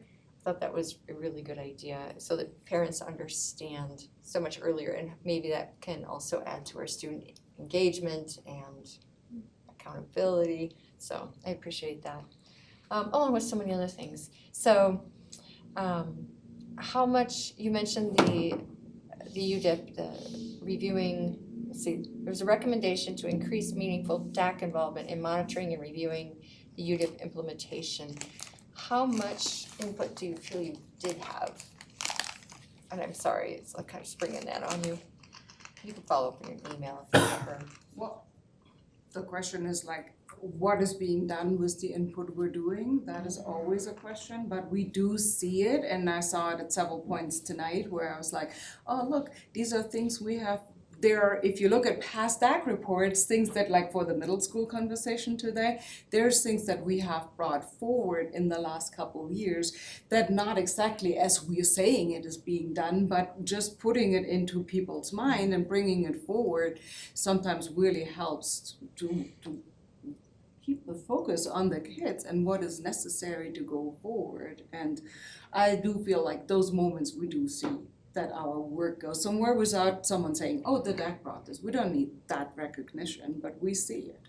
And so that already helps. And when it comes to the district improvement plan, we just have to take that this year as our guidance for our meetings into like, how can we learn over that implementation process? And that's always a very challenging situation because we're like, how much back knowledge do we need to give good input? And then we notice, oh, this didn't become really clear. Do we need to come back and visit a certain topic? And there were definitely some things that we have on the radar that we want to talk about when it comes to agenda plan setting for next year.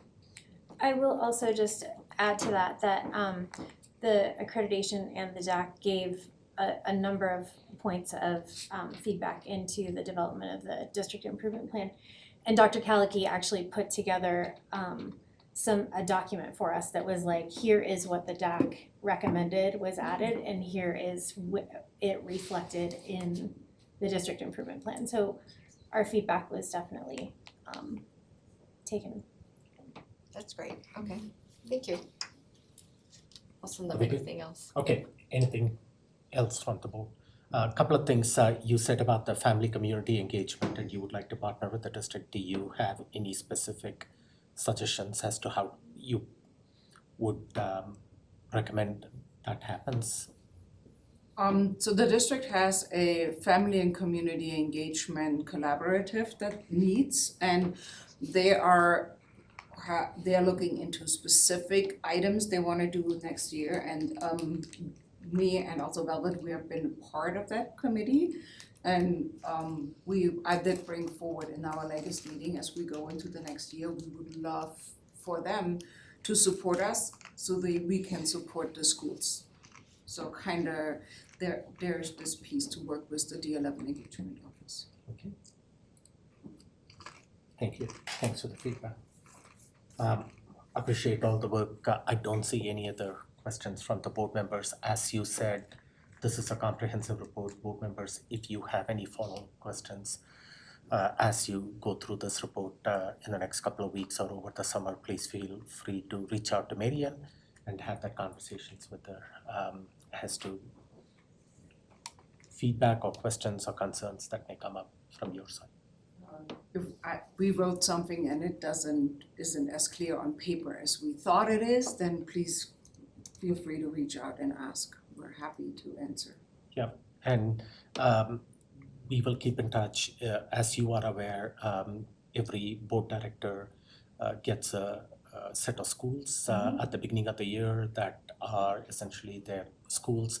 And if you put us in those board directors in touch with the SAC chairs, then maybe board directors, when they have time available, can also attend the SAC meeting at the school level. So, that way there is a little bit more connection with the board director, with the SACs that are happening, and they can see at the ground level what is happening at the school.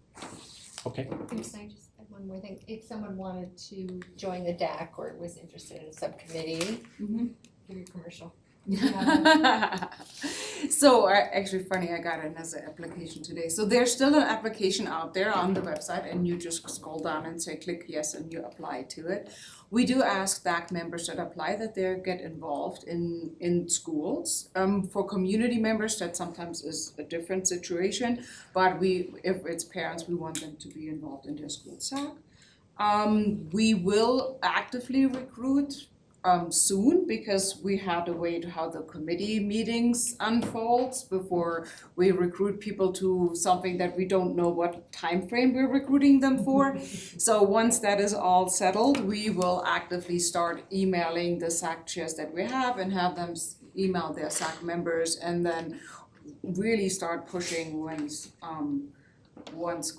back to school nights are coming. And we do, since we have a new vice chair who's by default then the membership committee chair, we will have to talk about the processes, because we do have several positions this year where we have more application than slots. That's a new situation for us, and we have to figure out how to handle this. But we always have space for parents, if not on the DAC and in the DAC slots, since they're limited. The subcommittees do not have any restrictions for parents, so they can always join. And everybody can join the DAC meeting and. Okay. Nice job. Good. Thank you guys again. Thank you for taking the time to join us. At this late hour. Bedtime. time. You can certainly go back home. You don't need to stay here for the rest of the board meeting. There is one more agenda on the item. I'm going to invite Chief Atmer, and if you can, stay in the audience if you wanted to listen to that conversation, that certainly is appreciated.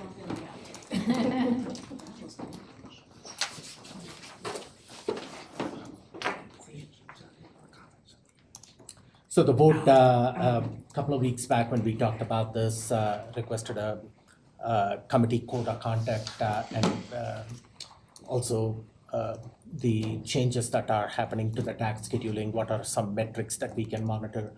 I'm going to turn it over to you, Chief Atmer.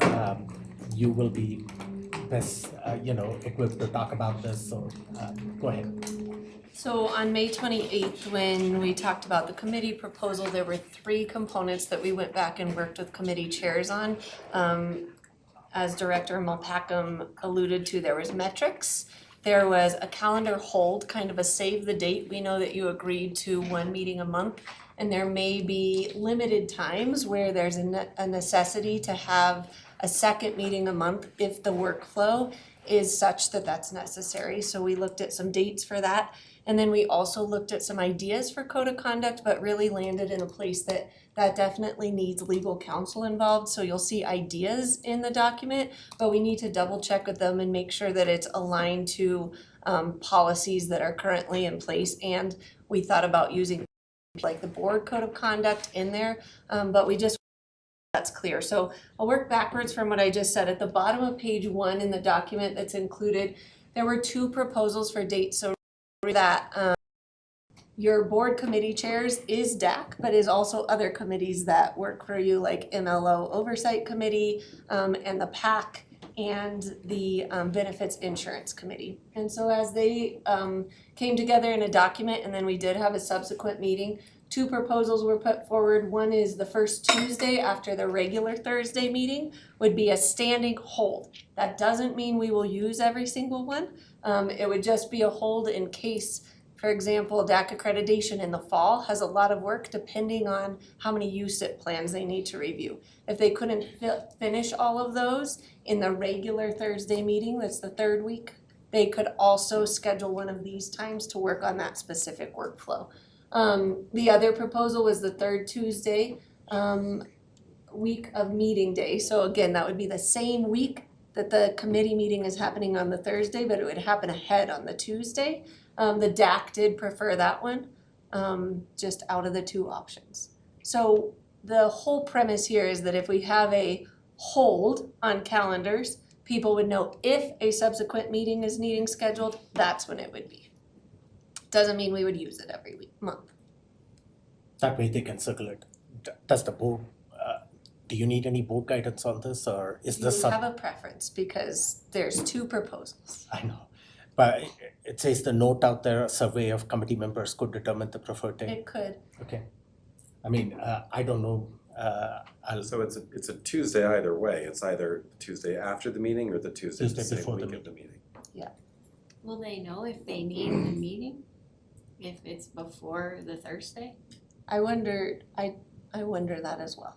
Because the workflow should be what determines that. Like for accreditation, that'd be pretty obvious because if we have multiple USIPs to review, they'll know how long that takes, and if they can fit all of them in, it might be more questions on other items that aren't as defined. I prefer the second one because it gives me more time to schedule other things and a little more time, yes, just to get organized for follow-up work versus 3 business days, if I'm understanding this correctly. But they have to plan in advance and know that they need that extra time before they even have their first meeting versus the. So the first bullet would be occurring after the Thursday meeting that happens the 3rd week. And it could be more reactionary to, oh, we didn't get through everything we need to, now we do need to meet. And the second bullet is saying it would occur before the regular Thursday once a month meeting. And their preference is? And the DAC's preference is the second, but the reason there's 2 is because that wasn't unanimous across all chairs. Does the board want to, at this time, I mean, I would say, We'll figure it out. yeah, It's you know, up I to the mean, I don't chair. know, I mean, it both works, you know. I would think that in the DAC agenda setting meeting, just like we do with the board agenda setting meeting, you would have to have a pretty good idea that if on a Thursday after the DAC meeting that you are going to have a subsequent meeting on a Tuesday, I think you would have an idea that if that subsequent meeting is going to be needed even before the Thursday meeting, that's all I'm saying. Either way, it doesn't, you know, whatever is best for the staff and the DAC committee. I just don't know if the board has any preference Are on that. you looking for us to weigh in, or are you just letting us know that you're still figuring it out? We're still figuring it out. We have another meeting with all committee chairs to decide how we're gonna agenda. I think the concern right now would be that when you move to a change, it feels like a big change right now. So if we keep doing current state, of course, we can't fit everything in one meeting night potentially. But what I heard from the board last time we were here was we are moving to one meeting a night, and these are only if absolutely necessary. And so I think we are going to need to establish a process with committee chairs of what deems absolutely necessary. And I think that's something that we're still gonna have to work through in how we determine to set agendas. Let us know how we can support you in that. Okay. Because we're still holding to that. It's, you know, a lot of times, a lot of these committees, we're already operating once a month. It's just now they're all on the same day. So, yeah, I'm just putting that out there as well. The second piece was metrics, so that's at the top of page 2 in this. When we had conversation about this, one of the pieces was some committees are more prepared to be able to compare attendance to last year, and then some weren't able to get attendance by every meeting, and so it's gonna be hard to have comparisons to, is it increased or is it different from last year? For example, there's meeting minutes from the DAC budget subcommittee, there's meeting minutes from DAC accreditation where they're really clear on who attended, but the full DAC, it's not always clear who attended because I'm not exactly sure why, but attendance got a little bit messy in some of those. So where we can compare to last year, we absolutely will. Where we can't make comparisons, we will just track by group, so parents, staff, board members, in attendance. We'll also look at committee membership numbers on the whole, and progress toward charges. And then DAC wants to survey their participants every meeting. Some of the other committees like MLO Oversight Committee said they didn't feel like that's necessary every single meeting, but they're willing to give a survey at points in time when it makes sense in their workflow. So we'll be doing all of those things, and then we said we'd revisit this in December, taking into account those metrics. Any board feedback on this? Just the trying to take attendance at DAC meetings probably wasn't for lack of trying. I mean, they had the sign-up sheet and I think you all had QR codes and, yeah. There's some staff turnover in there too, but, thank you. Okay. I'll just comment that the progress towards charges, we as a board and as the DAC and the committees need to take a look at the charges and make sure that they still make sense. So, you know, I think there possibly could be some updating that needs done in those charges as well. We do that in the fall every year. At the fall. Yeah. Yeah, okay, so we will have that conversation. But so it's not necessarily gonna be like exactly comparing to last year, but just, yeah. And then the proposed code of conduct, again, there's ideas in here. The main thought here is that we need to bring this to legal counsel and just double check what that looks like. And determine whether we want to add that as an exhibit or a piece within BDF, or bring it with committee charges so that when you approve charges, you're also approving the code of conduct that then could be used in committees. I talked with Dr. X, that's what we think makes most sense, is to approve it alongside charges, would just be subsequent pages that when we're giving you this charge as the board and approving that, we're also saying this code of conduct goes alongside that. That makes sense. On this one, the social media reference, I think that's overstepping our bounds. The which one? Where is I'm that? trying to think of it, is this page, oh, maybe it's on the next page. Melissa, can you scroll down a touch? Yeah, Thank you. There we go. So it's the top bullet here. Clearly distinguish personal opinions from official committee positions when posting on social media or other written platforms. Members retain the right to freedom of speech. Well, of course they do. I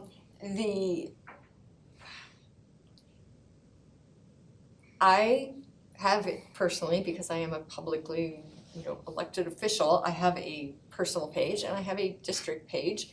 I'm not, if I have an observation though on my personal page, I'm not going to distinguish my personal opinion from, I'm basically not, I don't know how we control that. I don't know who polices that. I think that's not necessary in general and infringement. So I think it's fair to say that we expect respectful communication with the district, with district staff, but social media part, I think that seems a bit much, I have to say. Well, I read it as though if you're on your official platform, if you're on a platform as an official, as a member of, as an officer of, then you have criteria by which you need to be respectful and whatever else. I mean, you can, that's the way I read it, but you're reading it differently. It's for all the committee members. So if somebody on the MLO, well, and so if somebody on the mill levy override oversight committee says, posts on social media that they disagree with a board decision and they think we should all go pound sand, I mean, do they need to distinguish that that's not, they're not representing the MLO oversight committee? No, because they're not in general so visible as representatives of the district. They're not representatives of the district. They're representing themselves on our committee. And I understand that we want to have, I'm okay with a code of conduct and respectful interactions, free of vulgar language I would say in written and verbal communications, yes, well, while serving on board committees. But then we get into while serving on the board committee. So if I serve on a board committee for a year, do I have to police myself, and if not, who is, for that year? Nobody's going to look at their social media accounts to guarantee that they're being respectful of us. I know people make fun No, of it me. usually rises to the level of action when somebody complains about what they've read, as opposed to policing it in order to make sure that someone hasn't violated. It usually rises from, like I said, some egregious posting. I don't know. Well, I wouldn't want anybody to think that, like, criticism of us as a board, which probably is happening a whole bunch tonight, in my opinion, is something that can't be stated by someone just because they serve on the committee. And it just can't be disparaging, isn't that what we're saying? Why can't it be? Like, It's their First I Amendment. think what is right. also being added out there is not that they cannot post it, but make it clear if you are the DAC chair, that you are not speaking on behalf of the DAC when you are posting this. But, okay, to be clear, I don't think we've had any problems with our DAC chair, so I'm let's not, be I'm just really clear. hypothetically I'm saying random I'm people just for a saying reason. hypothetically saying, Okay, if you are, whether it's the Sorry, DAC Marian. chair or anybody else, I'm just hypothetically saying. well, let's Okay. pick on That's all I'm somebody. saying. Okay, let's But we pick on can't point to the somebody name. else. Okay, we don't need to be, just take it as an hypothetical thing that I mentioned. So interactions to staff members, direct communications, that's one thing. But again, First Amendment can't be infringing. Like, can I No. give an example? Like, if somebody says, I'm on the MLO committee and I don't like this decision, is that like what we're talking about here? I'm trying to even understand what this bullet point is and what your concern is. To me, they have that right. I mean, I can say that. And what if they say something that's completely disparaging and Or inaccurate. egregious and people are up in arms about it? Are you still okay with that? That's their First Amendment right. I think when you serve, and if you apply and attach to that as a code of conduct, where we will treat members of the committee and the work that we do respectfully, you can respectfully disagree. Absolutely. And I think that's the intent of this, isn't it? Is that you can respectfully disagree, whether you're a committee member or a visitor for that particular meeting. What hypothetically, what if a board member posted a meme that was just disgusting? Yes, that's happened. Hypothetically, I'm talking hypothetically. You're telling me that you're perfectly fine with people. I am not perfectly Except fine for with not that. doing that, but in recent, in the last few years, yes, somebody did that. I thought it was cruel, I thought it was horrible, and I criticized them from the dais. But did they have a First Amendment right? Absolutely right. Absolutely yes, because that was the personal page. So although I have significant criticisms that I think that was a bad decision, but I will come back to First Amendment right. okay, so First Amendment right, you're okay with First Amendment right, but you criticize from the dais. So I understand what you're saying, but they aren't matching up to me. So Well, you're that person was also elected. I totally get that. This But you're person- saying it's okay for him to say whatever he wants, and he's still paying the price 3 years later.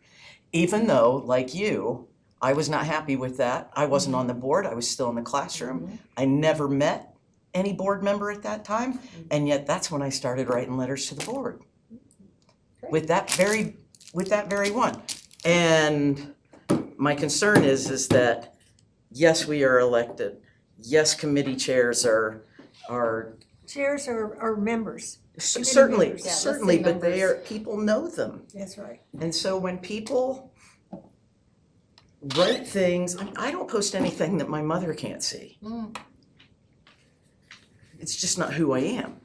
But the idea though, if you're for the First Amendment right, but then you're upset that they say something that doesn't jive to me. So if you're saying this, is it the professional and clearly distinguished personal opinions from official committee positions, when posting on social media or other written platforms, because you retain the right to freedom of speech, which I totally agree with. I may not like everything somebody says, but they have absolutely the right to say it. And I will fight for that. But as a person leading a committee or as a person on a school board or any other leadership role, my personal opinion is that they should clearly distinguish their own personal opinion from their official title. And don't we do that? Don't we have said before, for me personally, blah, blah, blah, blah, blah. I'm not speaking for the board, this is my personal opinion. Or, yes, I sit on the committee, and yet my personal opinion is, or it's just my opinion. I thought that was just a practice that we have come to expect is the way in which we all operate when we take on these opportunities to sit on committees, to be elected, to be public facing. That way, if we say something stupid, it doesn't bring the whole down, it just brings That person. that person down. Yeah. I think, so really my concern is, yes, First Amendment rights. I think social media is not where our focus should be. I think it needs to be on the respectful interactions and the written and verbal communications with District 11, their fellow volunteers and staff. And yet social media makes up the vast majority of a person's day. Okay. Well, You and I are never gonna agree on it. and We should just agree to disagree.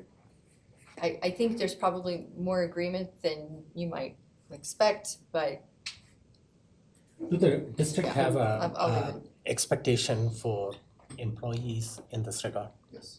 Can I try to reframe this somewhat? I don't want to trot out I absolutely hate this phrase for many reasons, but it has been repeated much over the last 15 years. freedom from speech does not mean freedom from consequences. Nobody is saying that you can't post whatever you want on social media. The question we're trying to answer is, can you post whatever you want on social media and still serve on a committee? Those are not the same thing. This is not a question of First Amendment rights. What are the expectations we have for employees as for social media? Is that something that if they are posting as a D11 employee, that they differentiate? So yes, if a staff member is posting as a D11 employee, there are accountability to if they are stating, writing things that are inappropriate. And we've had many of these circumstances where a staff member will say, because like in their title on Facebook, it'll say Deputy Superintendent for Colorado Springs. And then they would say, I'm not speaking on behalf of the district. Me personally, I think the Deputy Superintendent's dumb. And so we do have that expectation for staff, yes. Okay, we've had this discussion. Where does the board land on it? You heard Director Ott, you heard Director Hafley, you also heard feedback as far as this bullet point goes. Do you want revision? Do you want this to stay? I think it's, in the world in which I live, I think it's common practice. Okay. Could we ask? Oh, you already know how I feel. The legal's gonna take a look at it. Okay, yes. Right, and maybe it could just be reworded that committee members are reminded that their comments on social media about the district, or critical comments or something, maybe negatively impact the district. I don't know, I think None there's. of this is final wording. Okay. Thank you. Great. That's Let's run this. encouraging. Then you Okay. could probably find something that Director Hafley and I could agree on and be like, woo! We'll make our Onward. best efforts and bring it back in August. Your best efforts. Thank you. Okay, anything else on this board? Yeah, can I take a sidestep here? This is a good thing, I think. I'm glad we're doing it. The original reason this was proposed, and this is a very awkward conversation to have in public because we don't really end up saying names. The original reason that this was proposed was because there was someone on one of our committees who was repeatedly and blatantly vulgar, disrespectful, and rude to staff. So then this was Lauren's concern all those months ago. I'd like to circle back to that original concern because I have zero interest in basically saying, we'll hammer out the code of conduct in August, at some point we'll pass it, and then we'll see if this person slips up, and then we'll figure out how to get rid of this person. Zero interest in that. So this is great, I like this. We can figure out the specifics, but I would also like to think about what is the protocol and what is the assurance that this person is not on our committees in the future and is not interacting with staff in the future. So in that, Chief Hartman can talk about that, the second bullet point. No, but I that's what I said. I'm not interested in talking about this, finalizing it, passing it, and then waiting for him to We slip can't up. retroactively, I'm concerned that we implement this and then retroactively say, based on your past behavior, and now we've adopted this, we're going to, that's not fair. You can't make new rules. I think we have to plant a flag that based on your behavior that was unprofessional, disrespectful, rude, cursing at staff in email, you no longer get the privilege to have voice on our committees. You are an extension of the board, and that was not appropriate. And then now going forward, we are going to have this code of conduct. But I think we will get into trouble if we try to retroactively apply a code of conduct to past behavior without having set that rule to begin with. Well, I think going back there, the language that I see up there, what it says is any ongoing patterns of behavior and communication that do not meet our committee standards can be grounds for denial of committee membership. Chief Hartman, can you address the concern that came from a couple of board members? That's the best language we have for right now, which is why we need to go to legal to understand some of those exact pieces. And the intent would be not necessarily that it's retroactively applied, but if there is an ongoing pattern already, you can assume that that pattern might continue, and when you go to approve members, you can deny members at that time as well. Based on the patterns that we've already Exactly. seen. Yeah. Yeah, we definitely wanna get legal counsel that is okay. Right. I see it as two different issues. Someone has acted, given what you've said, someone has acted inappropriately. I think part of our leadership responsibilities is to maintain the decorum of the committee and to respond, and I'm sorry it's taking so long to get to that point, but to respond to say, and give specifics about behavior that was unbecoming to someone who is on this committee. And therefore, you have lost your opportunity to participate and finish it. This is a separate thing going forward. All of us have a point that we can agree on. It's just a matter, to me, it's a matter of separating them out. Somebody has behaved inappropriately. There are consequences for behaving inappropriately. This is the consequence. Now, going forward, we want to clear it up so everyone's real clear about our future. And our future says, this is what we're going to follow. And because obviously everybody didn't understand it when it was unwritten. Now it's written. And we're done. I'm done. Okay, let's run this by legal. Okay, and all DAC or any committee members, the board committees serve at the discretion of the school board. So ultimately, if after talking with legal, if this needs to be addressed from the board dais, let me know. Okay, and this can be addressed promptly in August so that it's a proactive measure. Right now, all committee meetings have ended for the year. And so the next committee meeting is in August. So what I'm hearing from the board is the individual that is being referenced not serve on that committee starting in August. Can we develop this code of conduct, and if that person is interested in serving on a committee, say that the ongoing pattern of conduct that has been exhibited previously is grounds for not serving on that committee?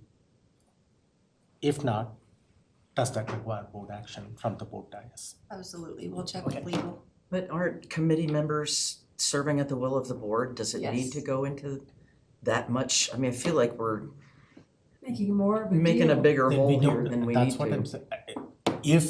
If this was the middle of the year and the membership has already been approved, then it would have had to come to the board dais as a formal action item for that committee member to be removed from that committee.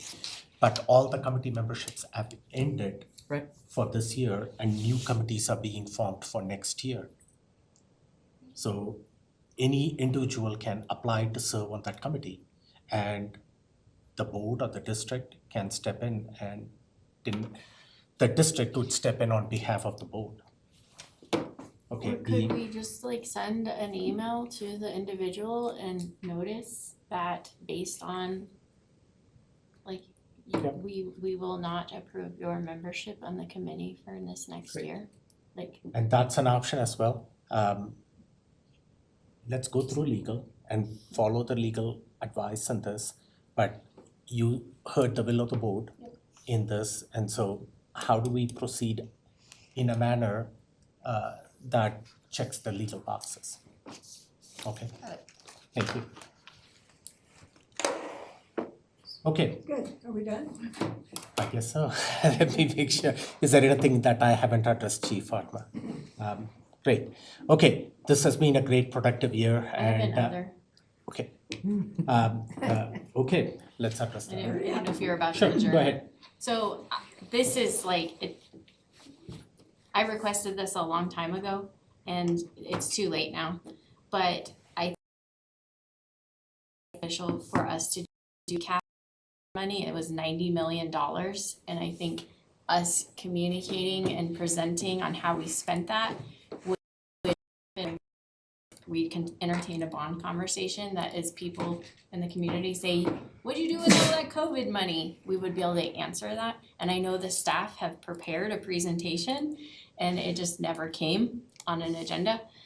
So I don't know how to resolve that. I mean, August seems like, okay, it's a year later now, but I just wanted to point out that I think that was a missed opportunity to share with the community how we spent $90 million.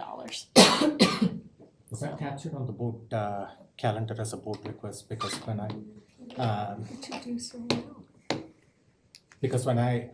ask every time, is there any request, outstanding request, and this has never come up in any one of those meetings. I know we got thumbs on Well, it a long time ago, great. and so maybe it somehow just got slipped off. Yeah. And I did not remember to bring it again, and now here we are at the end of the year, but so I don't know if there's another way to do it, like if it's in a newsletter and, hey, this is what we did with that $90 million of COVID money, and If staff have the presentation, can they just send it to the board? Yeah, we have a presentation, we have a website that's live, so like we can message it in a way that makes sense for the board. Also happy to bring it back at any point, but yeah, we are prepared with a presentation whenever we want that to go out. Well, I mean, there could be a bond conversation in August and maybe just ties into the bond conversation in August as I'm assuming this information has been presented in the budget subcommittee meetings? Yeah, we did go over some ESSER spend down. Director Nelson sat with our grants director and actually kind of helped develop the presentation as well as the website. So it is far advanced of what we were presenting to the budget subcommittee. It's a much more engaging look at ESSER and the outcomes and money. And so I think it's a valuable thing to share with the community in one way or another at some point. Okay, thanks for the feedback, and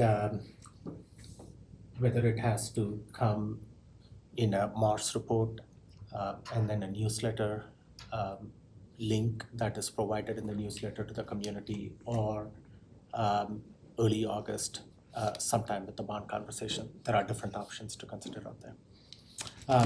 Should we do a thumbs up that we actually want to hear it, or? We did Well, I already. think according to Director Nelson. Yes, but maybe we need another one to make sure we do. Okay, does the board want to, as far as getting the report through any one of those means? I guess so. It was $90 million. I know, I'm interested in definitely learning about it. I think if it's in a work session, even if it's just 10 or 15 minutes, Yeah. it's much more public than putting it in our Mars report and in our newsletter, which, we definitely hope people are reading, but it wouldn't hurt to have it here, especially as part of a launch for additional bond conversation. Which is one of the options that is there. I know, but I just wanna make sure, because it sounded like an Okay, either we have or. 13 minutes, folks, keep going. Yeah. Any more things that you want to wrap up? Okay, thank you. I appreciate, this has been a long year. The board now, unless some type of emergency comes up, which I hope it doesn't, we are not going to meet. We let the board know, but I anticipate sometime in early August would be the first meeting, maybe the first week in August. If there is any other reason to meet prior to that, I will let the board know. And in the meantime, thank you. This is, I hope all the district staff also gets an opportunity to breathe a little bit. I know that sometimes you're going from week to week. As soon as the next one board meeting ends, you are kind of on the runway preparing for the next board meeting and so forth. Wish all the teachers, all our staff, relaxing summer, and the same thing to the board. Thank you. All right. We are officially adjourned at 10:48 p.m. Okay? All right, let's end on a high note.